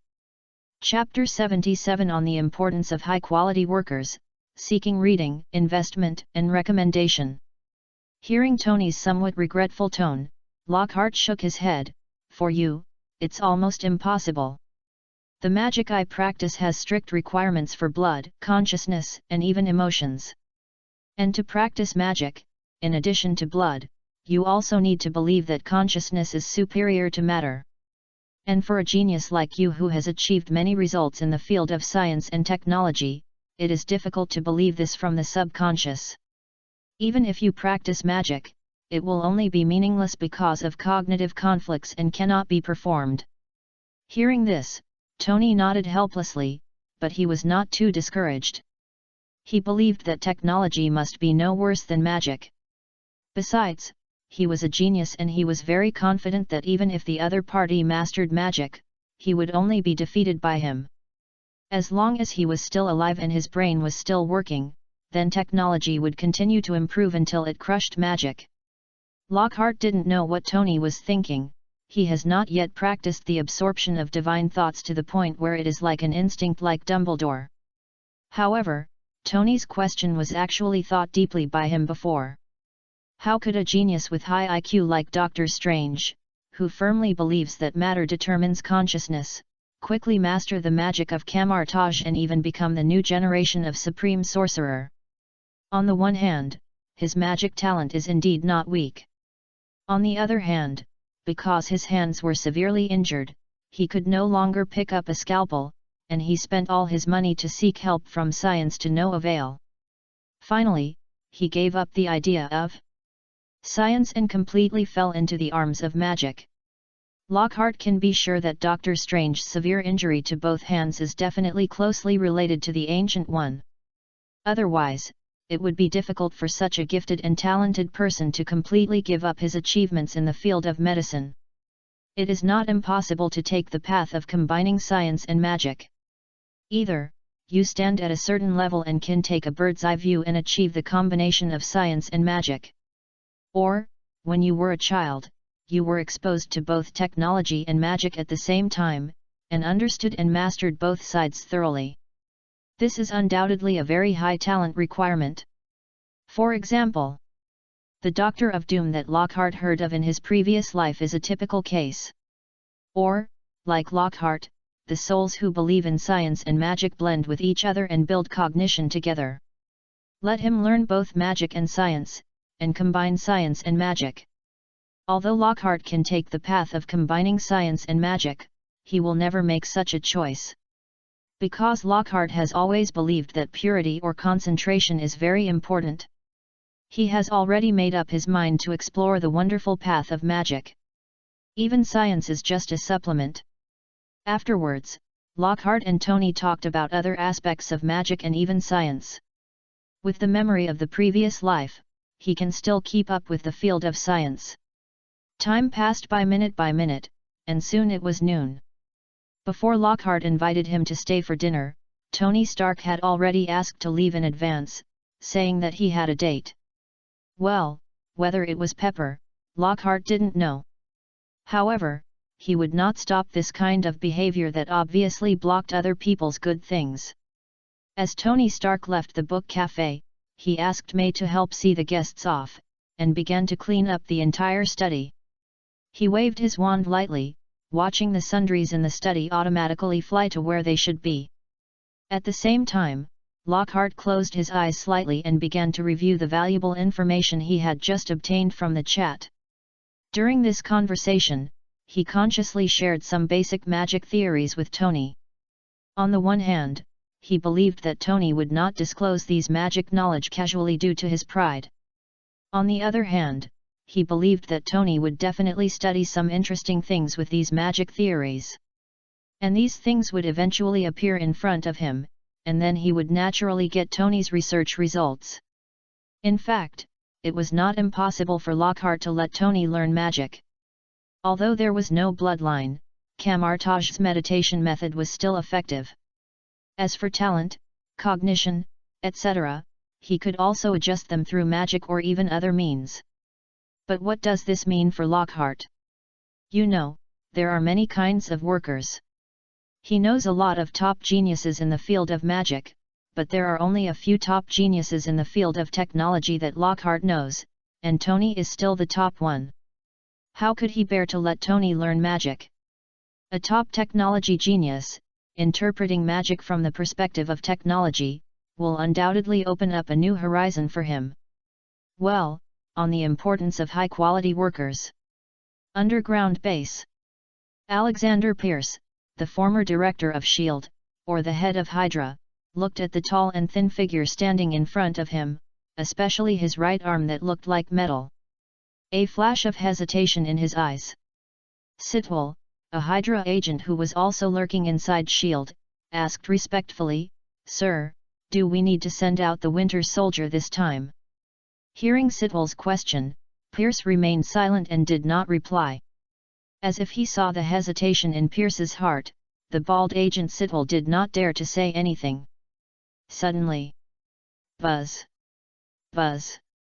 There was a sound from the phone. Sitwell took out his phone, took a quick look, and his face suddenly changed.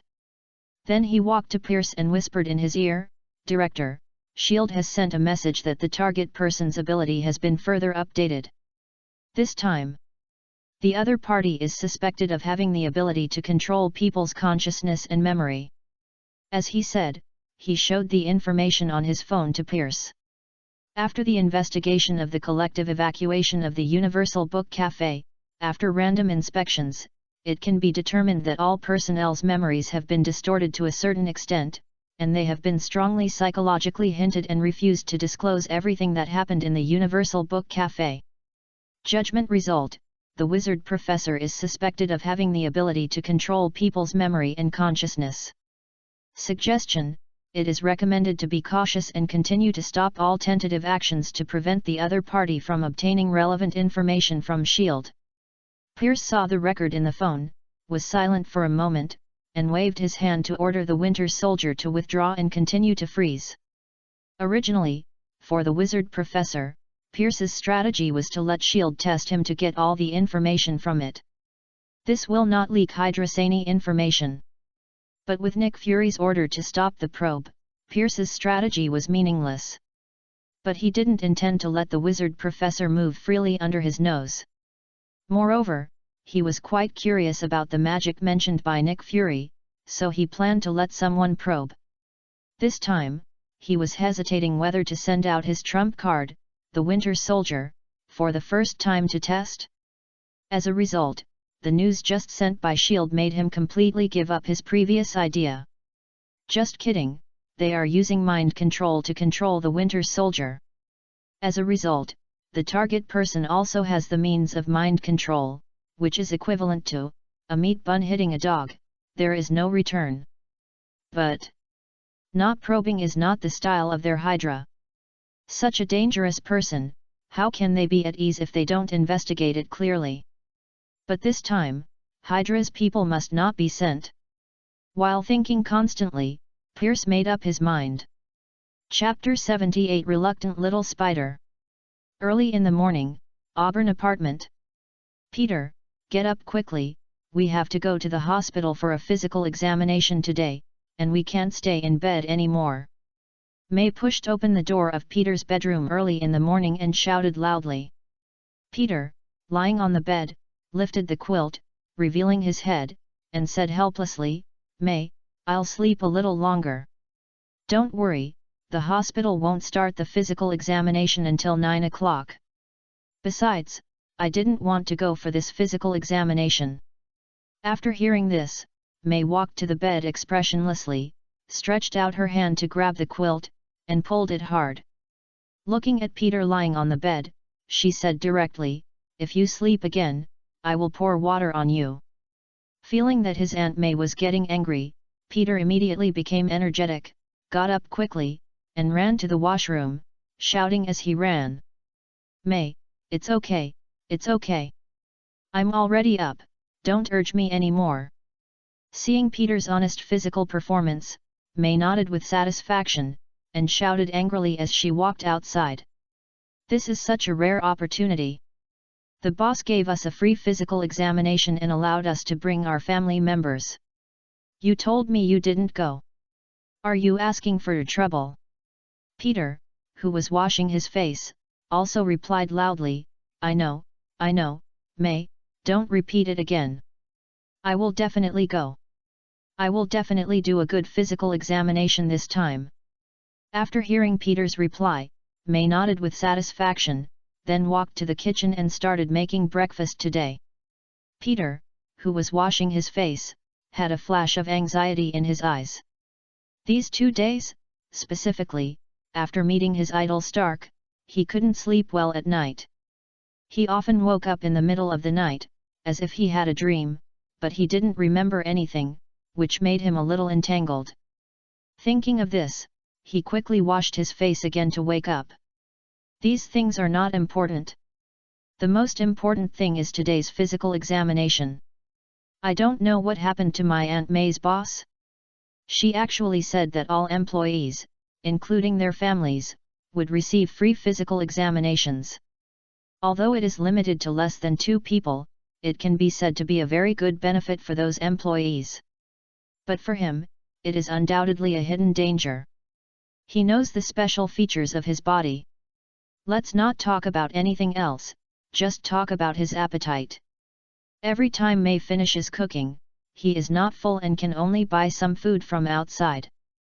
And his physical strength, intuition, speed, and other aspects are different from ordinary people. Other things are easy to say. He can consciously control his body like ordinary people.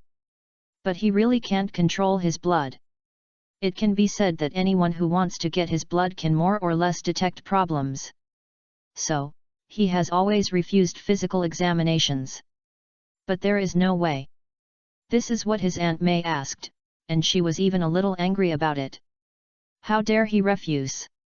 No matter what, just make Aunt May happy first. As for the physical examination, we can talk about it later. Well, although Spider-Man can't steal things, no one stipulates that Spider-Man can't take back his own things. After breakfast, May took Peter out of the apartment, walked to the nearest bus stop, and waited quietly. After a while, the bus May was waiting for arrived. She quickly took Peter into the bus, found a seat, and quietly waited for the bus to drive to the destination, Boston Hospital. Although Boston Hospital is not a large hospital famous throughout New York City, it is also well known in New York City. The most important thing is, it is close to Wangxiang Book Cafe. So, Lockhart decided to do it in this one, so that it would be convenient for him to do it after the work.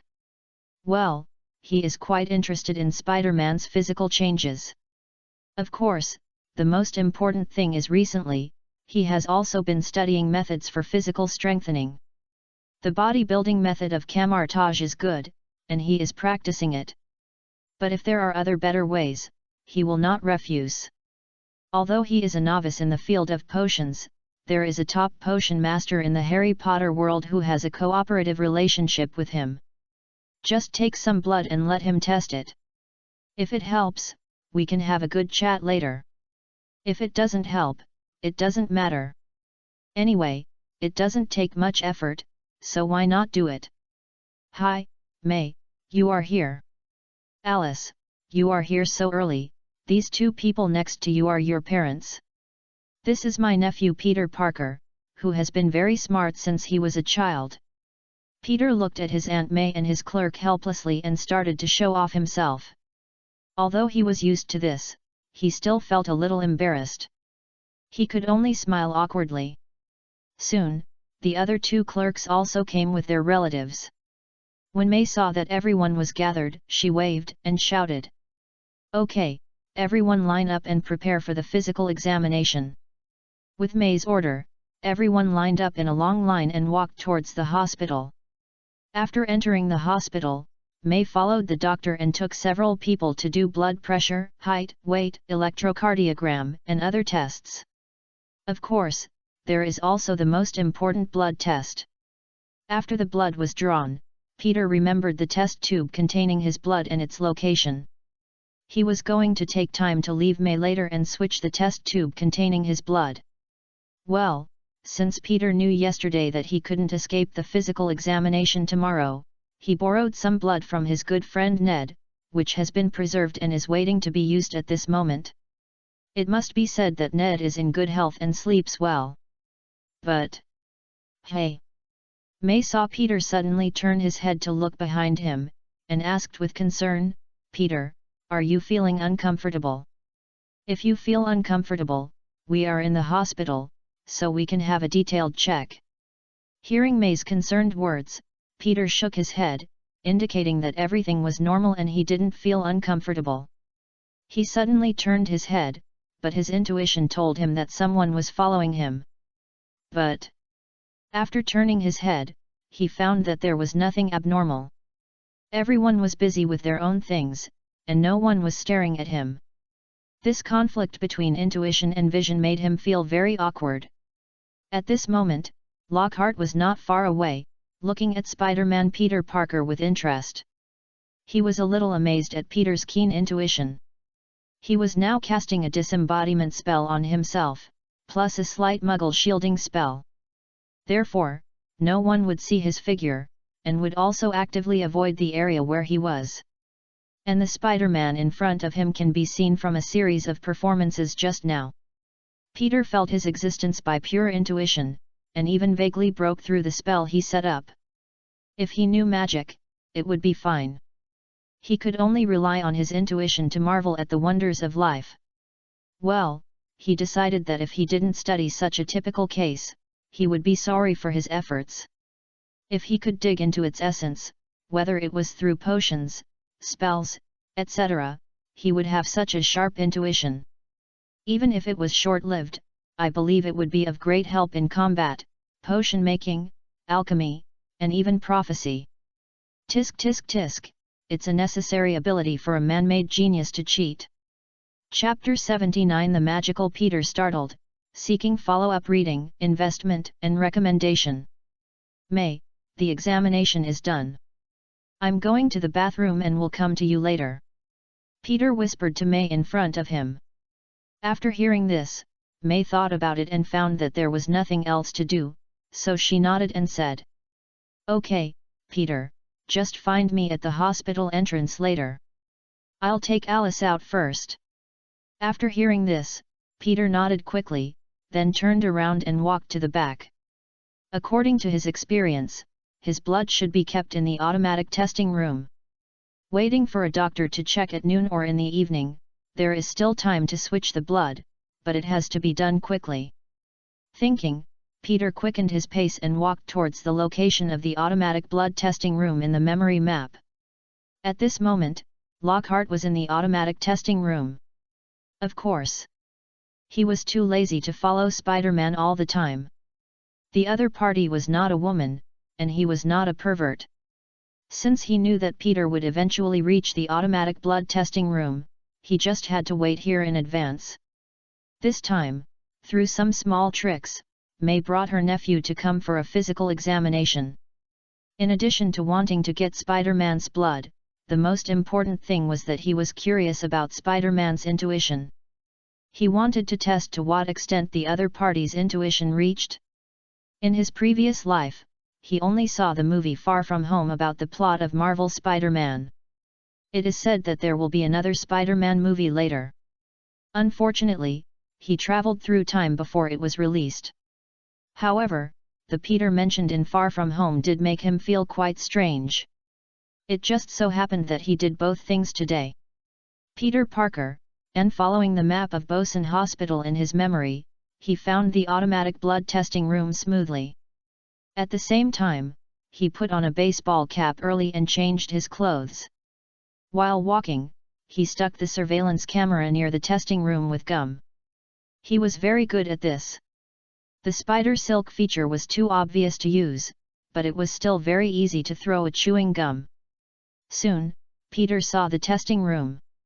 After checking that there was no one around, he carefully climbed into the testing room through the vent above. Lockhart was watching this scene with interest. He didn't need to be so troublesome. He directly cast a wall-penetrating spell on himself and passed through the door. After entering the testing room, Lockhart saw Peter crawling out of the vent with dust on his face, and a smile flashed across his face. Movies are movies after all. The real vents are definitely not very clean. But... swish! Almost the moment Peter came down, a spider silk flew towards Lockhart instantly. Before Lockhart could react, he was hit by the spider silk and was stunned. Then, before he could react, he felt a pulling force pulling him towards Spider-Man Peter. So he quickly cast a spell to cut the spider silk. "Who is it? Come out!" Peter shouted in the direction of Lockhart, "If you don't come out, I will arrest you." Peter took back the cut spider silk, a trace of caution flashed in his eyes, but his eyes were still fixed on Lockhart's position. Just now, there were many people, and his intuition might be wrong. But now in the empty inspection room, his intuition kept telling him there is someone. Lockhart tried to take a few steps, but found that Peter also turned his head, his eyes kept following him, and stared at his direction. He immediately untied the disillusionment spell on himself with some helplessness. "Who are you?" Peter looked at the middle-aged white man in black robes and asked, "Why are you following me?" Well, Lockhart was going to test Spider-Man's intuition, so there was a chance that he would be discovered and even fight. Therefore, Lockhart changed into a new outfit early. In response to Peter's question, Lockhart smiled and said perfunctorily, "No reason, just wandering around." Hearing the other party's obviously perfunctory words, Peter was obviously dissatisfied and his face was a little ugly. He felt someone following him in the hospital lobby before, and thought it was an illusion. Now it seems that it should be the other party. Now, the most troublesome thing is that the other party already knows his identity, and may even know his relationship with May. With his mind turning, Peter simply stopped thinking. No matter what, he would catch the person first. Immediately, Peter rushed directly to Lockhart, and at the same time stretched out his hand to shoot Spider Silk, trying to tie him up. Seeing this, Lockhart waved his wand lightly, and a ball of blue flame suddenly rose up, burning the Spider Silk that was rushing towards him. Then he controlled the flame to fly towards Peter. Peter hurriedly dodged when he saw this, and at the same time kept controlling his hands to control the Spider Silk to rush towards Lockhart's feet. It was as if he wanted to tie his feet and control his movements. Lockhart was not surprised to see Peter escape from his attack. The opponent was obviously an agile fighter, and with his keen intuition, it was no surprise that he dodged. To deal with such a person, Lockhart has his own way. After summoning a ball of flame again and burning the spider silk that rushed towards his feet, Lockhart held the hanging ring, made a strange gesture, and pushed forward heavily. Mirror space. Crack. Crack. Crack. A cracking sound like a broken mirror rang in the ears of the two.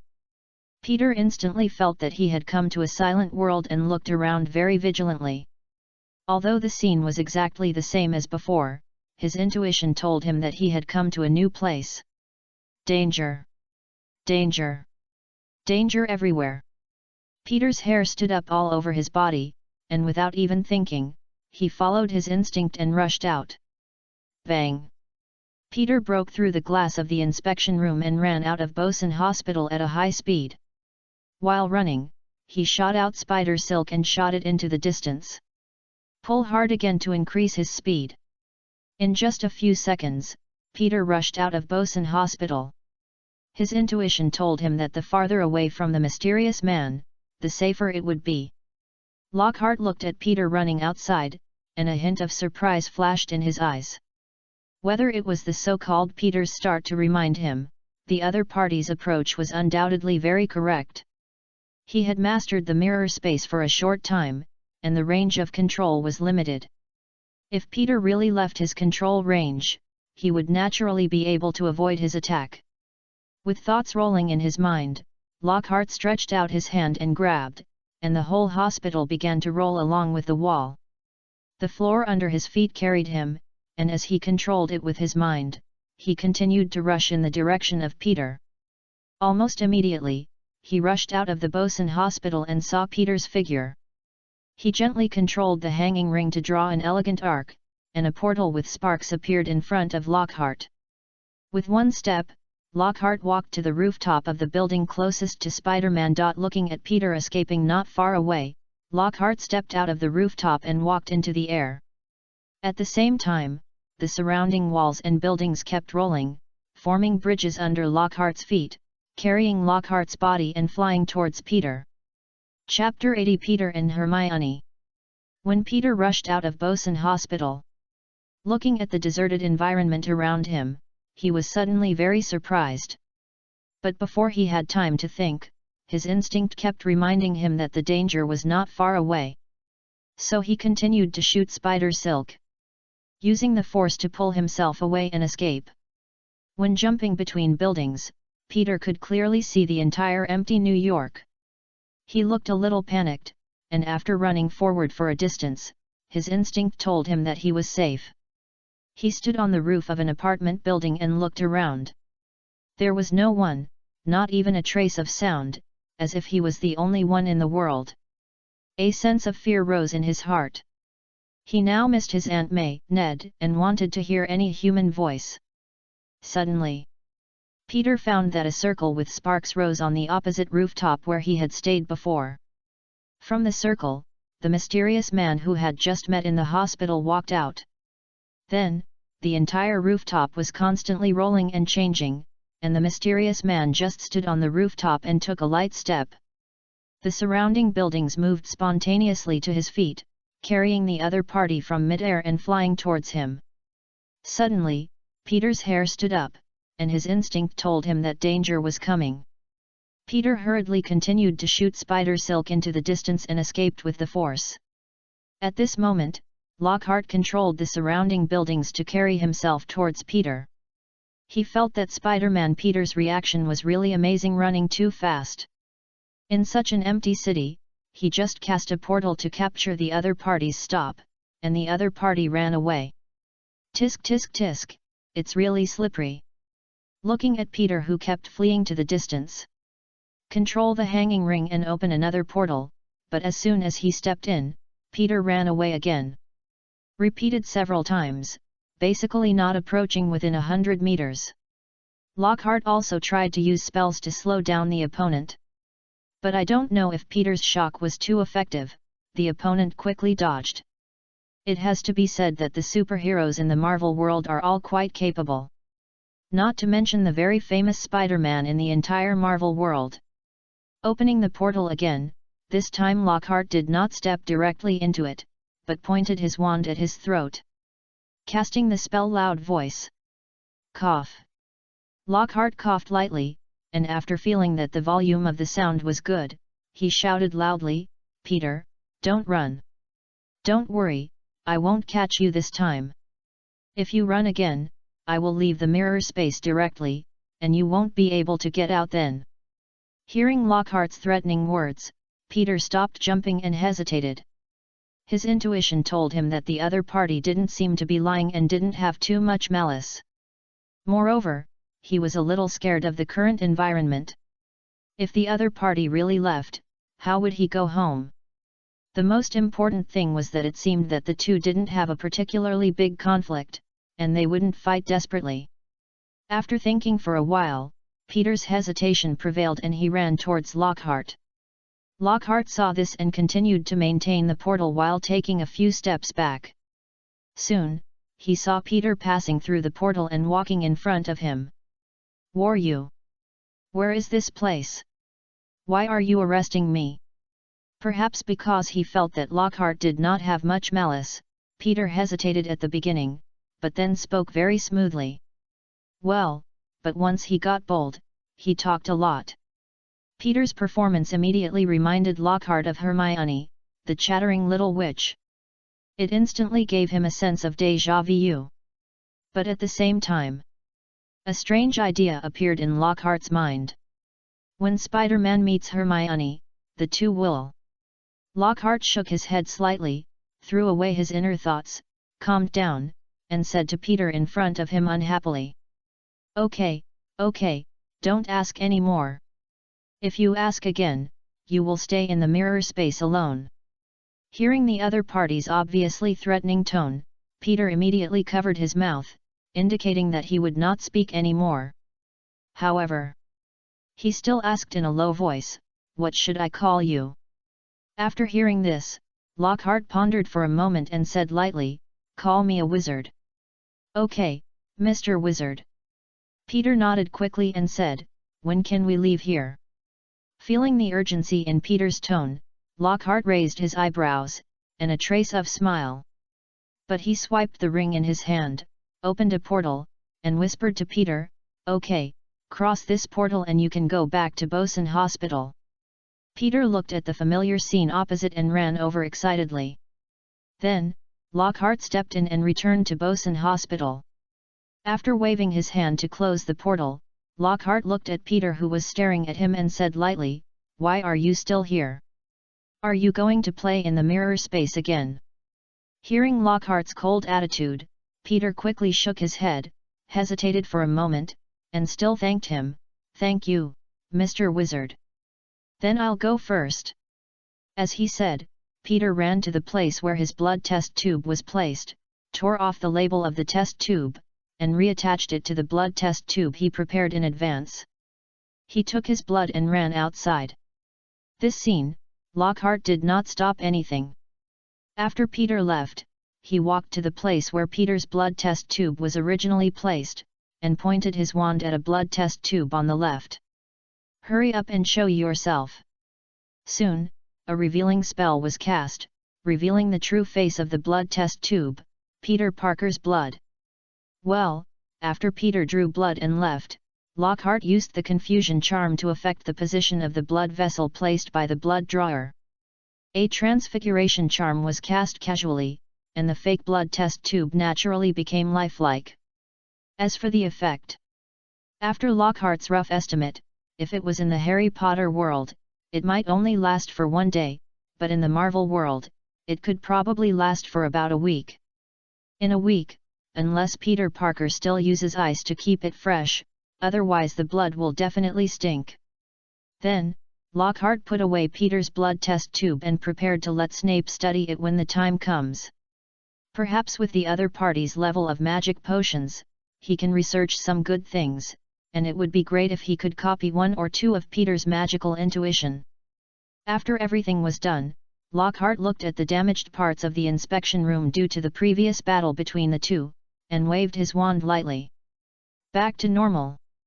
Soon, the traces of the previous battle disappeared completely, as if nothing had happened. Seeing this, Lockhart nodded slightly, and walked out of the blood automatic testing room, and at the same time lifted the Muggle shielding spell against outsiders before the battle. Casting an invisibility spell on himself, Lockhart rushed out of the hospital. Today's 2 tasks were completed very well. So it's time to go back and complete today's reading task. There are still 2 days before returning to the Harry Potter world. Vanity Book Cafe, Study Room 101. Lockhart sat next to the slender desk, on which 3 teacups and a pot of hot tea had been placed. Lockhart sat on the left, poured himself a cup, and tasted it slowly. On the opposite side, there were only 2 empty teacups, as if they were waiting for 2 guests. Soon, a circular portal with sparks appeared next to the study. Cassilis and Morin stepped in. Seeing this, Lockhart smiled faintly and said, "Good morning, 2 wizards." Chapter 81 The Speciality of Gold Galleon, Seeking Follow-up Reading, Investment and Recommendation. "Good morning, Lockhart." As he said this, Morin and Cassilis sat opposite Lockhart. Lockhart also poured tea into the cups in front of the 2. The 2 picked up the tea and took a sip. Morin said, "Lockhart, you should have received the message I sent you yesterday. Some similar existences have been found for the magic metal you want. Do you want to take a look now?" Hearing what Morin said, Lockhart's face flashed with joy and nodded. He originally thought that he might have a chance to get relevant information about the magic metal that replaces the gold galleon until the next time he traveled through time. He didn't expect Morin to be so powerful and give him news so quickly. Seeing Lockhart's reaction, Morin waved his hand, and a glimmer of light flashed. 4 metal fragments floated in the air and slowly fell in front of Lockhart's desk. Lockhart carefully examined the metal fragments in front of him. And Morin introduced slowly, "Lockhart, the gold galleons you provided before. I found a wizard named David who specializes in alchemy. He said that this is a mixture of multiple magic metals, and the method is very clever. It contains gold, mithril, refined gold, fire iron, and some unknown magic metals. Because the sample contains a small volume, it cannot be detected for the time being. The 4 metals he just took out are the 4 metals he mentioned. Hearing the introduction of the wizard Morin, Lockhart nodded slowly. He had exchanged some gold and refined gold before. And mithril and fire iron were also seen in the alchemy books of Kamar-Taj. Although not cheap, the output is not low. It can be said that if the gold galleons are made of these materials, then he can refine them in large quantities.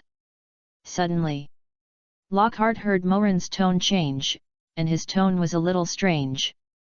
But Lockhart, Mage David said that the other party's refining method is very special, and there is still one in the entire Golden Galleon. Some strange magic. It will be very difficult to imitate. Well, it seems that Master Morin also has some guesses about Lockhart's approach. Lockhart nodded slowly to understand what Master Morin meant. If I guess correctly, the strange magic that Master David mentioned should be the magic exclusive to goblins. It is equivalent to their anti-counterfeiting technology to prevent other human wizards from refining gold galleons. It seems that this group of goblins has put a lot of thought into this aspect. Then, Master Morin said, Lockhart, Master David mentioned that if you have extra gold galleons, you can sell them directly to him. He studied it and found that gold galleons have good magic conductivity. If gold galleons are added when refining magic items, the success rate and quality of refining can be improved.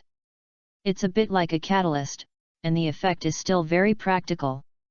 It can be considered a good magic metal. Hearing this, Lockhart nodded silently. Gold galleons can be used as the universal currency of the wizarding world. Although they are made by goblins, they have a certain value in themselves. Otherwise, they would not have been circulated for thousands of years. After thinking about it, Lockhart directly waved his hand and took out 100 gold galleons from his own space bag, divided them into 2 waves, floated in front of the 2 people's table, and then said gently, "In this case I would like to trouble you too. Can you help me test what other functions the gold galleons have? For example, how much the probability of refining magic items can be increased, and how much the magic conductivity is. And so on." Hearing Lockhart's request, the 2 people smiled faintly on their faces and nodded. It's called a request, but it's actually a welfare. Can so many gold galleons be used for testing? Lockhart is a person who can pay. Then, the 2 put away the gold galleons in front of them. Lockhart asked again, "Please help me collect more mithril, refined gold, and fire iron. The quantity can be a little larger, I need to do research. You can pay with magic potions." Then, Lockhart took out another 50 gold galleons, placed them in front of Morin, and said, "Morin, please hand these gold galleons over to Master David. Didn't you say that the samples were scarce before? Now that we have these, please ask him to help take a look and see what other unknown magic metals there are. If it's not enough, I can continue to provide it." Hearing Lockhart's request, Master Morin nodded. He is a hard-working mage, and so is Master David, so they have a very good relationship. Or, since they are hard-working mages, they must have their specialties. Either they have a high level of cultivation, or they are good at alchemy, magic, etc. Otherwise, it would be a shame for their years of hard work. And Master Morin has the most extensive knowledge and has some knowledge of some unconventional magic knowledge. Therefore, he has a good relationship with many hard-working mages. Of course, all this stems from his long-term work as a librarian. Taking advantage of his position, he basically reads books every day. He is also a typical book lover, just like Lockhart. Therefore, the relationship between the 2 is getting better and better. After that, Lockhart gave a few instructions, and Cassilis next to him said directly, "Okay, let's see what we have gained during this period." After hearing this, Lockhart smiled brightly, and so did Morin. The gains that Cassilis mentioned were naturally the potion business of the 3 people. Lockhart is about to return to the Harry Potter world soon, and naturally wants to reorganize the income from selling potions. so that he can bring it back to the Harry Potter world to make another fortune and make up for the recent expenses. So he met with the three people in advance to have a chat. Afterwards, Lockhart, Cassilis and Morin all took out 3 lists. Each person exchanged them with each other, and counted all the transaction records and income of these days. Most of Lockhart's list was the shipment of potions. And the lists of Cassilis and Morin were the quantity purchased by the buyers and the price paid. This was the settlement method that Lockhart discussed with the two. As the saying goes, brothers should settle accounts clearly. He didn't want to damage everyone's friendship because of a potion business. The groups represented by the two may not be simple. The groups represented by Morin may not be simple. They are ascetics, most of them are wizards with superb skills, and they are basically big customers. And Cassilis, he has been responsible for training wizard apprentices before, and his network of contacts can be said to be very wide, all over Kamar-Taj. Although most of the people he contacts are ordinary wizards, their spending power is not bad. In order to ensure that this business can be cooperated for a long time, Lockhart specifically emphasized that all the details should be listed so that everyone can see clearly. This way, no one will be bothered or have wild thoughts. Of course, as a wizard, magic contracts are definitely indispensable. The magic contract, plus the long-term vision of the three people, is enough to ensure the efficiency and high quality of the initial stage of this transaction. As for the later stage, Lockhart believes that he has the strength to escort all his plans. Chapter 82 May's plan to make money lying down. Wangxiang Book Cafe. May was very disappointed with her boss Lockhart and even wanted to resign. However, when she thought about the difficulty of finding a job now, she gave up the idea immediately. All this was because the business plan she submitted was rejected again. She was in a good mood on the day of the physical examination. After all, only large companies have free physical examinations. As a result, after returning to the book cafe and meeting the boss, put her carefully crafted business plan with the help of Iron Man Tony Stark in front of him. The plan has been listed in detail. 20 Iron Man dolls will be specially made, 10 Iron Man posters will be posted, and she has already thought about the placement. It can be said that as long as the boss decides, it can start immediately. Moreover, the most important point is that it has been authorized by Tony Stark before. Although it can only be used in the book cafe and not in other aspects, it is enough. Well, in fact, Iron Man agreed mainly because he was dissatisfied with being rejected on the same day. And Tony Stark also wanted to see his image occupying the wizard professor's territory, so he readily agreed with the support of this bad taste. Of course, May didn't know this. She only knew that according to her plan, the flow of the book cafe would explode. The first high-end book cafe in New York authorized by Iron Man himself and themed on Iron Man is about to be established. You don't have to think about how popular it will be. The money earned is just like a strong wind blowing. You don't have to run, just stretch out your hand and it will fly into your pocket. It's just lying down to make money.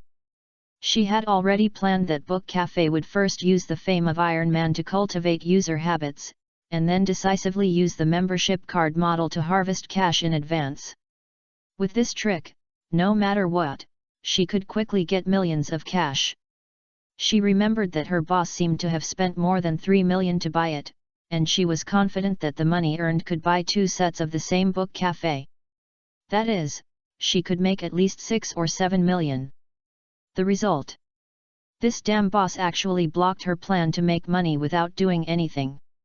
Suddenly, she wanted to buy this Wangxiang Book Cafe herself. And then carry out her grand plan. It's a pity that she has no money. No money is the original sin. I can't think about it anymore. The more I think about it, the angrier I get. While reading the book, May kept reminding herself not to be angry, not to be angry. The boss is a business idiot, and there is no need to argue with him. I haven't found the next buyer yet, so I can't turn my face against him.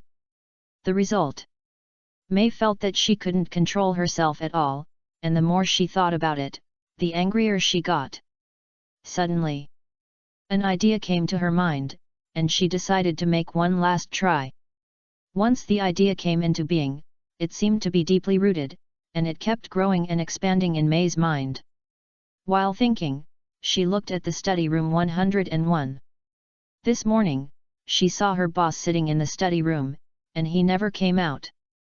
Thinking about it, she stood up and decided to give her boss one last chance. If the other party really refused again, she would fire her boss at a suitable time. So, May strode towards the study room 101 with a firm look in her eyes. At this moment, Lockhart looked at the 3 lists in front of him, checked the general information briefly, and found that there was no problem, so he nodded slightly. Although he knew that the 2 wizards would not do anything because of this little thing. But the necessary actions should still be taken. In the long run, people managing people will not be as good as mechanisms managing people. It is better to follow the process and do what has been agreed in advance, so that everyone can rest assured. Put friendship aside for now, business is business after all.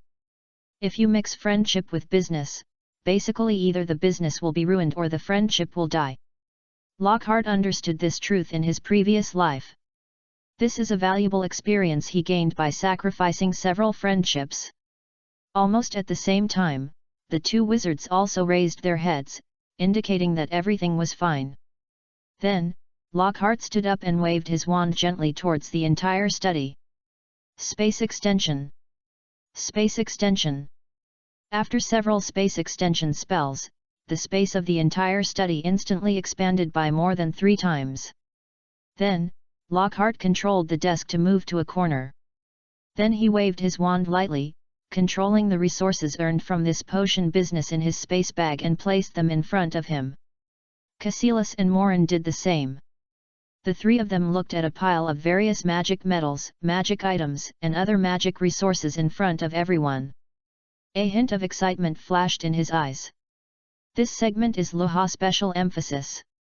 In order to ensure that his business can continue, he believes that he must give everyone effective stimulation for the first time. What is the most effective stimulation? In his previous life, after a project was successfully completed, he would go to the bank to withdraw cash, put a thick stack of cash, and put it in front of each researcher according to each person's contribution. Perhaps he might transfer the money directly. But he likes to give cash directly. The stimulation given by cash is far greater than the stimulation brought by the change of numbers. Just as he emphasized that the resources earned this time must be taken out and placed in front of the 3 people. Let them see how much benefit the magic potion business brings to them. Only in this way.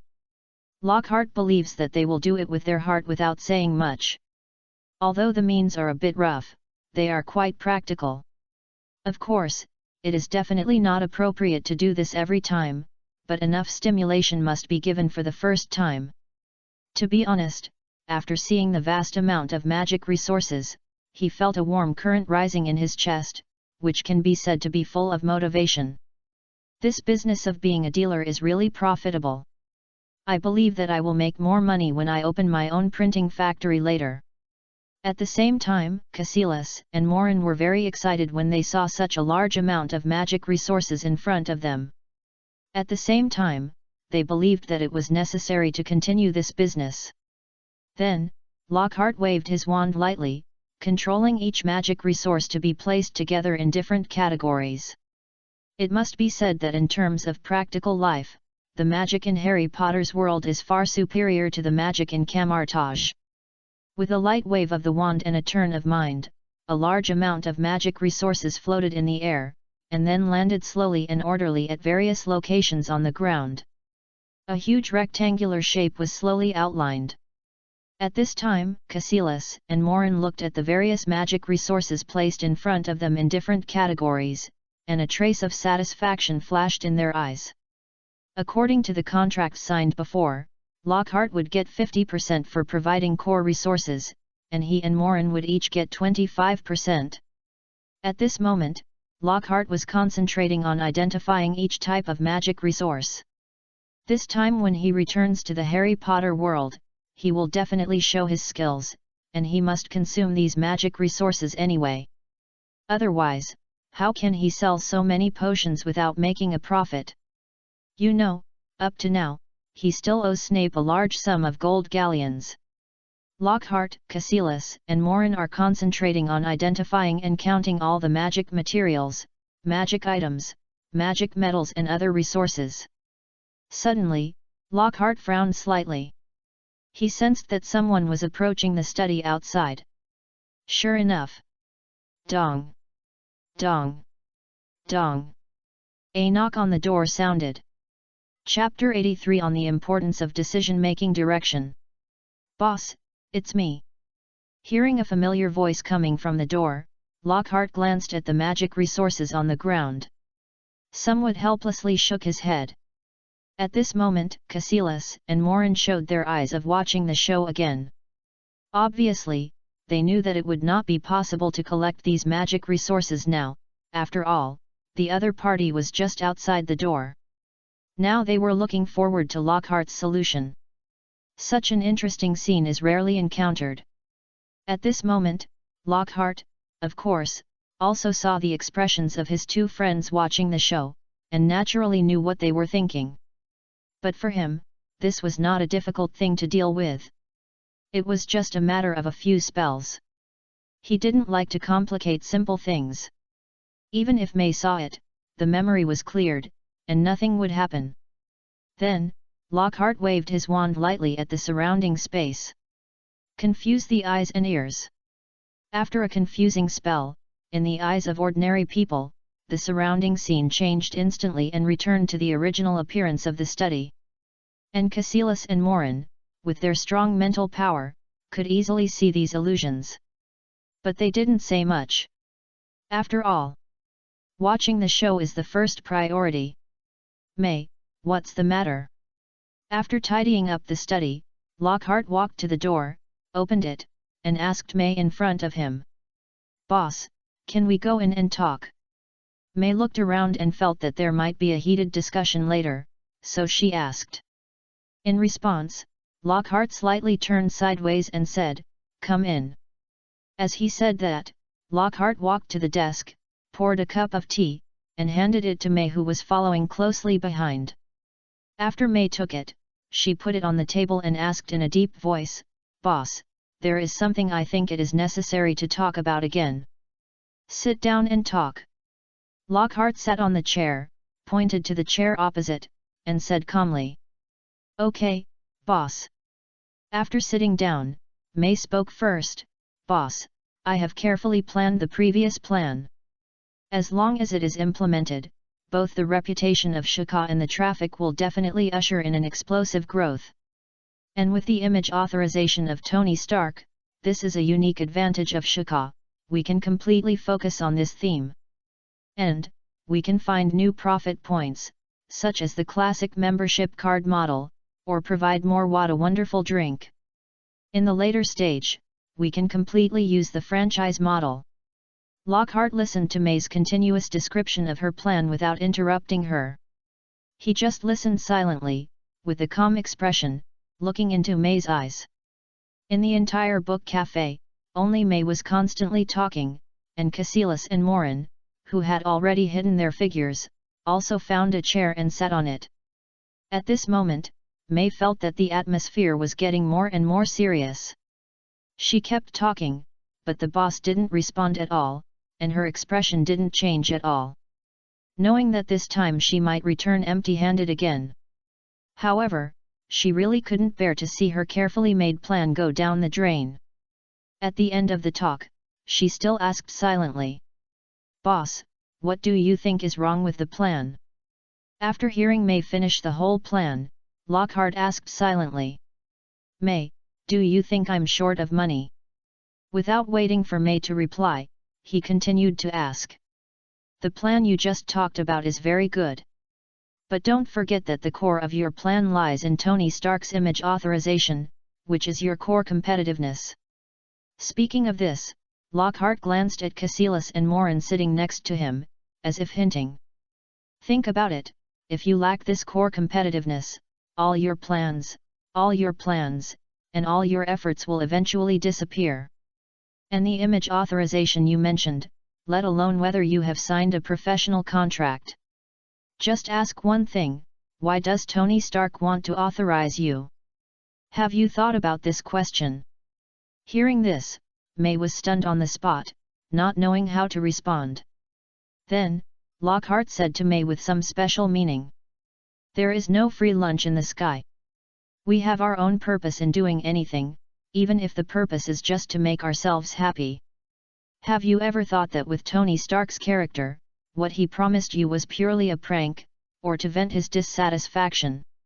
If it really goes according to your plan, Tony Stark will probably be very happy. Because his prank succeeded. Hearing this, even if May was stupid, she knew that she had completely thought in the wrong direction before. Then, May, I remember you have only been in Book Cafe for 2 weeks and are still in the probation period. Lockhart's flat tone was like a thorn, peeling off the truth of the matter. May's face was a little pale, as if she knew what the next words meant. I originally bought this book cafe just to have a place to drink tea and talk with friends, but at that time I thought that I couldn't let resources go to waste, so I let the book cafe open for business naturally. Now it seems that the business strategy of the book cafe needs to be adjusted. Become a place for private reception. You should understand what I mean. Speaking of this, May nodded blankly, and said in a bitter voice, "Okay, I understand what you mean." How could she not understand? This is a change of people. After saying that, May stood up and walked out in a hurry. Seeing May's departure, Lockhart shook his head slightly. He saw May's intentions with his own eyes, and the plan he made was also very perfect. But the problem is, the direction is completely wrong. If the direction is wrong, the more you try, the greater the price you pay in the end. Just think about it, Iron Man is such a genius, standing in the Justice camp, how much contribution he has made. But if he completely turns evil, then no matter how great his original contribution is, the damage he has caused to the world will only expand exponentially. After all, it is always easier to destroy than to create. So, the direction of decision-making is very important, or the initial strategy is extremely important. In this case, if he wants to reform the wizarding world and promote a new magic system, then the most important thing is what should be the direction or strategy. Lockhart had a general idea in his constant thinking. At the same time, he had made a decision. When he returned to the Harry Potter world, he was ready to find a suitable candidate to be the store manager. Situations like May should not happen again. He was not thoughtful at first and forgot Aunt May as Spider-Man. Peter was quite active, so his Aunt May would definitely not be a quiet person. At this time, as May left completely, Lockhart released his control over magic. Cassilis and Morin also showed their figures. At the same time, the illusions arranged around began to dissipate, revealing their original appearance. A large number of magic resources were placed on the floor in batches and categories. Lockhart, I feel that you are not very sympathetic to women. You should speak more tactfully, Cassilis said jokingly, look at your store manager. After listening to the truth you told, he seems a little overwhelmed. Cassilis, sometimes, it is better to suffer a short pain than a long one. Lockhart replied softly, it will be good for everyone if we talk things out. Besides, this matter the most fundamental problem is that the store manager May is not a mage. She has no access to our information, and I can't tell her directly. Naturally, her ideas are very different from ours. Of course, there is also my problem. When the book cafe first opened, I didn't tell her about my ideas. At that time, I just wanted it to run as a normal book cafe and have some popularity. Now that we know the root cause of the problem, we must solve it in time and not let the problem expand. Hearing what Lockhart said, Morin nodded in agreement. Cassilis seemed to be thinking about something. So he didn't continue the conversation. Afterwards, after chatting for a while, the three of them discussed the allocation of resources together. Well, Lockhart prefers some magic metals, magic potions, and magic herbs, etc. The demand for magic items is not strong. After all, in Hogwarts, with Dumbledore guarding, safety is still very guaranteed. And his current strength is not weak. Cassilis and the others are more interested in magic items, thinking about improving their combat power. And Morin prefers some resources for magic practice. There are some conflicts with Lockhart, but not too many. After the three of them discussed, and soon, everyone got their share of resources. Feeling very satisfied, Lockhart gently stroked the space bag on his waist, and a bright smile rose on his face. This trip to the Marvel world has yielded a lot. The next step is to return to the Harry Potter world. Chapter 84 Marvel Magic in the Harry Potter world. Searching for solidified world shuttle channels. Search successful, teleporting. Transporting. Welcome host back to the Harry Potter world. Warning, after staying in this world for 30 days, the soul will gradually be branded with the mark of this world. You need to leave this world in time to avoid the contamination of the world's breath. Late at night, Hogwarts, Defense Against the Dark Arts office. With a faint light, Lockhart appeared in his office. In front of him, there were two piles of books that were almost as high as a person. They were the books he borrowed from the Kamar-Taj library. This time, he followed his usual routine and left the office. As soon as the day came, he ran to the library of Kamar-Taj in advance. He borrowed about 30 books from Kamar-Taj by using the system's time travel bug. They were all carefully selected. Although some knowledge was repeated, it was enough for him to learn in this month. Lockhart waved his wand and controlled the books of Kamar-Taj to enter his magic suitcase. He felt uneasy about leaving these books in his office at Hogwarts. It would be better to put them on the bookshelf in his suitcase. After finishing all the chores, Lockhart looked at the ring in his hand expectantly. Holding the ring, he gently drew a circle. In an instant, a fiery red circular portal appeared in front of him. Opposite the portal was his study in Hogsmeade Village. With a light step, Lockhart left Hogwarts and returned to his study. Snap! Looking at the dim study, Lockhart snapped his fingers. Instantly, a bright ball of light appeared above the study, filling the entire study with soft light. Seeing this, Lockhart nodded with satisfaction. Back in the Harry Potter world, the first thought was to try whether his magic in the Marvel world worked.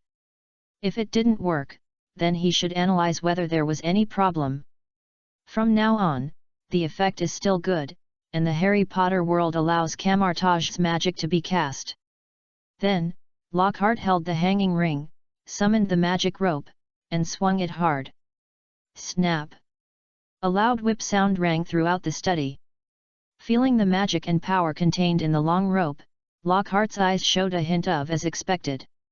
In the Marvel world, the magic of the Harry Potter world is basically much more powerful, as if there is a bonus. When casting magic in the Harry Potter world, even the magic of Kamar-Taj is still suppressed to a certain extent. But the combat effectiveness is still good. Not weaker than ordinary offensive spells. Afterwards, Lockhart tried to experiment with various attack and defense auxiliary magics he learned from Kamar-Taj. It was found that although they were all suppressed, the effects were still good, and there was no situation where they were completely ineffective or unable to be performed. Finally, Lockhart looked at the ring in his hand, and his eyes were filled with anticipation. There is one last spell, Mirror Space. If this spell can be successfully performed in the Harry Potter world, it would be great. Thinking, Lockhart held the ring, made a strange gesture, and then slowly pushed it forward. Click! Click! Click!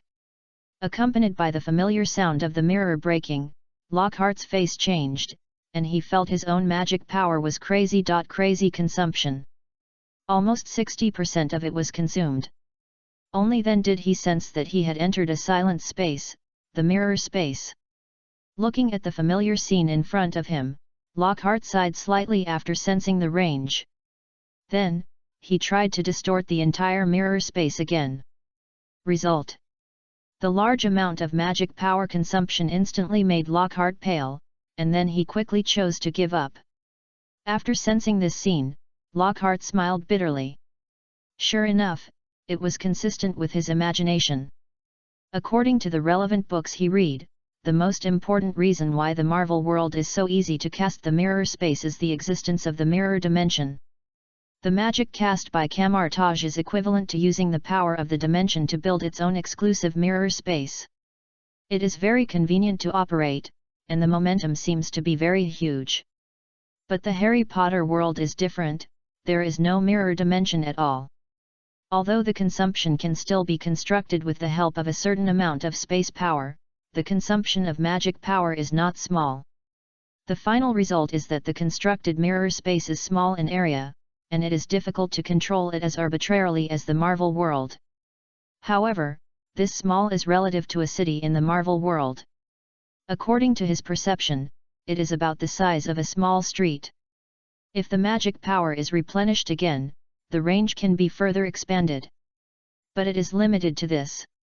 Then, Lockhart returned to his study and took out the magic resources of the Marvel world that he had stored before. See if there is any change after crossing a world. After the analysis, a faint smile floated on his face, and there was no problem. The only drawback is that some plants look a little wilted. For example, the Yunqian flower. After Lockhart took it out, he found that it might be unsuitable for water and soil, and it looked a little wilted. He is not worried about this. Although he is not good at magic plants or magical plants, Hogwarts has professors who are good at it. Let them study it and find a solution soon. As for whether these magical plants will be leaked, Lockhart said he is not worried at all. Let's not talk about the character of those professors.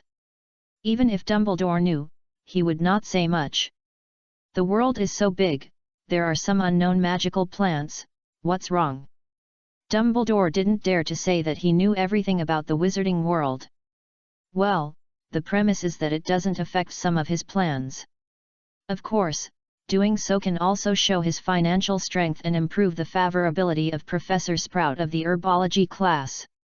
A person's image can affect the other party's cognition, and then affect his behavior, his attitude, and even the strength of support. That is, as the saying goes, clothes make the man, and horses make the saddle. Under the same conditions, you wear a suit to find investment and wear a shirt to find investment. The attitude of investors is completely different. Thinking, Lockhart waved his wand lightly and took back all the magic resources just tested into his space bag. Then, walked to the bookshelf in his study and looked at a black notebook on the far left. Voldemort Horcrux. He had already made plans for this Horcrux of Voldemort. If you don't master the magic of resisting the mind, you will never touch it. You know, this was made by Voldemort, who could go to war with Dumbledore, and it was his most core soul fragment. In the original book, the other party was even preparing to revive with only this Horcrux. If Harry Potter hadn't destroyed the notebook, Dumbledore and Voldemort might have started a war long ago. And now, he has mastered a series of mind and soul magic about Kamar-Taj, which naturally meets the prerequisites for research. Chapter 85 New Candidate for Workers. Hogwarts, Defense Against the Dark Arts Office. Lockhart sat at his desk, looking at the black notebook on the table, and carefully reviewed his carefully forged memories. After a little thought, he controlled a feather pen beside him and wrote silently, on runes and longevity, Gilderoy Hart. The 16th experiment, in addition to maintaining the immortality of the soul, the body must also be provided with sufficient vitality to extend life. Research has shown that soul runes are beneficial to improving the activity of the soul, but at the expense of the vitality of the body. Therefore, the human body must be strengthened, and the bloodline can be used as a starting point. Thinking 1, Pure Wizard Bloodline. Essay: I have been teaching defense against the dark arts at Hogwarts for 2 weeks. I have to say that the books in the library have really helped a lot. The difference between ancient runes and runes is worth in-depth research. By comparing, new functions can be found and the meaning of runes can be more effectively exerted. Currently, a dense section of rune research plus essays basically wrote a full 10 pages. After finishing writing, Lockhart closed the notebook and took out an exquisite blue wooden box from his suitcase. Inside the box was a notebook on his research of runes. He then put the black notebook into the box. Go. At this moment, Lockhart's face showed a smile. We can't be impatient about the research of Voldemort's Horcrux.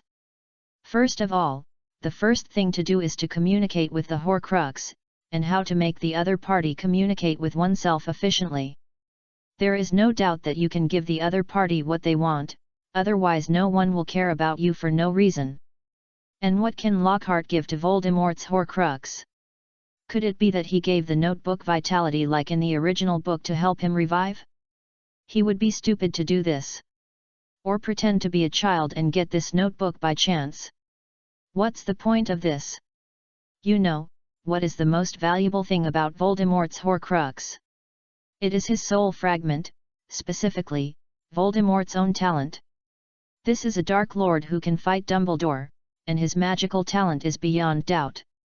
Pretending to be a child and discussing runes with him, Voldemort can believe it, and Lockhart ate the notebook himself.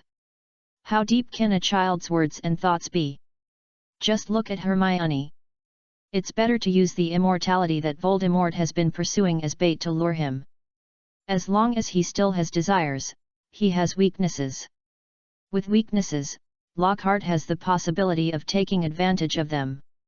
Well, in fact, Lockhart's core goal is to make Voldemort work for him. This is what he thinks is the most valuable thing in Voldemort's Horcrux besides the notebook itself. What is the most important thing in the 21st century? Talent. A person's intelligence, especially the intelligence of top talents, is a precious wealth that cannot be measured by value.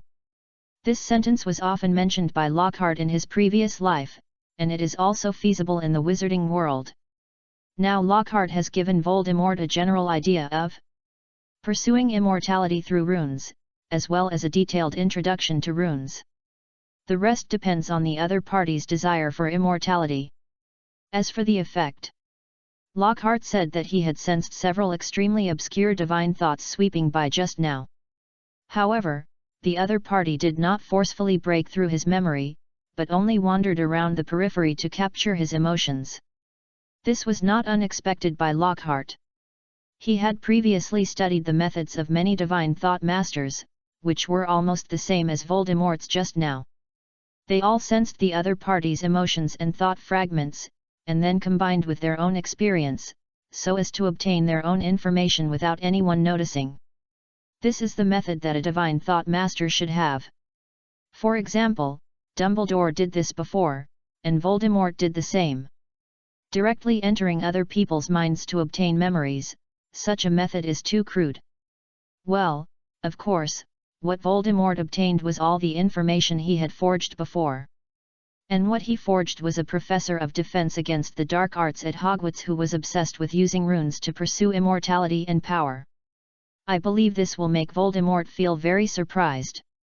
The next day at noon, in the corridor of Hogwarts, Lockhart had just finished teaching today's class to the fifth-year students and was about to return to his office. As a result, in the corridor, he saw Snape, who was walking towards him in a black robe and expressionless. "Hi, good afternoon, Professor Snape." Snape saw Lockhart across from him, and probably because of the previous transaction, so he smiled a little stiffly, nodded, and replied, "Good afternoon, Professor Lockhart." Then he walked past Lockhart and walked towards his office. Lockhart shrugged at Snape's attitude, but after thinking about it, he turned around and replied, "Professor Snape, when are you free in the afternoon? I'll go to your office to find you, your goods have arrived." After hearing what Lockhart said, Snape turned around, stared at Lockhart's light blue eyes, and said, "I still have classes in the afternoon, I'm free at 8 o'clock in the evening." Lockhart thought about it, nodded, and agreed. After seeing him, Snape didn't say much, and turned around and continued to walk towards his office. Although he was interested in the 2 unknown magical plants mentioned by Lockhart, he had a pot of potion cooking and needed to go back to adjust the heat in time. Lockhart was walking leisurely. And from time to time some young wizards who had just finished class greeted him, and he nodded in response in a friendly manner. Soon, he returned to his office. After returning to the office, Lockhart took out a delicate blue box from the bookshelf next to him and took out the black notebook inside. Turning to the latest page, he continued to write, Rune number 58 Conjecture. Conjectured meaning, soul containment. Effect, it has the effect of nourishing the spirit, suspected to be related to the soul, consuming vitality or magic power. Conjectured use, improve mental power, improve the spirituality of magic items, and temporarily improve the spiritual perception of wizards. Lockhart simply wrote a few lines about the conjecture of rune number 58 and simply outlined a rune number 58, then closed the notebook again and put it back in the blue box. It was impossible to communicate with Voldemort in one go, and he had never thought of revealing his identity through a few lines of words. So Lockhart planned to reveal some information that would be helpful to the soul and immortality in his notebook from time to time. I believe that it won't be long before Voldemort will take the initiative to talk to me. After all, he simply put forward his own conjecture, and at most drew a rune. If the other party wants to get more key information, they can only communicate with him. This trick was quite skillful when Lockhart talked about projects in his previous life. Tisk tisk tisk, just draw a big pie first, as long as the other party is interested, then they can only enter their own routine. Chapter 86 Judgment of the Potion Master Snape. Hogwarts, Snape's office. Snape corrected students' homework in his office, and occasionally looked at the twins George and Fred dealing with slugs. These two were caught by him again for a night tour yesterday. Gryffindor was naturally deducted points again, but the two of them could not escape punishment. It just so happened that a new batch of slugs needed to be dealt with. If not these two, who else could they find? George and Fred looked at the disgusting slugs in their hands with disgust, especially its slippery feel and disgusting smell.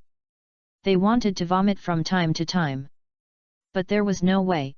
Snape had given them the scent of a magical plant in advance to prevent them from vomiting. This made them have no chance to escape by vomiting. They could only deal with it while enduring the torture brought by the slugs. And Snape, of course, cast a spell early to isolate the smell, otherwise how could he correct the homework with peace of mind? Suddenly. Dong! Dong! Dong! Come in! Snape said indifferently when he heard the crisp knock on the door. Then, the office door quietly opened and Lockhart entered Snape's office. Lockhart rubbed his nose and looked at the slugs in George and Fred's hands with some disgust. He casually said to Snape, "Professor Snape, the soul flower and golden clover you asked for are here. I'll send them to you. At the same time, I have something to discuss with you." While Lockhart was speaking, he cast a spell on himself to isolate the disgusting smell of the slugs. At the same time, he looked at George and Fred who were dealing with the slugs as if he was watching a good show. He heard that these two funny guys were caught by Snape for a night out, which not only caused Gryffindor to lose another 20 points, but also punished themselves. After hearing this, Snape turned his head to look at George and Fred who were dealing with the slugs, especially the surprise and expectation in their eyes. He said in a somewhat cold tone, "That's all for today. Come again tomorrow night." Hearing Professor Snape's words, the two people's expectant expressions suddenly disappeared, and their faces were full of sorrow. But they still nodded quickly, said hello to Lockhart, and ran out of the office quickly. Well, slugs, really disgusting. At this moment, Snape looked at Lockhart opposite him and said lightly, "Take it out." After hearing this, Lockhart took out two gift boxes from the space bag, opened them separately, and then controlled them to float on the desk in front of Snape. Snape looked down at the pale golden clover and the pale purple Yunqian flower. First, he stretched out his hand to tear off a petal of the yunqian flower and put it in his mouth to taste it. He closed his eyes slightly, and after a moment, he opened them with a flash of surprise in his eyes. He said to Lockhart, "The soul flower can indeed improve mental strength, but more importantly, it is very toxic. The drug resistance of the refined potion will be lower. If the price is not high, it will be a good substitute." After hearing this, Lockhart's face flashed with joy, and then he quickly pointed to the golden clover next to him. "Snape, try this." Snape picked a light golden leaf, smelled it lightly, and then put it in his mouth to taste it. After a moment, he continued, "The golden clover does have a restorative effect. But its focus is not on restoring magic power, but on strengthening physical fitness, and even has a slight effect on purifying blood." Then, Snape said with some regret, "Unfortunately, the effect on purifying blood is too small, even negligible. Unless used for a long time, it will not work in a short time." Hearing Snape's regretful tone, Lockhart's heart moved, and he asked, "Snape, if there is a high-year golden clover, can you make a potion about purifying blood?" As he said, Lockhart reached out and carefully took out a crystal ball appeared, and inside it was a dark golden clover. This was a golden clover that was hundreds of years old, and it was a treasure of Morin. Lockhart had mentioned that he needed a golden clover before, and after their relationship gradually improved, he gave it to Lockhart directly, as a testimony of friendship. After Snape took it, he seemed to know the preciousness of the material this time, and he cast a spell slowly but very accurately to take out the dark golden clover. First, he cast a detection spell, as if he had received some information. Then he took out a knife from the side, cut out a small piece, put it in his mouth, and chewed it slowly and carefully.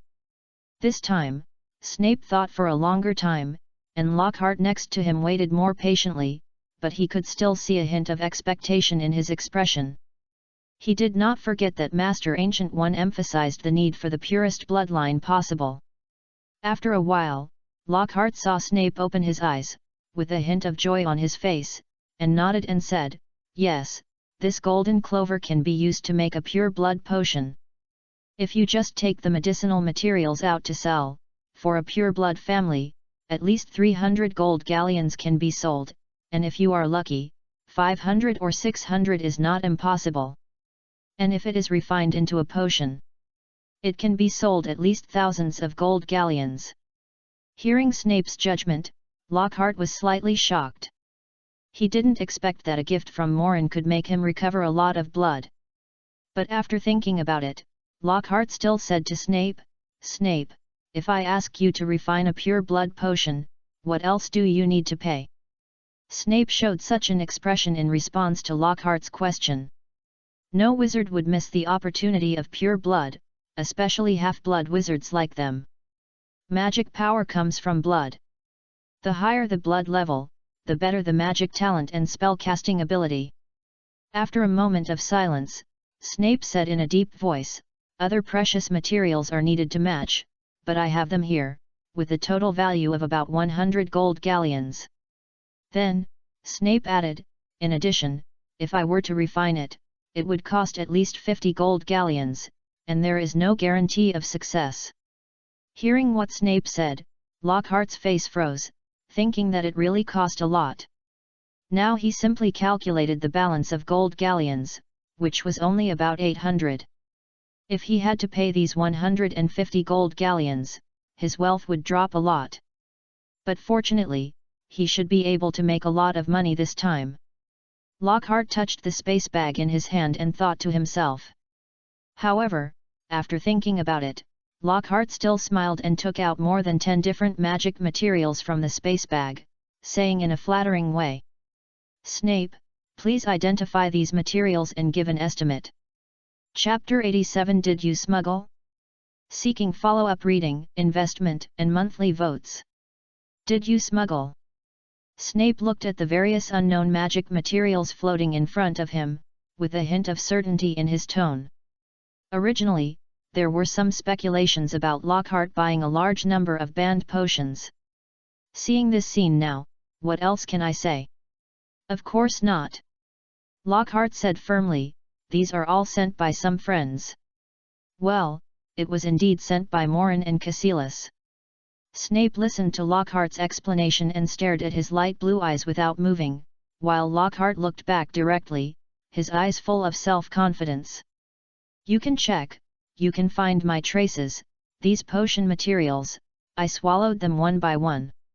As if seeing Lockhart's confidence, Snape retracted his gaze and said lightly, I don't care what you do, but one thing is that you have to pay the fee.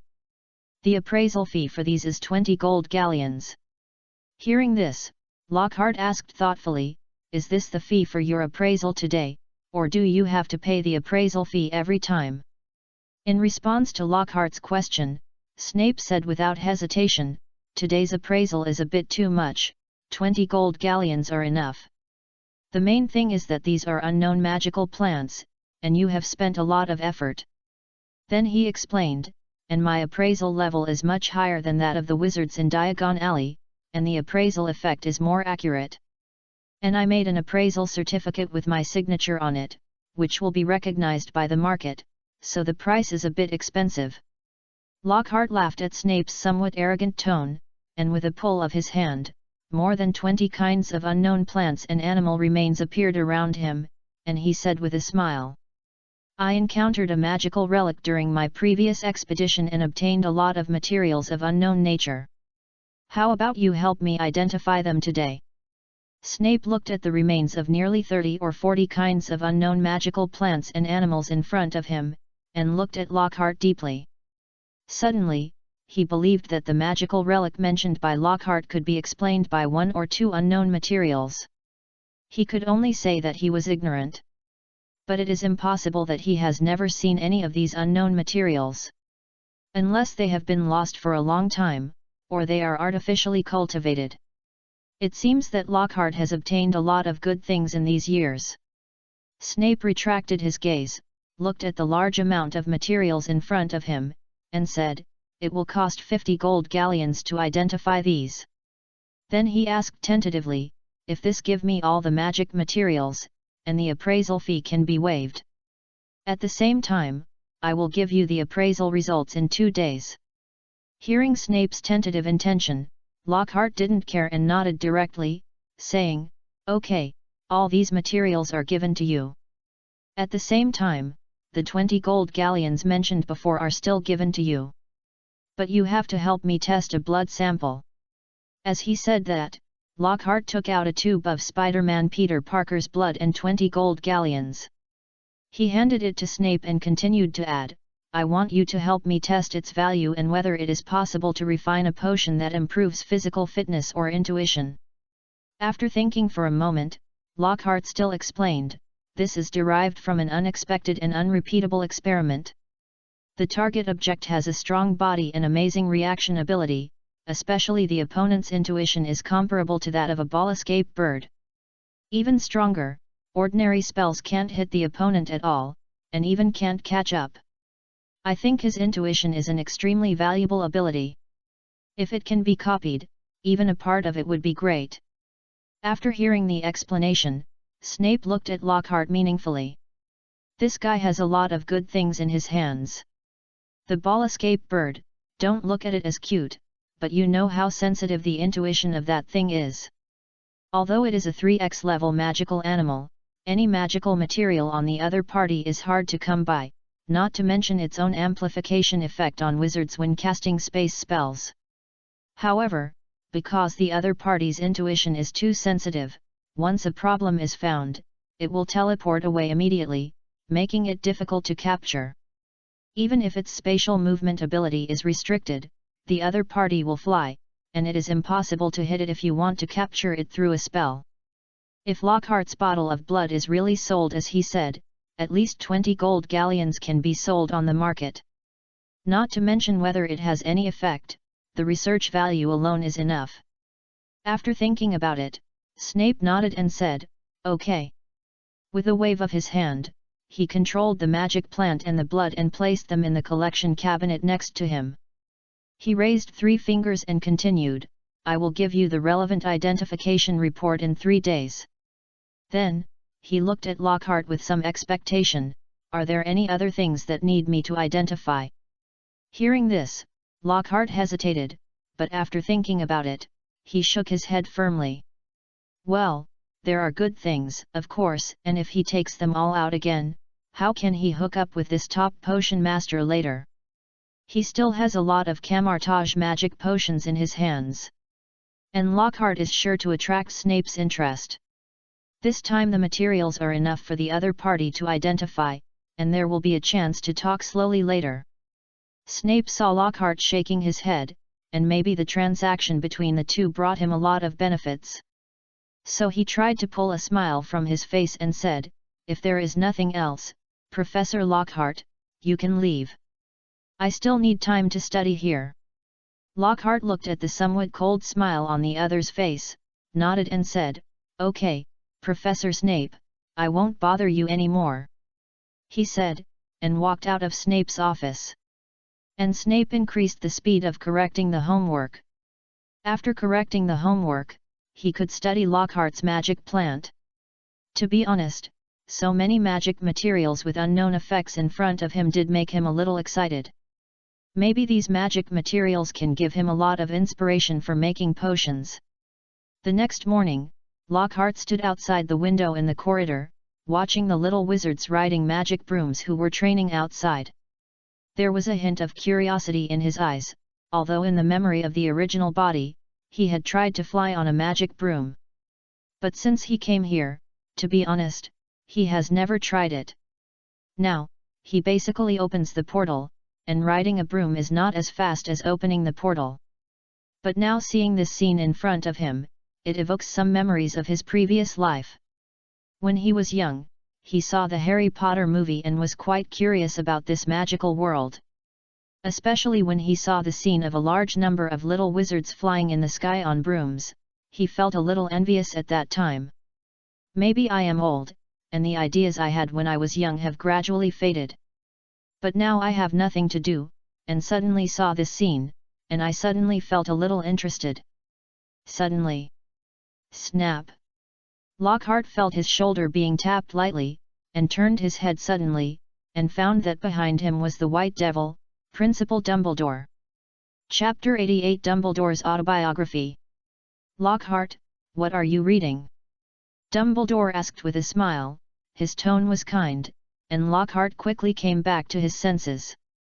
"Principal, just now I saw the little wizard doing flight training, and I suddenly missed the time when I was in school." Lockhart also said with some emotion to the principal's question. "Time flies so fast. In the blink of an eye, it has been 10 years since graduation." After hearing this, Dumbledore said with some nostalgia, "It's true that the older you get, the more you miss your childhood. At my age now, I really envy the carefree time of these little wizards." Hearing Dumbledore's nostalgic tone, Lockhart nodded in agreement and said, "Indeed, I was just thinking about whether I should try riding a magic broom myself. I've been busy with work recently, and I've mastered space spells, so I haven't tried it for a long time." Then, Dumbledore smiled and suddenly said, "Lockhart, do you want to compete? I haven't tried riding a magic broom for a long time." Hearing this, Lockhart was stunned for a moment. He suddenly didn't understand what Dumbledore was up to. But after thinking about it, he nodded and agreed, "It's my honor, Principal." "Then you have to give in to an old man like me. Now that I'm old, my reaction speed may not be as fast as you young people." After hearing this, Lockhart said jokingly, "Haha, with your level, I may not be able to catch up with you even if I try my best. You defeated 2 Dark Lords in succession back then. With my level, how can I beat you? If I let you go, I won't even be able to touch the edge." Haha. Hearing Lockhart's praise, Dumbledore smiled, stretched out his hand, and quickly took out a magic broom in his hand. Dumbledore rode on it and flew into the air. Seeing this, Lockhart also smiled and took out a magic broom from his space bag. This was the magic item he prepared to use for high-altitude escape when he first crossed over. At the same time, he also rode on it and controlled the magic broom to fly high in the sky according to his memory. Soon, they flew to the side of Dumbledore, and the two flew to the top of Hogwarts together. Whoosh! Whoosh! Feeling the whistling wind on his face, Lockhart shook the ring gently, and a transparent protective shield appeared in front of him, blocking the strong wind. Dumbledore next to him saw it and quietly cast a spell on himself. Soon, the two flew high in the sky, overlooking Hogwarts below, looking at the tall castle, the pointed tower top, the cylindrical tower body, and the buildings that rise and fall one after another. Finally, Lockhart and Dumbledore found a relatively flat tower top, landed on it, and looked at the Black Lake in the distance together. Looking at the green lawn, the sparkling lake surface, and 3 or 2 students sitting on the edge of the lake and playing, Lockhart suddenly felt that the world was quiet at this moment. He liked quietness, and such a charming picture was more likely to make him indulge. Let him relax his mind and think more. Ahem. After a while, Dumbledore coughed lightly, watched Lockhart come back to his senses, and whispered, "How do you feel about seeing Hogwarts now?" "Beautiful." Lockhart nodded without hesitation, "I like the atmosphere of the school. Quiet, safe, and more importantly, there are many books." "Haha." Dumbledore laughed after hearing it, "Lockhart, I can feel your joy from your words. It seems that the Defense Against the Dark Arts professor invited you right this time. I hope Hogwarts can become an inseparable part of your beautiful memories." "Thank you, Principal." Lockhart nodded and said meaningfully, "I used to be proud of Hogwarts, and I hope that in the future I will have the opportunity to make Hogwarts proud of me." "Haha, Lockhart, I look forward to such a day." Dumbledore replied with a smile, and then asked casually, "By the way, Lockhart, I'm getting old now, and I'm planning to write an autobiography to record my life. Why don't you help me with some advice? I see you've written quite a few books." After hearing this, Lockhart's eyes lit up. This was a good thing. He could get to know Dumbledore better, and even improve their relationship. Thinking of this, Lockhart nodded and said, "Principal, if you need my help, just ask. I don't dare to say much about other aspects, but I have some experience in writing books." Hearing this, Dumbledore asked with interest, "Can you tell me about your experience in writing an autobiography? I heard that several of the 7 books you wrote are autobiographical." Hearing this, Lockhart's heart suddenly jumped and he came to his senses. He cursed in his heart. He thought Dumbledore really wanted him to write an autobiography, but he didn't expect to talk about the books he wrote again. And he immediately tightened the string in his heart. After thinking for a while, he said, "My personal experience in writing an autobiography is not actually applicable to you, the principal. Because the original purpose of writing a book is to make money, not to review my own experiences. So I tend to write about things that readers like to see. The language should be more humorous and the plot should be more interesting. Only in this way can they read it. Including the autobiography you read before, a large part of it is slightly exaggerated. Otherwise, no one will read a boring story." Hearing this, Dumbledore nodded as if he agreed. Seeing this, Lockhart continued, "If you write an autobiography, it is to warn the wizards in the future or leave some traces of life. In order to be passed down for a long time, you can actually focus more on telling some of the big things you have experienced and what changes you have gained from them. I believe that such books will not only be read by many people, but also make it easier to further shape your image in the minds of all wizards. This is my little opinion." Hearing this, Dumbledore nodded, as if he agreed. "Very valuable point of view, thank you Lockhart for your advice. It seems that my autobiography will need your help in the future. After all, a book that lacks fun will lose many readers." Hearing this, Lockhart nodded without hesitation and said, "Okay, Principal." Then, he made a request, "However, Principal, I have been studying ancient runes and runes recently, and I hope to receive your guidance.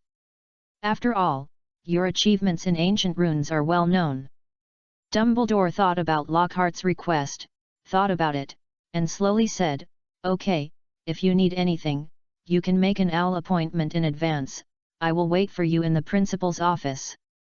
I hope my old bones can still help you a little." Hearing that Dumbledore agreed to his request, Lockhart's face was happy. "Of course you can help me, the new magic system in the future needs top figures like you to endorse it." Chapter 89 Ball Escape Bird Battle Club. The next day, the 6th grade defense against the dark arts classroom. That's all about the fireball dragon. Everyone, guess what kind of magical animal this is? Lockhart strolled in the aisle in the middle of the classroom, waved his wand lightly, and used magic to outline an emerald green creature similar to a long snake, but there was a gem shining with red light and a single horn on its forehead. Swish! Soon, Lockhart saw many students raising their right hands. After a quick glance, he gently pointed at a Gryffindor student with his wand. "Percy, you answer." Percy, with red hair and a slightly handsome appearance, stood up and introduced. "Professor, this is a long-horned water snake, a unique species in the United States, a 5x level magical creature with the ability to be invisible and fly. It is said that it has suffered a large number of hunting and is an extremely rare endangered species." And soon, Percy told all the long-horned water snakes he knew from books. Percy's introduction is good, Lockhart nodded slightly and praised, "Gryffindor plus 5 points." Percy's face lit up after hearing this. As a prefect, it was a good thing to add points to his own college. Especially when his 2 younger brothers always deducted points from the college. This time the extra points could make up for it. Lockhart watched Percy sit down and continued to speak slowly, in addition to Percy's introduction. In fact, the horned water snake has another unknown ability. It has a certain psychic ability and can hypnotize wizards or magical animals with weak mental power. And the horned water snake is also the representative magical creature of Ilvermorny College in the United States. Lockhart said while watching all the students start to take notes. He nodded slightly and continued to add. "In fact, it may be difficult for you to meet the horned water snake, and it may even be a kind of luck to meet it. But who made the test questions in these years more or less test some magical creatures of the United States, and the horned water snake is its characteristic species. It is very likely to appear in the test paper, so you have to be careful." Later, Lockhart introduced some other information about the horned water snake to the students in detail, as well as how to escape if they really encountered it. Well, it is impossible to fight. With the level of these students, they are lucky not to be confused by the horned water snake. After a while, Lockhart finished talking about the horned water snake. Suddenly, a Gryffindor student with short hair, a burly figure, and wearing a red wizard robe raised his right hand. After seeing him, Lockhart asked, "Oliver Wood, what do you not understand?" After Oliver Wood stood up, he asked Lockhart, "Professor, you just talked about a lot of magical creatures that we can't fight against. How about the professor talk about the ones we can beat?" "Yes, Professor, talk about it." "Yes, Professor, I listened to a class on dangerous magical animals today." Facing the expectant eyes of all the students, Lockhart thought for a moment, nodded and said, "Okay, talk to you about some interesting magical animals that you can fight." As he spoke, Lockhart gently waved his wand, and used the wand to outline a magical creature with blue hair and a pair of small wings on both sides, similar to the dodo. Many girls looked at the furry body floating in the air, the 2 pairs of small blue wings, and the 2 cute creatures with eyes like sapphires. Suddenly, she exclaimed in a low voice. "So cute! So adorable! I really want it!" Lockhart was not surprised by the exclamations of the Gryffindor and Slytherin girls, because the ball escape bird floating in the air was indeed very cute, very adorable, and very popular with girls. However, the fiery eyes of those big boys made him feel a little weird. He shook his head slightly, swept away the distracting thoughts in his heart, and introduced it directly. "This is the ball escape bird, which is famous for its sharp intuition. It has the ability to teleport in space. Basically, every time it flaps its wings, it is a precursor to its teleportation. It is a 3x level magical creature. For you, you can definitely beat it. But whether you can catch it is not certain. At this point, a faint smile floated on Lockhart's face. Professor, have you ever seen one before? How to catch it? It's really cute. I want one, too, Professor. Professor, how many gold galleons do you think you can buy this for? As soon as Lockhart finished speaking, a group of girls started chattering and asking questions. It can be seen that they like such cute pets very much. Well, Lockhart actually likes it very much, but unfortunately, I have only seen a ball escape bird once before, but unfortunately I didn't catch it. At this point, Lockhart shook his head slightly, then showed a half smile on his face and continued. But I met a creature that is similar to the ball escape bird before, but it can't teleport, but its jumping ability is amazing. I tried to catch it, but unfortunately, I couldn't catch it at all. You may not imagine how slippery that thing is. I'm sure that its intuition is definitely not worse than that of the ball escape bird, and it is even much higher. It is difficult for ordinary wizards to catch it unless they rely on luck. Magical creatures like this have too sensitive intuition. Speaking of this, Lockhart couldn't help but feel a little emotional. Creatures that can survive for thousands of years have more or less their highlights. Afterwards, Lockhart explained to the students some other relevant information about the ball escape bird and some other magical animals that are not dangerous and they can barely fight. After a while, a Slytherin girl wearing a dark green wizard robe raised her right hand, and Lockhart tapped it with his wand. Miss Kryvat, what's the problem? Kryvat stood up and asked expectantly, Professor, we have been in class for 2 weeks, and we have been learning knowledge from books. When will the practical class start? Improve combat experience. After Kryvat finished speaking, Lockhart felt the expectant eyes of other students, thought about it, and said with a smile. Practical class, next class, I will adjust the course schedule. Also, if you feel that your combat experience is insufficient, my Decisive Battle Club will be open soon, you can choose to join. After Lockhart finished speaking, the atmosphere in the classroom suddenly became more active. Really, Professor? Professor, can I join your Decisive Battle Club? Professor, is there any threshold for the club? I got the N.E.W.Ts certificate with 6 OS. Lockhart nodded and smiled and answered the students' questions one by one.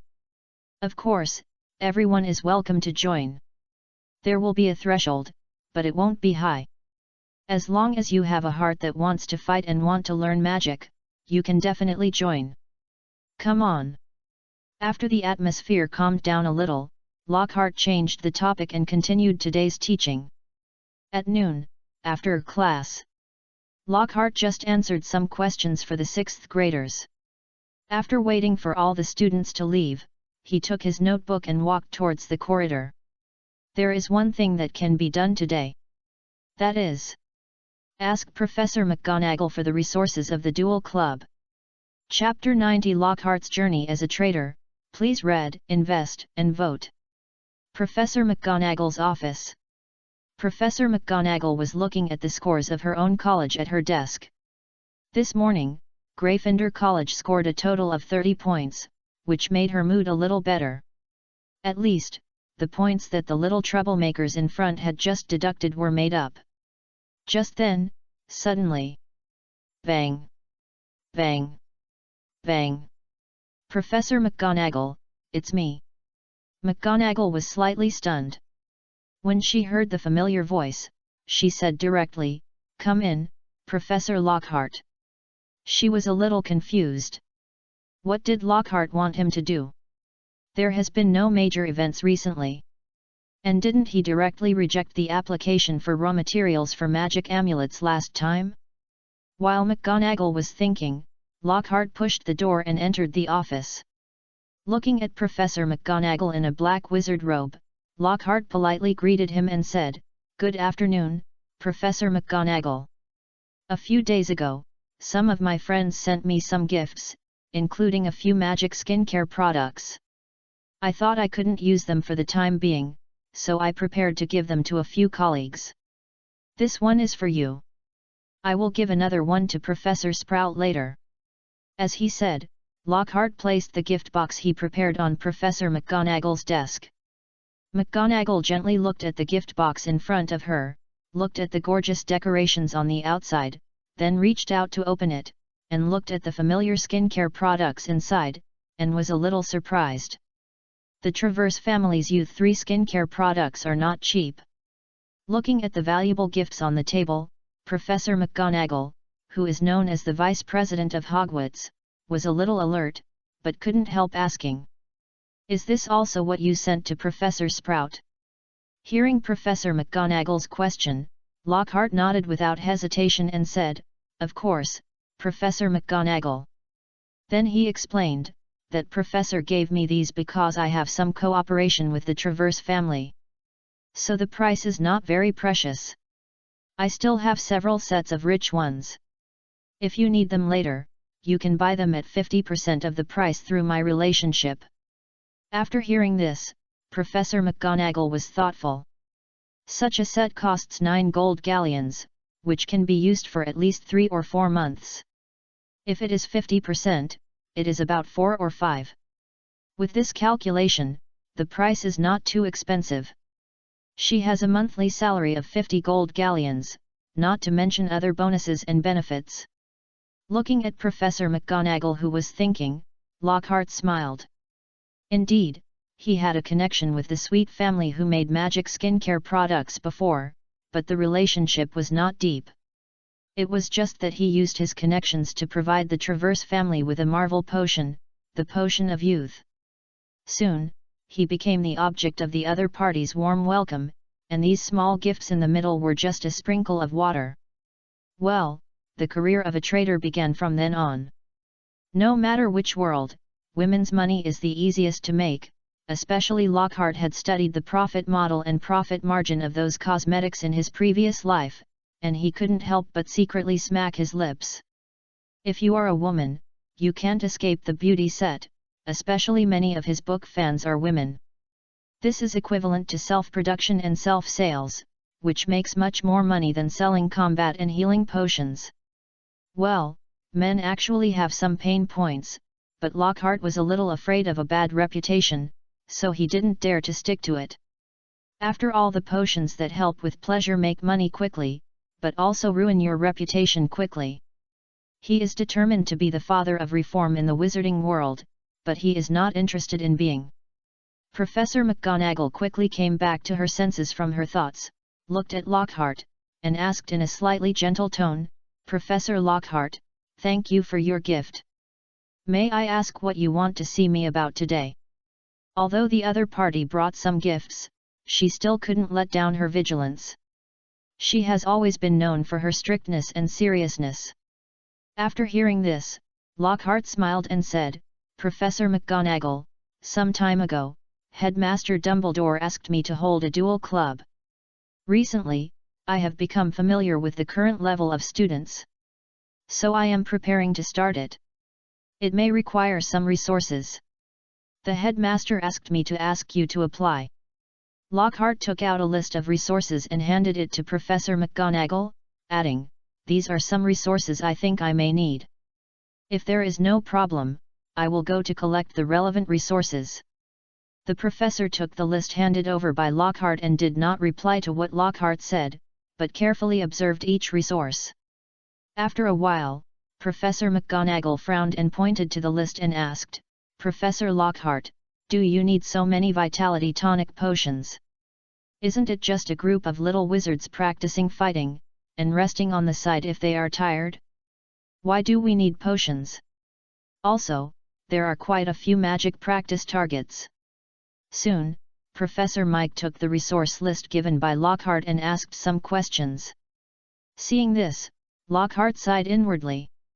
It would be fine if McGonagall was as easy to talk to as the one in the previous life. Fortunately, He had made Plan B in advance. Then he explained, Professor McGonagall. First of all, dueling itself is a very energy-consuming thing, so they need to adjust their mental state quickly to cultivate relevant experience. This is my personal shallow opinion. Also, dueling can't just rely on spells, wands and techniques. I think potions can't be ignored either. Hearing this, Professor McGonagall's eyebrows were mixed with a trace of doubt. What she said was good, but the more she listened, the more strange it seemed. Then, Lockhart continued to add, also, I forgot to tell you that this list is not for 1 month, but for 1 quarter. Plus, since this is the first time that the school will hold the Battle Club, I am not sure how much to prepare, so the requirements for the first batch of resources have been relaxed. If there are more, you can continue to use them in the next quarter. This is better than having too few resources, which will cause some students to be unable to practice. After hearing Lockhart's explanation, Professor McGonagall nodded, thought for a moment, and felt that what he said was right. But, after thinking about it, Professor McGonagall still said, Professor Lockhart, there are indeed a lot of resources on the list. Well, give me another list of resources for 1 month, I'll take a look, and we'll talk if it's appropriate. Hearing this, Lockhart immediately took out another list and handed it to Professor McGonagall. After Professor McGonagall took it, she looked at Lockhart strangely, didn't say much, and looked down at the list in her hand. Seeing this, Lockhart looked at Professor McGonagall with some expectation. When asking for resources for the first time, you have to open your mouth a little wider anyway, so that there will be room for bargaining later. As expected, after a series of preparations, Professor McGonagall signed this resource list. However, Professor Lockhart, I will come back to see the general situation of students using potions in this month, so as to facilitate targeted resource replenishment later. Hearing the first sentence after Professor McGonagall signed, Lockhart sighed helplessly in his heart. But still nodded with a smile on his face, indicating that it was okay.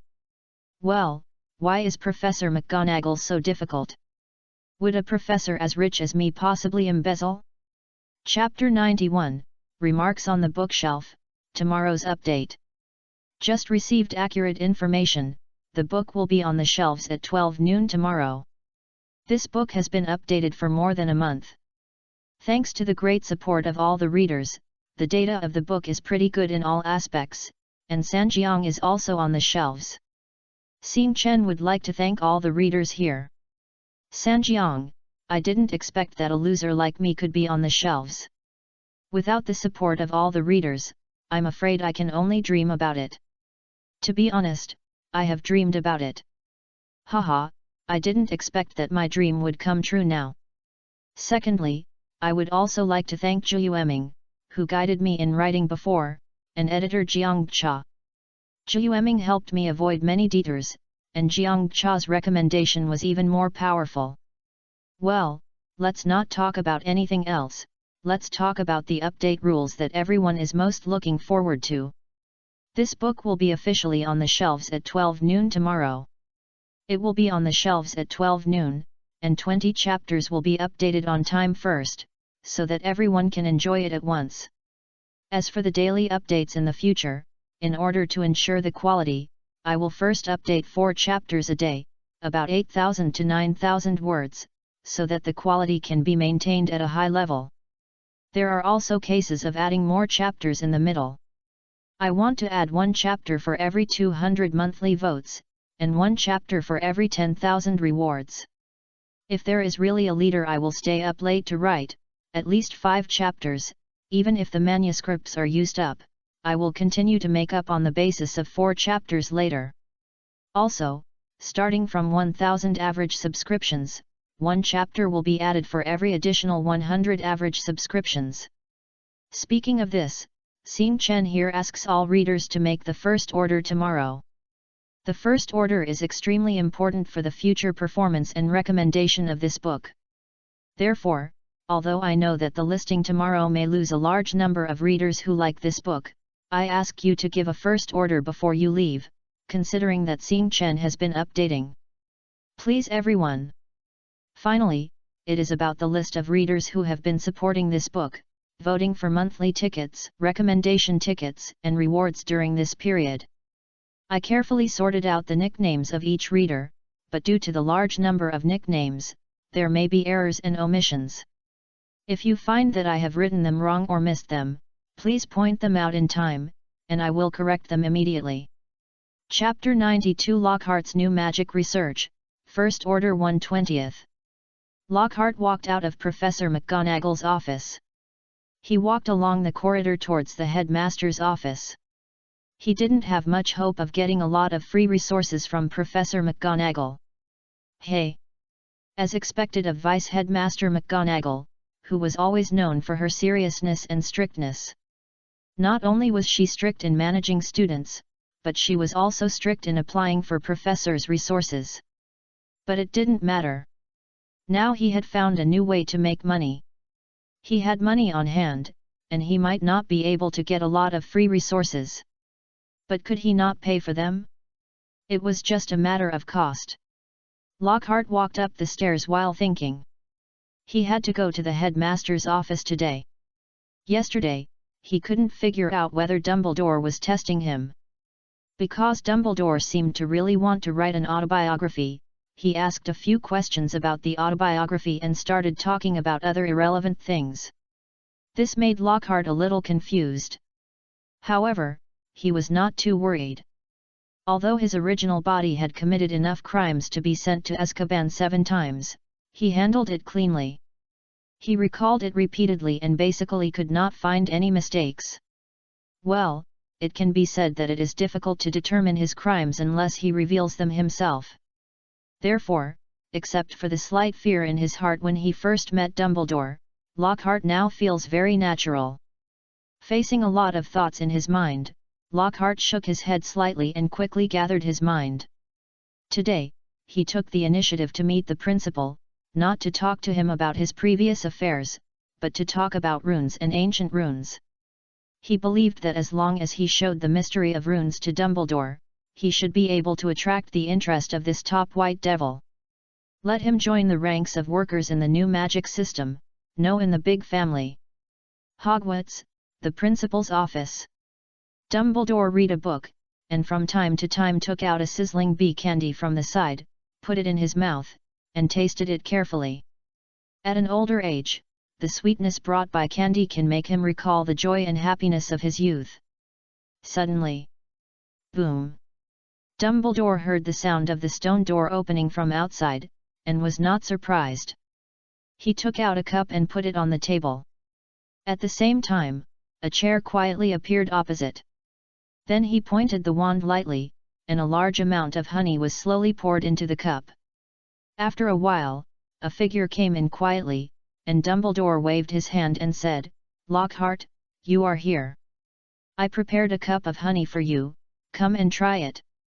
There are some other snacks, chocolate balls, sizzling bee candy, strange beans, which do you like?"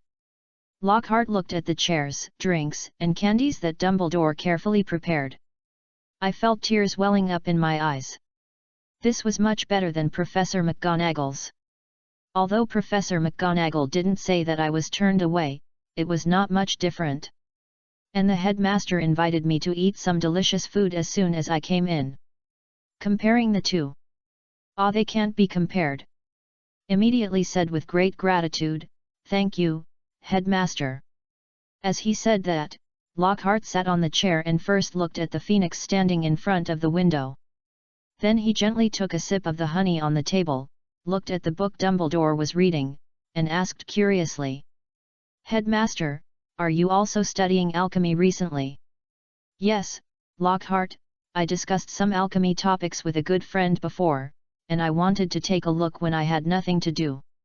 "Oh, headmaster, if you want to restore some damaged alchemical items, I have some experience here." Lockhart took a look at the name of the book, Exploring the Restoration of Alchemical Items, and asked tentatively. "No, Lockhart." Dumbledore refused directly, and then asked, "What do you want to see me about this time?" "Yesterday. Didn't you want to write an autobiography? I came to see if I can help. Also, I encountered some difficulties in my research. So I would like to ask the principal for help and guidance. Dumbledore nodded silently after hearing this, closed the book in his hand, and waved it gently, and the book returned to the bookshelf. Then, he said to Lockhart, I am studying the autobiography. Don't worry about this, let's talk about your business first. Tell me about your research progress and research difficulties. I hope that an old man like me can still help you. Hearing Dumbledore's reply, Lockhart restrained his inner distracting thoughts and directly introduced himself. Principal, I've talked to you about runes before. After my personal research, it is completely different from the ancient runes. The ancient runes focus on alchemy. And the runes will have more amplification in terms of spells. As he spoke, Lockhart reached out and took out his wand, and simply outlined a dark blue rune, Thunder. After the rune was formed, tiny lightning flashes appeared on the rune. Lockhart continued, Principal, look, this is just a pure rune. I named it Thunder. You can see that it can resonate with the energy between heaven and earth, which ancient runes can never do. If we incorporate runes into spells when we cast them, it will undoubtedly increase the power of the spell. Hearing this, Dumbledore nodded slightly and said, It sounds good. Is there anything special? Runes and ancient runes also have great differences in magical resonance. My personal research shows that runes and ancient runes have great differences in magical resonance. Compared with runes, it only needs 1/5 of the magic power to drive. What does this mean? Principal, you should know. Dumbledore nodded, a hint of surprise appeared on his face, and said, Continue, Lockhart. Lockhart seemed to sense Dumbledore's somewhat surprised attitude, and said in a somewhat excited tone, This means that casting spells through runes will further reduce the consumption of magic power and it is easier to learn. In short, the threshold for learning is lowered. Even some spells that were originally impossible to be cast by squibs have become possible. At this point, Lockhart obviously raised his voice a little. Seeing this, Dumbledore nodded slightly and motioned to continue. Lockhart did not hesitate, and with an excited tone, he began to talk about his research results and the impact of runes on the current magic system. However, Dumbledore's expression did not change much. He nodded from time to time, approving him to continue. This made Lockhart feel a little bit strange. This time, he showed his latest research results, especially the runes, which brought changes to the current magic system. It should be tempting for any wizard. Why does it seem that Dumbledore's attitude is not as enthusiastic as it seems? After talking for a while, Lockhart paused while drinking a drink and asked tentatively. Principal, regarding the impact of runes on the current magic system, I think with your participation and your rich knowledge, the progress of the entire research will be rapidly promoted. I have recently compiled some research materials. If you are interested, I will give you a copy after I go back. Chapter 93 Hogwarts Heritage Library, First Order 2/20. Dumbledore did not give a clear answer to Lockhart's request. After a moment of silence, he gently asked, By the way, Lockhart, in the research of runes, have you encountered any problems? You can talk about it. Dumbledore's performance made Lockhart's eyes flash with a hint of disappointment, but he still replied, Principal, I have recently been studying the relationship between runes and mental power. The importance of mental power to wizards is naturally self-evident. And I found that there are many runes that can nourish the wizard's mental power, but I found that the effect is too weak. I guess that mental power can be efficiently improved through combination. If a systematic improvement guide can be compiled, I believe it will be of great help to both young wizards and us in practicing magic. But it is currently stuck at a critical node. If you can join the principal, it will definitely promote the further development of research. Hearing Lockhart's invitation again, Dumbledore pondered for a moment, not knowing what he was thinking about. Soon he showed a gentle smile, nodded slowly, and said slowly, Lockhart, your research is very meaningful. But before joining, I still want to know about the runes you mentioned. In response, Lockhart nodded without hesitation, with a look of joy in his eyes, and said quickly, "Okay, Principal, I will go back and organize a copy of my research experience and give it to you. If you can join our research, I believe that the research results of this research will definitely be able to get the first-class Merlin Knight medal." Dumbledore nodded in agreement to Lockhart's words, and then asked, "Lockhart, do you have any other ideas or questions? Speak up and talk about it together." Afterwards, Lockhart and Dumbledore told Dumbledore about the research results of runes, and tried their best to show Dumbledore its wonders. Especially the promotion of the entire magic system, and even a certain degree of cognitive subversion. The whole process can be said to be Lockhart constantly releasing one tempting hook after another, intending to attract Dumbledore into the new magic system. Dumbledore's performance is still nodding to show his approval or praise, but he is unwilling to give a clear reply and refuse to take the bait. This made Lockhart's originally quite excited attitude slowly decline. "Good guy, at the beginning I really thought Dumbledore was interested, but it has been like this, it feels a bit perfunctory. Is it worthy of my earnest advice?" After a while, Lockhart took the initiative to end the topic and said goodbye. He felt that the timing was not right now, and he might need to give Dumbledore more time to think.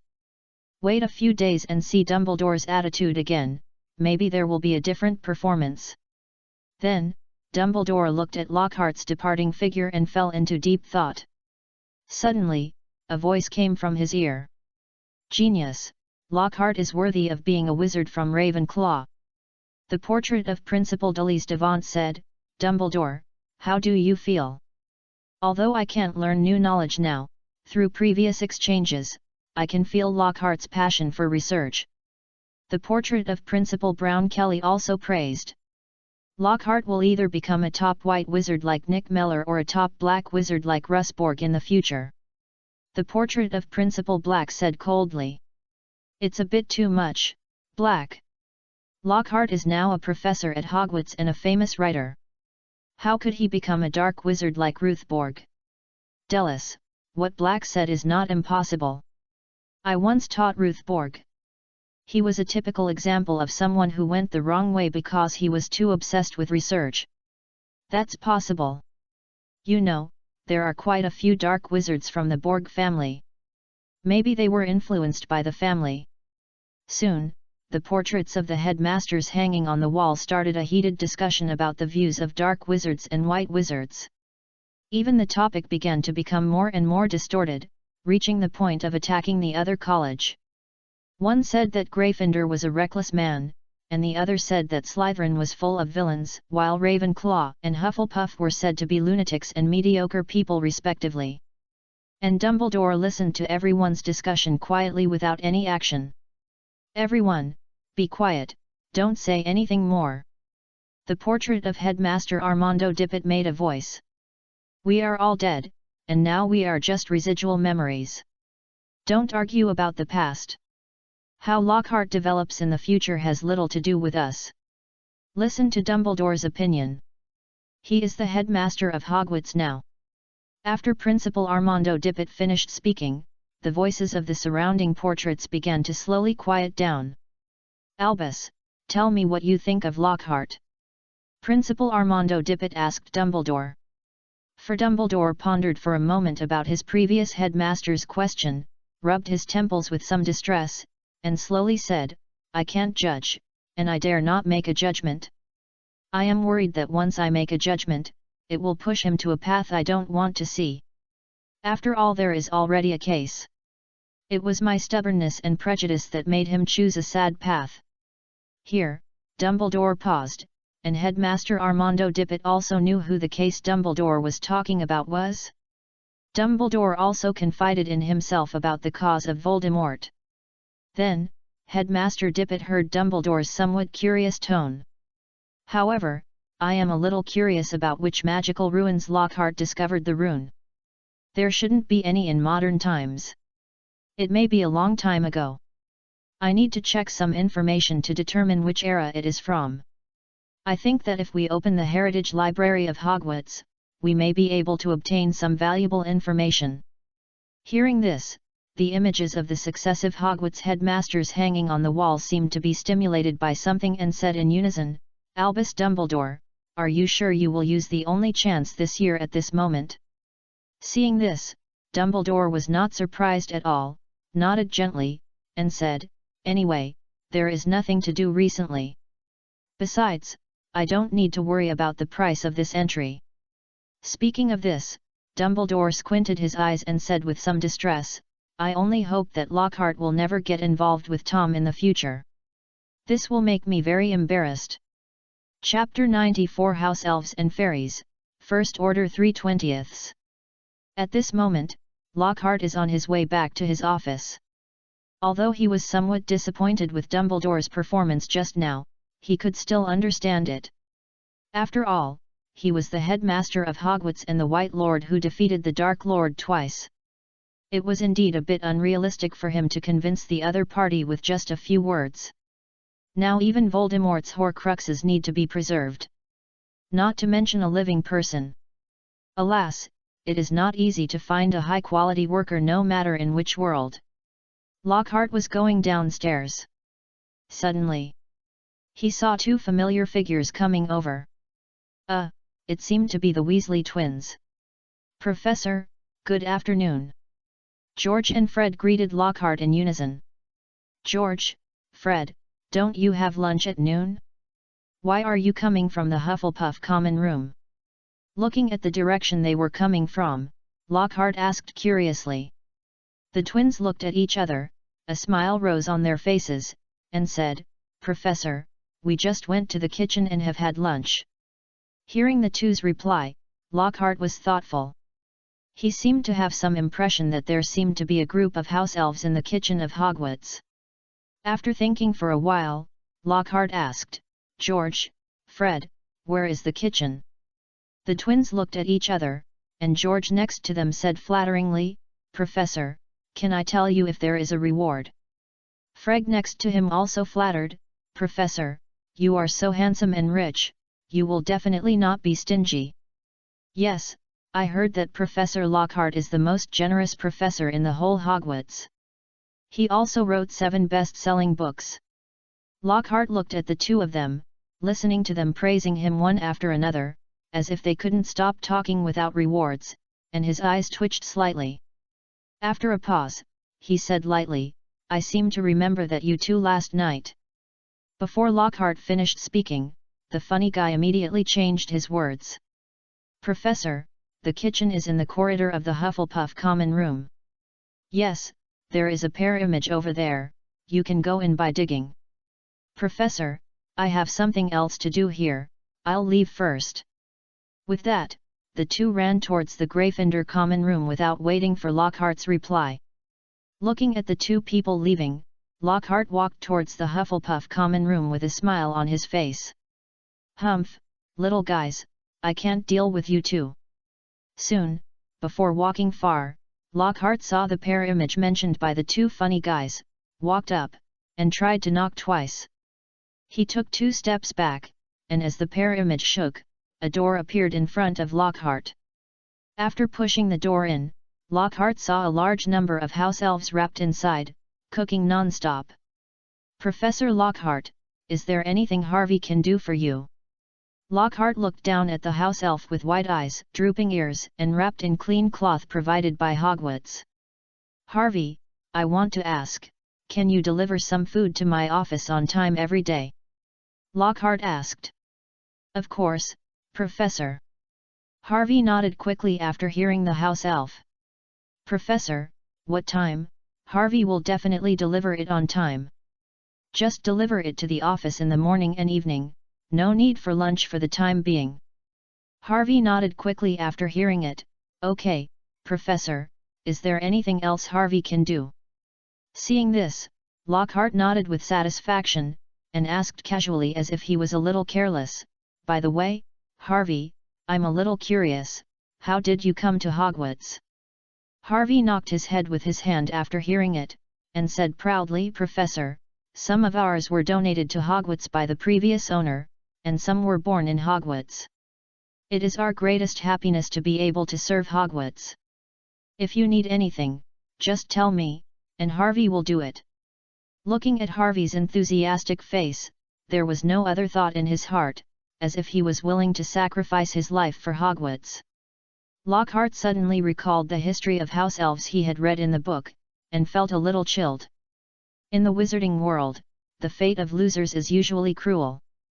Then, Lockhart shook his head slightly, suppressed this thought in his heart, and asked curiously, "Harvey, does Hogwarts provide you with a salary?" "Salary?" Harvey asked with some doubt, and then showed some hatred and shouted loudly. "Harvey doesn't need a salary. Hogwarts house elves never need a salary. It's our honor to serve Hogwarts." While saying this, he kept hitting his head on the ground, making a banging sound, as if he was ashamed of Lockhart's mention of salary. "Okay, Harvey, stand up, don't hit your head." Lockhart, who knew the characteristics of house elves, gave a direct order. "Okay, Professor." Hearing Lockhart's order, although Harvey's face was full of hatred, he still stood up subconsciously. Seeing this, Lockhart couldn't help but sigh that the ancient wizards were really cruel. With a slight sigh, he asked directly, "Harvey, how is your learning ability?" Then, Lockhart added, "If I give you a recipe, how long will it take you to learn it?" Hearing Lockhart's question, Harvey replied loudly, "Professor, Harvey's learning ability is very strong." "Professor, what do you want to eat? Give me a recipe, and Harvey can make it in one day at most." So, the learning ability of house elves is not too bad. Lockhart thought to himself. He remembered that goblins and house elves looked similar, and they were distant relatives in terms of bloodline. According to this reasoning, their magic properties should not be too different. In that case, if he gets the method of refining gold galleons later, then... Lockhart kept thinking in his heart and smiled at Harvey. Then... Lockhart handed over a thick cookbook, world-famous dishes, and said with a smile, "Harvey, I will make my food according to the recipe every day from now on. There are some foods I circled on it. Make these first. I'll taste them first." "Okay, Professor, I will complete the task according to your instructions." Harvey saw the thick cookbook in front of him and nodded excitedly. It is an honor for every house elf to serve the professors of Hogwarts. The more difficult the task, the happier they are. Lockhart nodded with satisfaction. Well, this is to test their learning ability. Only if they have a certain learning ability can they participate in the subsequent plan. It has nothing to do with enjoying food. Afterwards, Lockhart chatted briefly, left the kitchen and walked towards his office. Chapter 95 Snape's Regret, First Order 4/20. Hogwarts, Snape's office. Snape sat at the desk, looking at the 5 magical plants in front of him, and fell into deep thought. The magical plants that Lockhart needed to test were basically identified. The results also surprised him. He originally suspected that Lockhart was involved in smuggling, but now his suspicion is completely dispelled. But he can be sure that the other party has a magical relic in his hands. It is either the relic of an ancient potion master or the relic of magical plant cultivation. Otherwise, it is difficult to explain that Lockhart has so many unknown raw materials in his hands. Especially a few days ago, he specifically tried to discuss these materials. Lockhart did not hesitate at all and directly chose to use materials instead of gold galleons. What does this mean? It means that Lockhart has a lot of materials in his hands. To be honest, Snape now regrets that he has lost his identity as a dark wizard. Otherwise, robbing is also a good choice. Of course, it's just a thought. As far as he knows, Lockhart is an explorer and his combat effectiveness is probably not weak. If you want to get all the raw materials completely, you can only consider drugging. Well, drugging is not impossible. Veritaserum and Oblivion Charm seem to work well together. No, I can't think about it anymore. The more I think about it, the more I feel the urge to do it." Snape quickly retracted his thoughts. He is now the professor of potions at Hogwarts and the dean of Slytherin. Some things can't be done, or they can't be done too obviously. While Snape was thinking, suddenly, dong! Dong! Dong! "Professor Snape, it's me." Accompanied by the knock on the door, Lockhart's voice rang in the office. "Lockhart, please come in, the door is not locked." Hearing Snape's voice, Lockhart entered Snape's office. Took a look at the magic plant on the table, and Lockhart said with some joy, "Professor Snape, what are the results of the test? All the tests have been completed." Snape nodded, took out a stack of appraisal books, handed it to Lockhart, and said, "This is the result of the appraisal, you can take a look. There is my signature on it. If you sell it, you can directly say that it was appraised by me. No one will doubt the effect." Hearing this, Lockhart nodded and said, "Thank you, Professor Snape. There may be another batch of materials that need to be appraised later. I have to trouble you again." Hearing this, Snape squinted his eyes, and he didn't know what he was thinking. Soon, he controlled his voice and said as gently as possible, "Lockhart, how many kinds of materials are there in the next batch?" Hearing Snape's gentle tone, Lockhart was a little uncomfortable, but still replied, "Same as this batch, about 17 or 18 kinds." Hearing this, Snape nodded secretly, with a smile on his face. This Lockhart suddenly felt uncomfortable, and inexplicably felt that the other party's smile seemed to have been seen somewhere before. Well, this guy is not thinking of robbing himself, right? It shouldn't be that bad. The other party is the Dean of Slytherin and a professor of Hogwarts. Lockhart felt a little amused by the sudden thought. Then, before he had time to think about it, he heard Snape ask, "Lockhart, how many of these 5 materials on the table do you have? I want to order a batch." Hearing this, Lockhart nodded suddenly. It turned out that he was preparing to buy materials. No wonder his tone was much gentler. It seems that he thought too much. After thinking about it, Lockhart replied directly, "I still have some, about 10 copies of each, how about it?" Snape nodded after hearing it, and said thoughtfully, "Okay, the price is based on the recommended selling price in the appraisal book. Is it okay?" Hearing this, Lockhart said generously, "Don't worry, Snape, you and my friend. If you buy it, you can get a 30% discount." In response, Snape took a deep look at Lockhart, nodded lightly, and didn't say much. Although his face was still cold, his eyes softened slightly. He mentioned 5 kinds of magic materials earlier, 3 of which were substitutes for some rare and even extinct potion materials, and the remaining 2 had very novel effects. It can be said that they were of great value. "Okay, Snape. Let's put aside the materials for now.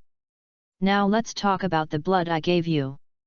Hearing this, Snape nodded gently and said in a deep voice, "Lockhart, I basically used half of the blood you gave me.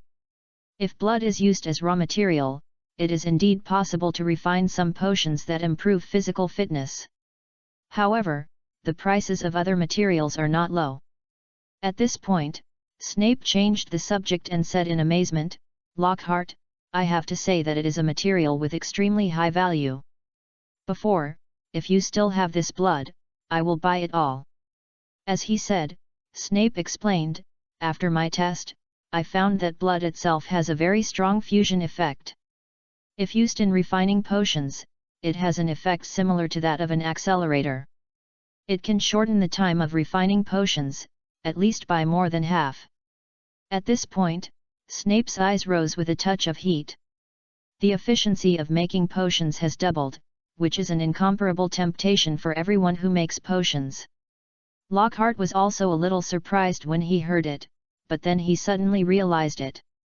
Peter was able to successfully fuse the blood of the spider and obtain its ability, which shows that the blood itself is extremely special, otherwise, the grass on the grave would have grown 3 feet. Lockhart hesitated for a moment and said, "Snape, there is only this blood at present.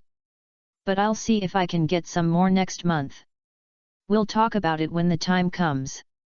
Hearing this, Snape nodded and said nothing. Last time, he heard Lockhart say that he couldn't catch the magical creature similar to the ball escape bird. "I'm afraid it's really difficult to get it in a short time." Then, Lockhart asked, "By the way, Snape, can this blood improve intuition?" Snape shook his head and said, "No, no relevant effect has been detected. Maybe intuition has little to do with blood. If there is the other party's brain, I guess it may have a corresponding effect." Then, Snape added, "The ball escape bird, it seems to be like this." Hearing this, Lockhart took a breath. He could do blood. But he was a little worried about whether he could return to the Harry Potter world smoothly with Spider-Man's brain. He shook his head quickly and replied, "Blood is okay, let's not talk about brain for now, we'll talk about it later." Hearing this, Snape was a little disappointed. The brain of the ball escape bird is a good thing, and similar things should not be too bad. "Forget it, we can't kill the goose that lays the golden eggs. Blood is enough." Then, Snape explained some things about materials and had a cordial exchange with Lockhart about some adventures. Well, I intentionally tried to find out how Lockhart dealt with poisonous magical animals and some evasive methods. Chapter 96 The Routine of Voldemort's Horcruxes, First Order 5/20. After Lockhart left Snape's office. Thinking back to the exchange just now, the more I thought about it, the more something was wrong. Just talking about potions is fine, talked about his adventure experience, or you could say I was a little curious about his experience. But why did we talk about his evasion methods for magical creatures, and even talked about his best forgetfulness spell? Although it wasn't much, just a simple mention. But all of a sudden, it touched Lockhart's sensitive nerve.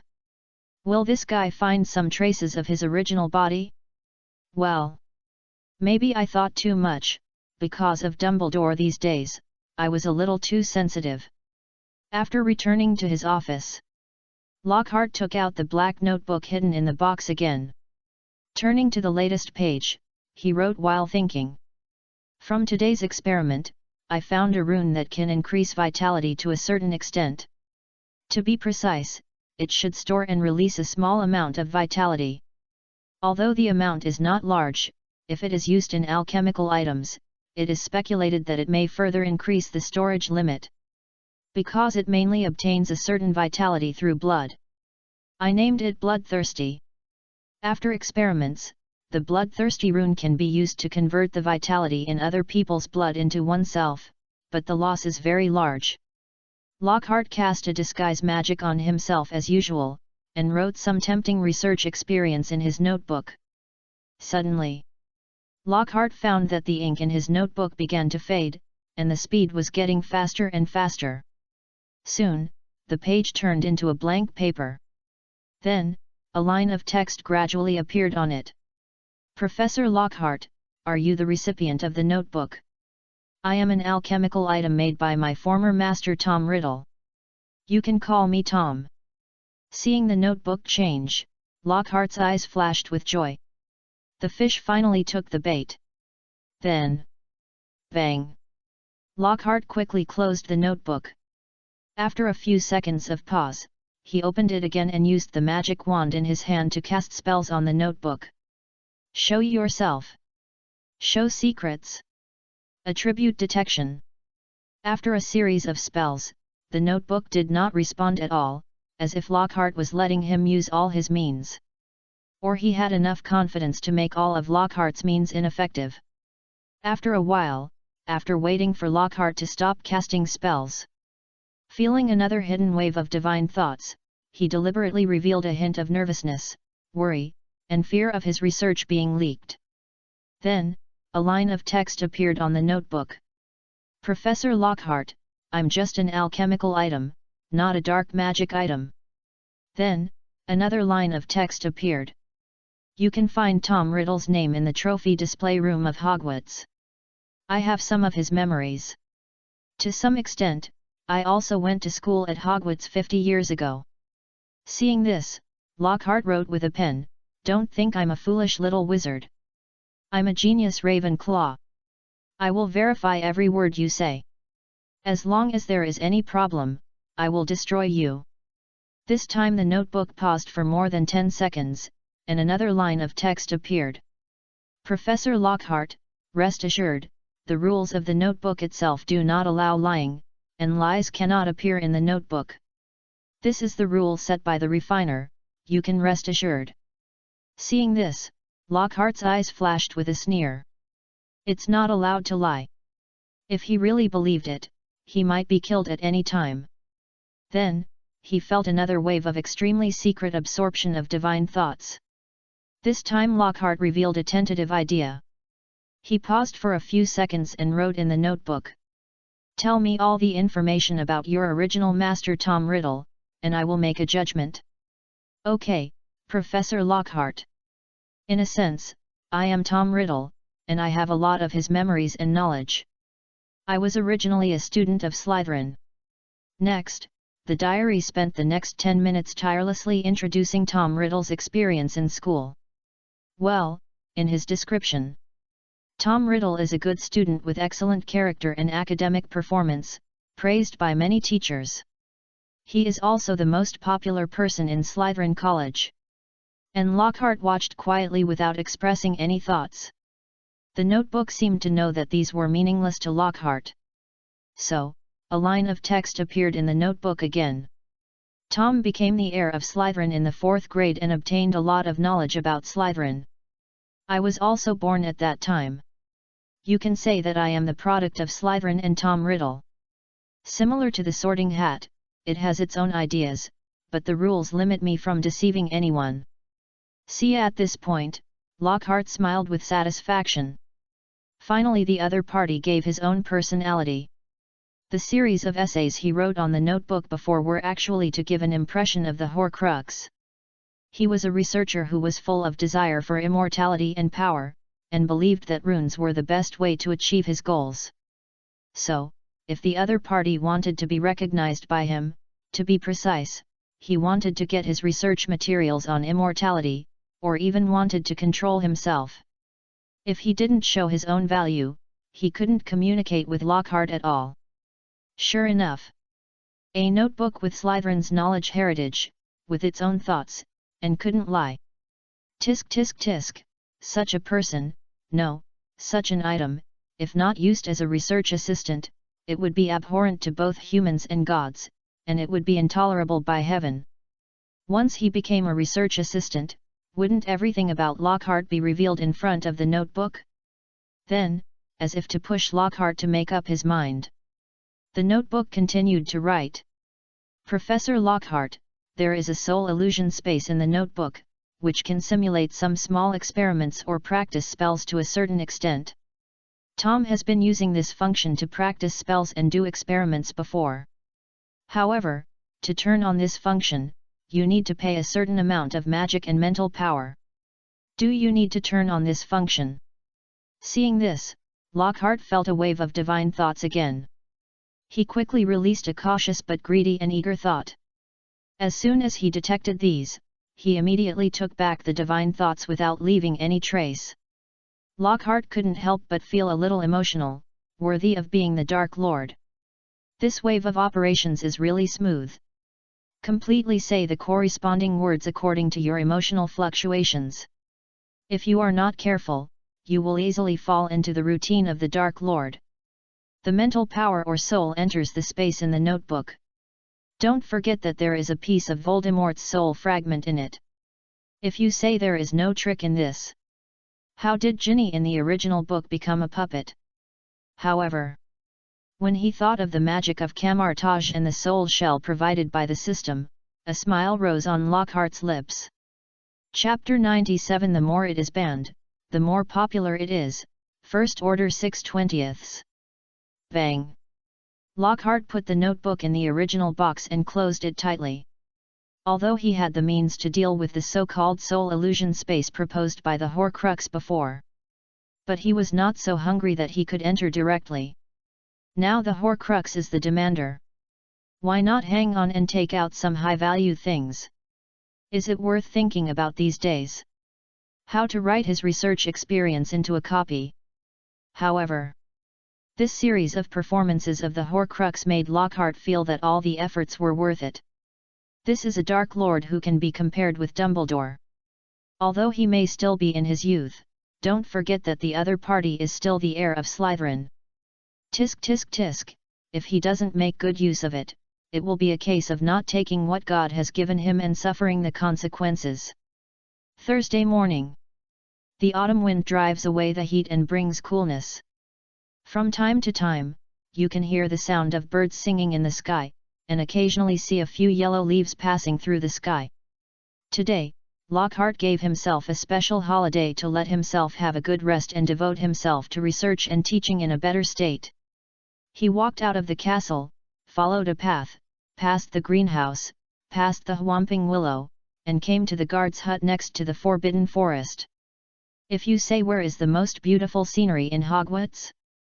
The Black Lake should be one of them. But if you say the most interesting scene, the Forbidden Forest should be what many students yearn for. Although the school has expressly prohibited entry, there are still many little wizards who run in.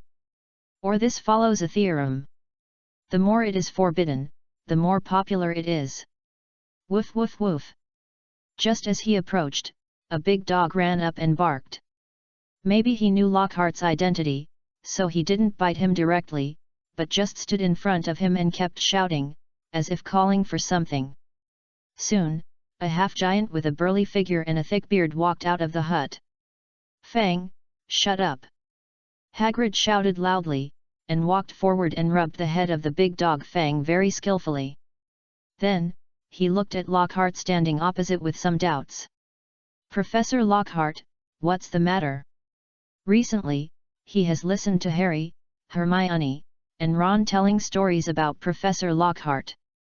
Well, in Harry's stories, Lockhart is usually a positive character, and the big villain is usually Snape.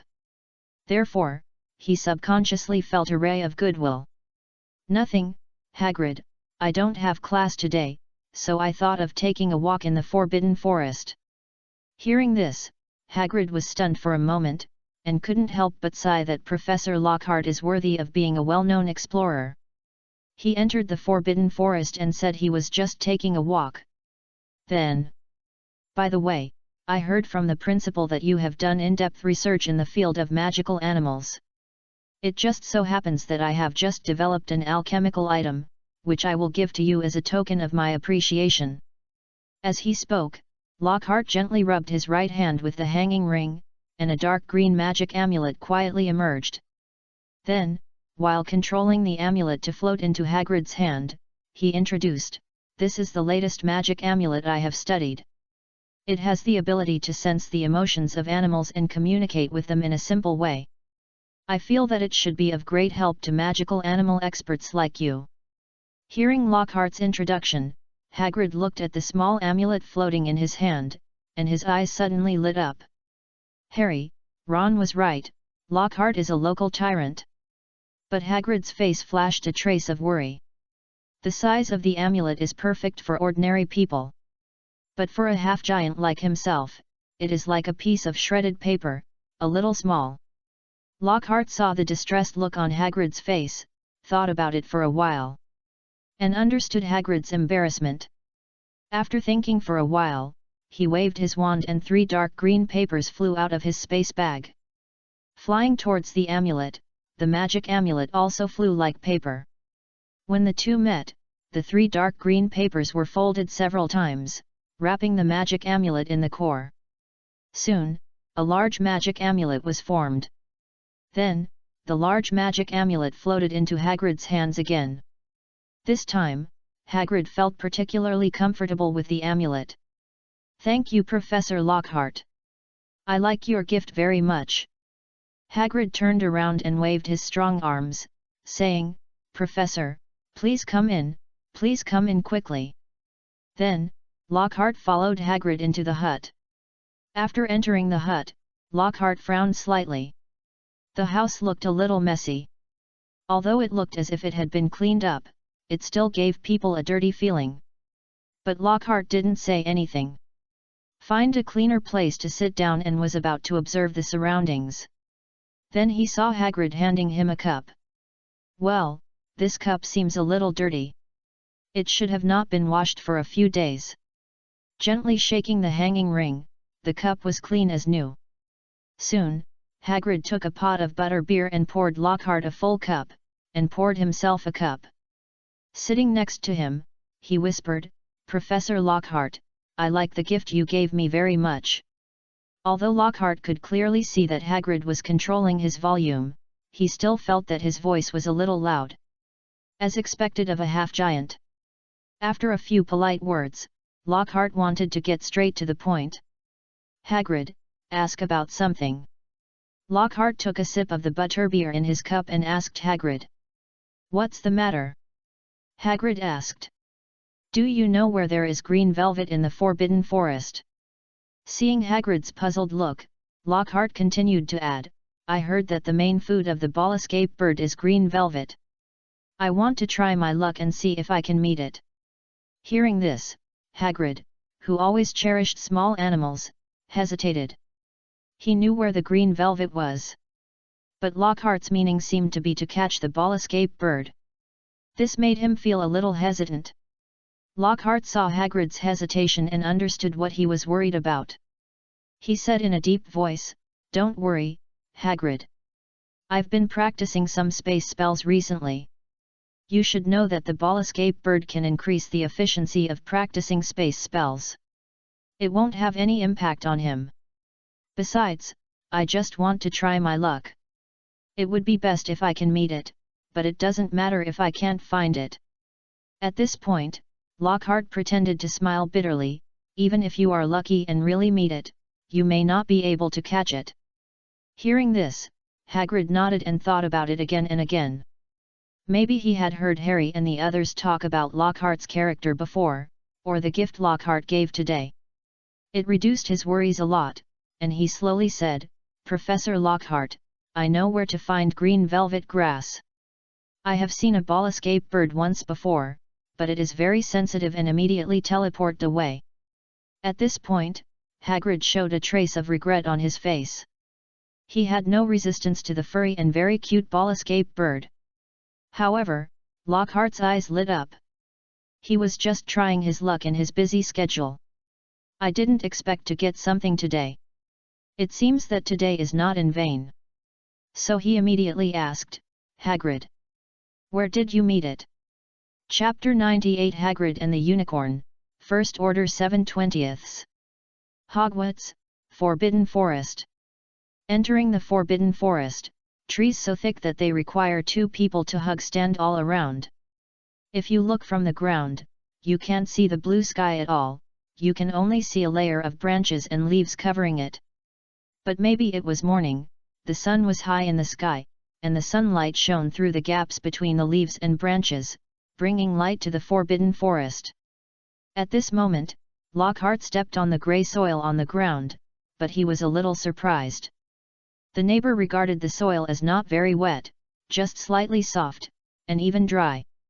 Stepping on it, you can feel the solid and hard land, and subconsciously feel a sense of security.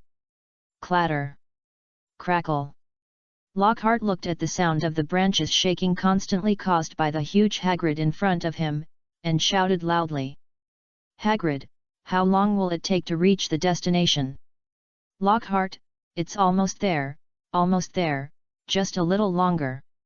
Hearing the voice coming from the front, Lockhart was a little speechless. Almost there." Hagrid kept answering like this after asking 4 or 5 times in a row. Why did he feel that he would still say almost there after asking 4 or 5 times? Could it be that in any world, the guide would spontaneously master this skill? Sure enough. After walking for a while, the voice of almost there still came from the front. In response, Lockhart remained silent and prepared to follow silently. Who let Hagrid know the traces of the ball escape bird?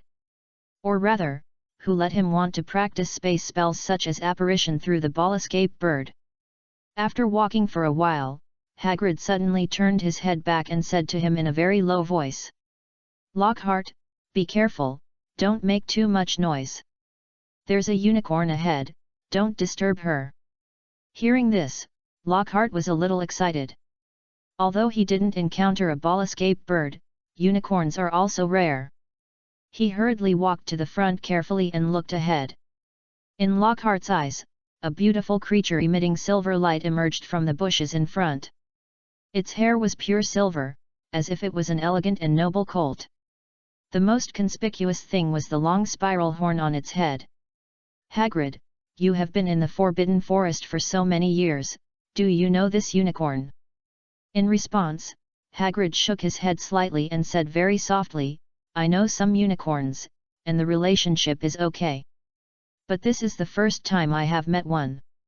Be careful, unicorns are very wary of strangers, especially strange men." Hearing this, Lockhart nodded. "That's right, whether it's from books in the past life or this life. Unicorns are more intimate with pure girls. As for men, they are actually very ordinary. If they don't run away when they meet, it means that the relationship is okay." "Whew, wow, wow." Lockhart saw Hagrid next to him making regular sounds and was immediately full of expectations. "I hope Hagrid, the expert on magical animals, will be helpful. I don't ask for the unicorn, but it should be okay to touch it. Maybe Hagrid himself has a great affinity for magical animals, or the amulet also played a role." The unicorn turned its head and looked at Hagrid, without any movement, and continued to eat grass with its head down. Seeing this, Hagrid showed a touch of joy and gently patted Lockhart's shoulder, indicating not to make any movements. Lockhart naturally obeyed completely, and he also hoped that Hagrid would take him to touch the unicorn. Well, it would be best if he could pull a hair.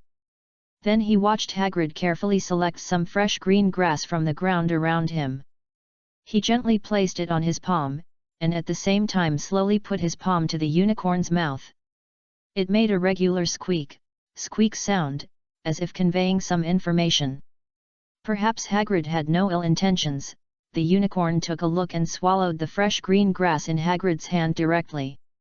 Lockhart was a little emotional when he saw this scene. Hagrid is indeed a professional magical animal expert. Everyone can feed green grass, but it is a technical job to let the unicorn eat the green grass in his hand with confidence. If it were me, I would probably cast a few spells directly. Can he catch it? Lockhart didn't know, he hadn't fought with the unicorn yet. Soon, with Hagrid's rich experience, Lockhart saw that he had already touched the unicorn's hair gently. Seeing this, Lockhart also walked forward a few more steps cautiously. Looking at the unicorn that seemed to be enjoying the touch, Lockhart also reached out and tried to touch it gently. Perhaps he also knew that the human in front of him was not hostile. He looked up at Lockhart and did not move. Seeing this, Lockhart also learned from Hagrid to find fresh grass around and feed it to the unicorn in front of him, and also tried to touch its fur that emitted silver light. Feeling the little magic fluctuations around the unicorn's hair brought him a sense of comfort. Lockhart squinted his eyes and thought secretly. It is said that unicorns have the ability to heal others, so the magic around him should have the same effect, but it is much weaker. However, if you really own a unicorn for a long time, I am afraid that the efficiency of practicing healing spells will be much higher. As if it sensed Lockhart's thoughts, the unicorn shrank back, as if avoiding Lockhart's touch. Seeing this, Lockhart smiled awkwardly and did not continue to touch. Instead, he left a farther position and quietly watched how Hagrid fed the unicorn. He was just a little curious about the unicorn. If he got it, he would be lucky. If he lost it, he would die. This was all thanks to Hagrid's light. Otherwise, it would have run away after seeing him for a moment. After a while, maybe the unicorn was full. Hagrid also felt that the unicorn was about to leave, so he stopped stroking it gently. Then, under a ray of sunlight, Lockhart noticed watching the man and the beast separate one after another. For some reason, I felt that this scene was somewhat familiar. It was as if an adult was watching a child leave, and was reluctant to let go, but still chose to let go. Lockhart suddenly realized that the reason why Hagrid was loved by magical animals was because he loved magical animals enough and knew how to let go. He did not blindly confine all magical animals around him. If Hagrid really did this, I am afraid the unicorn would have left Hagrid long ago. Hagrid, it's time to set off now. Let's go to where there is a ball escape bird. After watching Hagrid come to his senses, Lockhart stepped forward and patted Hagrid's thigh, saying in a deep voice, "Okay, Lockhart. Let's go now." Hagrid continued to lead the way and headed towards the depths of the Forbidden Forest. Chapter 99 Ball Escape Bird and Mirror Space, First Order 8/20. In the depths of the Forbidden Forest, the green grass. Lockhart and Hagrid stood far away from the green grass, holding a magic telescope in their hands, looking around. "Hagrid, do you think the ball-eating bird will come today?" Hagrid turned his head and said to Lockhart, "It should come. This time is the time for the ball-eating bird to eat. And this piece of green grass is the freshest and the largest in area. Generally speaking, it is definitely the best choice for the ball-eating bird. I saw it here before." In response, Lockhart nodded silently and continued to pick up the telescope to look at the green grass. Although it was a bit boring, I still had some patience. After waiting for a while, suddenly, through the telescope, Lockhart saw a bird-like creature emitting blue light on the emerald green lawn. Carefully adjusting the focus of the telescope, it was the ball-eating bird. The ball-eating bird that came into view had most of its fur dark blue and furry, and a pair of small eyes like sapphires instantly raised its appearance to a higher level. It looked very cute. At this time, Hagrid next to him also noticed it. Just as he was about to move forward and try to make friends with the ball escape bird with his affinity, Lockhart quickly grabbed Hagrid and shook his head slightly at him, signaling him not to act. This time, Hagrid couldn't take action. He didn't forget that the last time Hagrid talked about the ethereal ball, he ran away when he saw him. If he ran away again this time, he would have waited in vain for most of the day. Besides, he had done a lot of preparations in advance for this capture. Looking at the ball escape bird swallowing the grass, he took out his wand and silently activated the magic items placed in advance on the green grass. In less than a second, a transparent ripple instantly covered the entire green grass. In an instant, the ethereal beast seemed to feel something. Just now, it flapped its wings and was about to teleport away, but found that the scene did not change at all. It seemed that its ability was invalid. Kuhu! After losing its best ability, the ball escape bird cried out in fear, flapping its wings and floating in the air. Then it followed its instinct and flew quickly towards the depths of the green grass. Its instinct told him that it was safer there. Hagrid saw the ball escape bird flying away. He lowered his head somewhat dejectedly. He still wanted to be friends with the ball escape bird. But the other party was too sensitive and flew away as soon as it found something wrong. However, the moment Hagrid lowered his head, he saw Lockhart making a strange gesture with his hands, and his whole body was emitting strong magical fluctuations. He was looking forward to it. He remembered that Lockhart had promised him that if he really caught the ball escape bird, he would not only not hurt the other party, but also let him take care of the ball escape bird. Ka-ka-ka. Before he had time to think deeply, he suddenly seemed to hear the sound of a mirror breaking. Instantly, Lockhart's figure disappeared, and at the same time, the ball escape bird also disappeared. This made Hagrid a little at a loss. Mirror space, green grass. Lockhart looked at the mirror space constructed by his magic power and nodded with satisfaction. Dealing with magical animals with sharp intuition like this, the best way is to limit their range of activities. If Spider-Man Peter didn't react in time, the whole Bosun Hospital might have been turned into a closed place by him. But this time, he was prepared in advance. First, he used magic items to limit the spatial movement ability of the ball bird, and then consumed a lot of magic power to build a closed mirror space. In this way, I believe that the ball bird can't escape at all. In fact, Lockhart looked at the ball bird flying in the sky in front of him, and a bright smile appeared on his face. Koaku. At this moment, the ball bird looked at the familiar and unfamiliar environment around it, and felt the faint strange atmosphere around it. It shouted in panic and flew up at the same time, as if the higher it flew, the more it could feel safe. Bang! Soon, the ball escape bird flew to the top of the mirror space, making a slight collision. This made it even more panicked, and it quickly flew towards the woods in the distance. Lockhart saw this, without any action, just watching this scene silently. The mirror space constructed by Harry Potter is different from the mirror space in the Marvel world. The mirror space in the Marvel world, because of the existence of the mirror dimension, only consumes a little magic power, and can use the power of the dimension to do whatever it wants. Intentionally constructed and distorted. Although the mirror space in the Harry Potter world can also use the power of space, it consumes a lot of energy and magic. And every time you control the mirror space, you have to pay a lot of magic. However, fortunately, the current mirror space itself is a closed space, and there will be no scene like Peter running around in the Marvel world.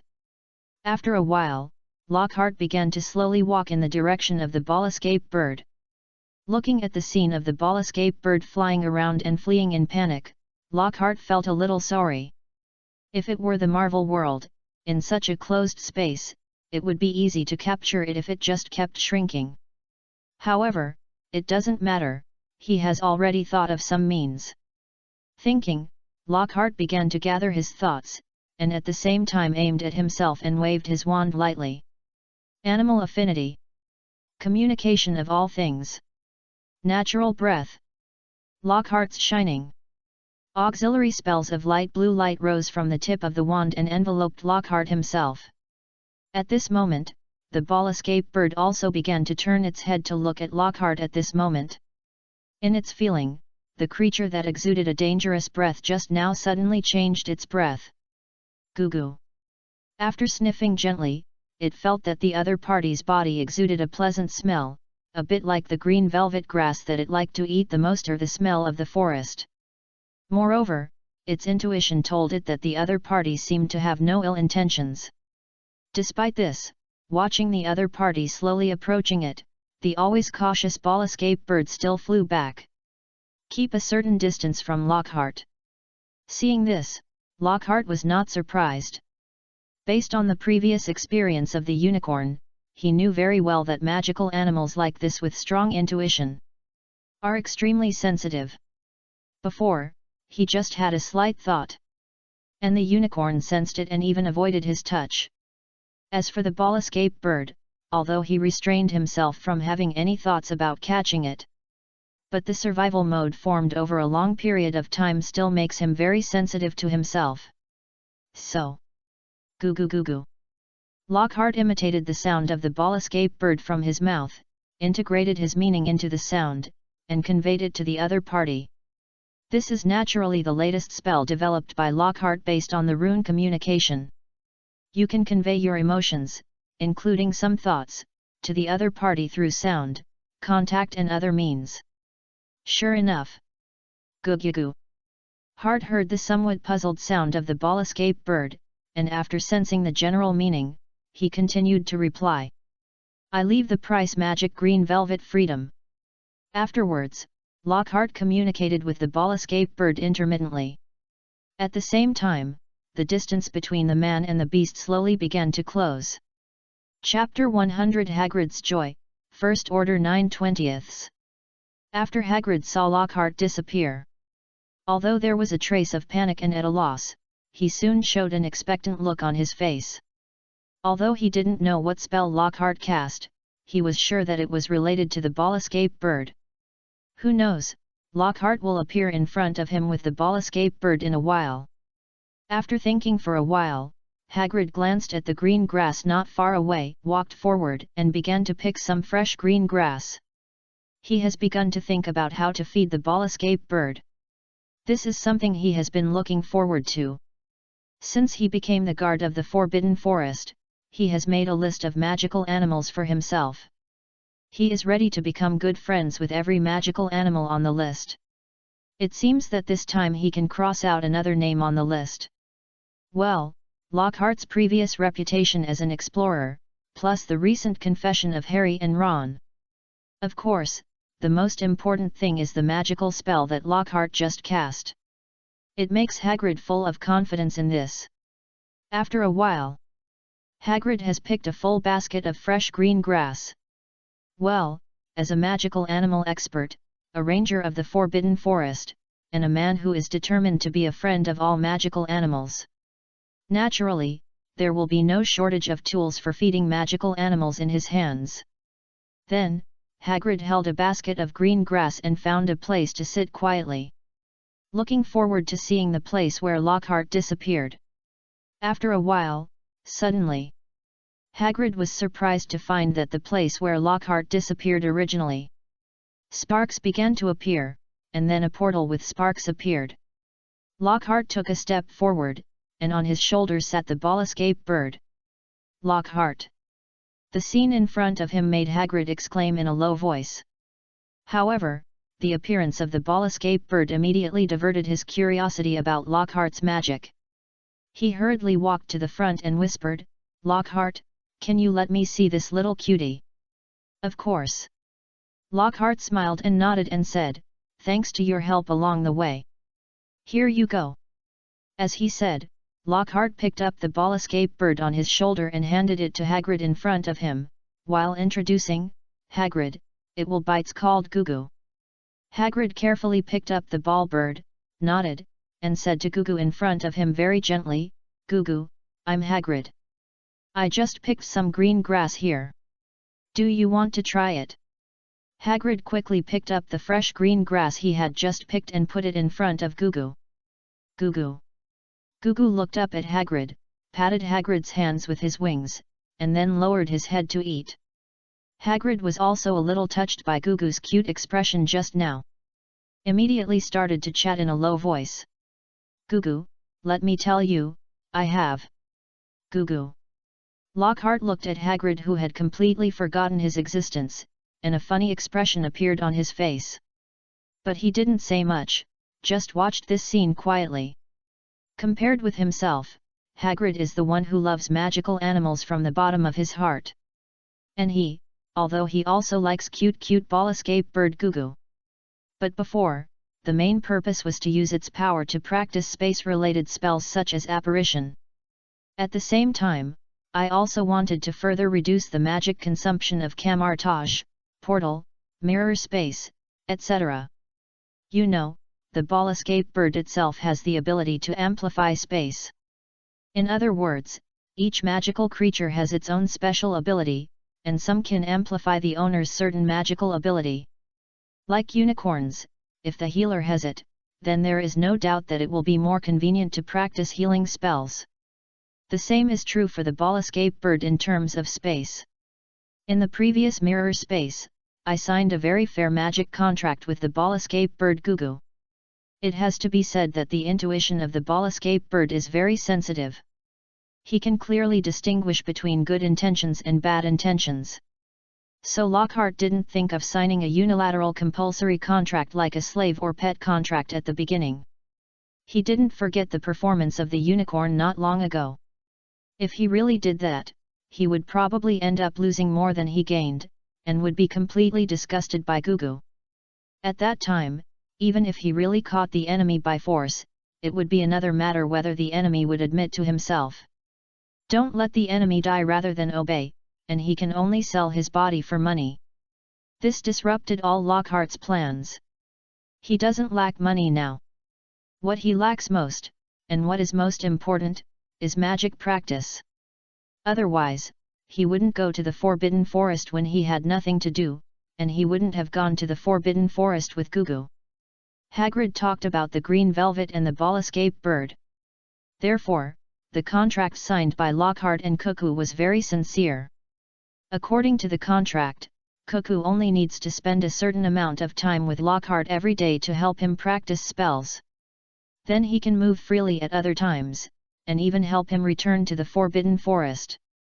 And Lockhart will ensure its safety and food and other aspects. The ball escape bird feels very satisfied with such a contract. Its intuition tells it that the other party is not deceiving and there are many benefits. Add to that the other party's pleasant smell and no malice, plus its slight fear of the unfamiliar environment around it.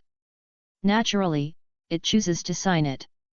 And Lockhart is naturally very satisfied. He got what he wanted. What else is there to be dissatisfied with? Although according to the contract, he does not have complete control over Cuckoo, and the two are in an equal relationship. It can even be said to be a transaction. But he doesn't need these. Although he likes pets a little, his desire for control is not so strong. Of course. More importantly, once you get on his pirate ship, don't think about running away. On the outskirts of the Forbidden Forest, Hagrid's hut. Click. In the open space in front of the hut, a huge circular portal with sparks quietly emerged. Soon, Lockhart was the first to walk out of the portal, and on his shoulders sat the ball-eating bird, Gugu. Then, Hagrid was seen curiously walking out of the portal. Lockhart, is this apparition? Why is it different from what I saw before? Hagrid turned around and looked at the huge portal in front of him, asking curiously. Originally, he wanted to return to his cabin along the original route, but Lockhart asked him to wait. Result. He was surprised to find that Lockhart opened a portal that was almost the same size as him. And opposite the portal was his cabin. This was very different from the apparition spell he knew. In response, Lockhart shook his head and said, "This is another teleportation spell. Although the effect is similar to apparition, it is safer and the teleportation experience is better." Speaking of this, Lockhart smiled, "At least there will be no more scenes of physical discomfort." Hearing this, Hagrid asked curiously and expectantly, "Then can I learn it?"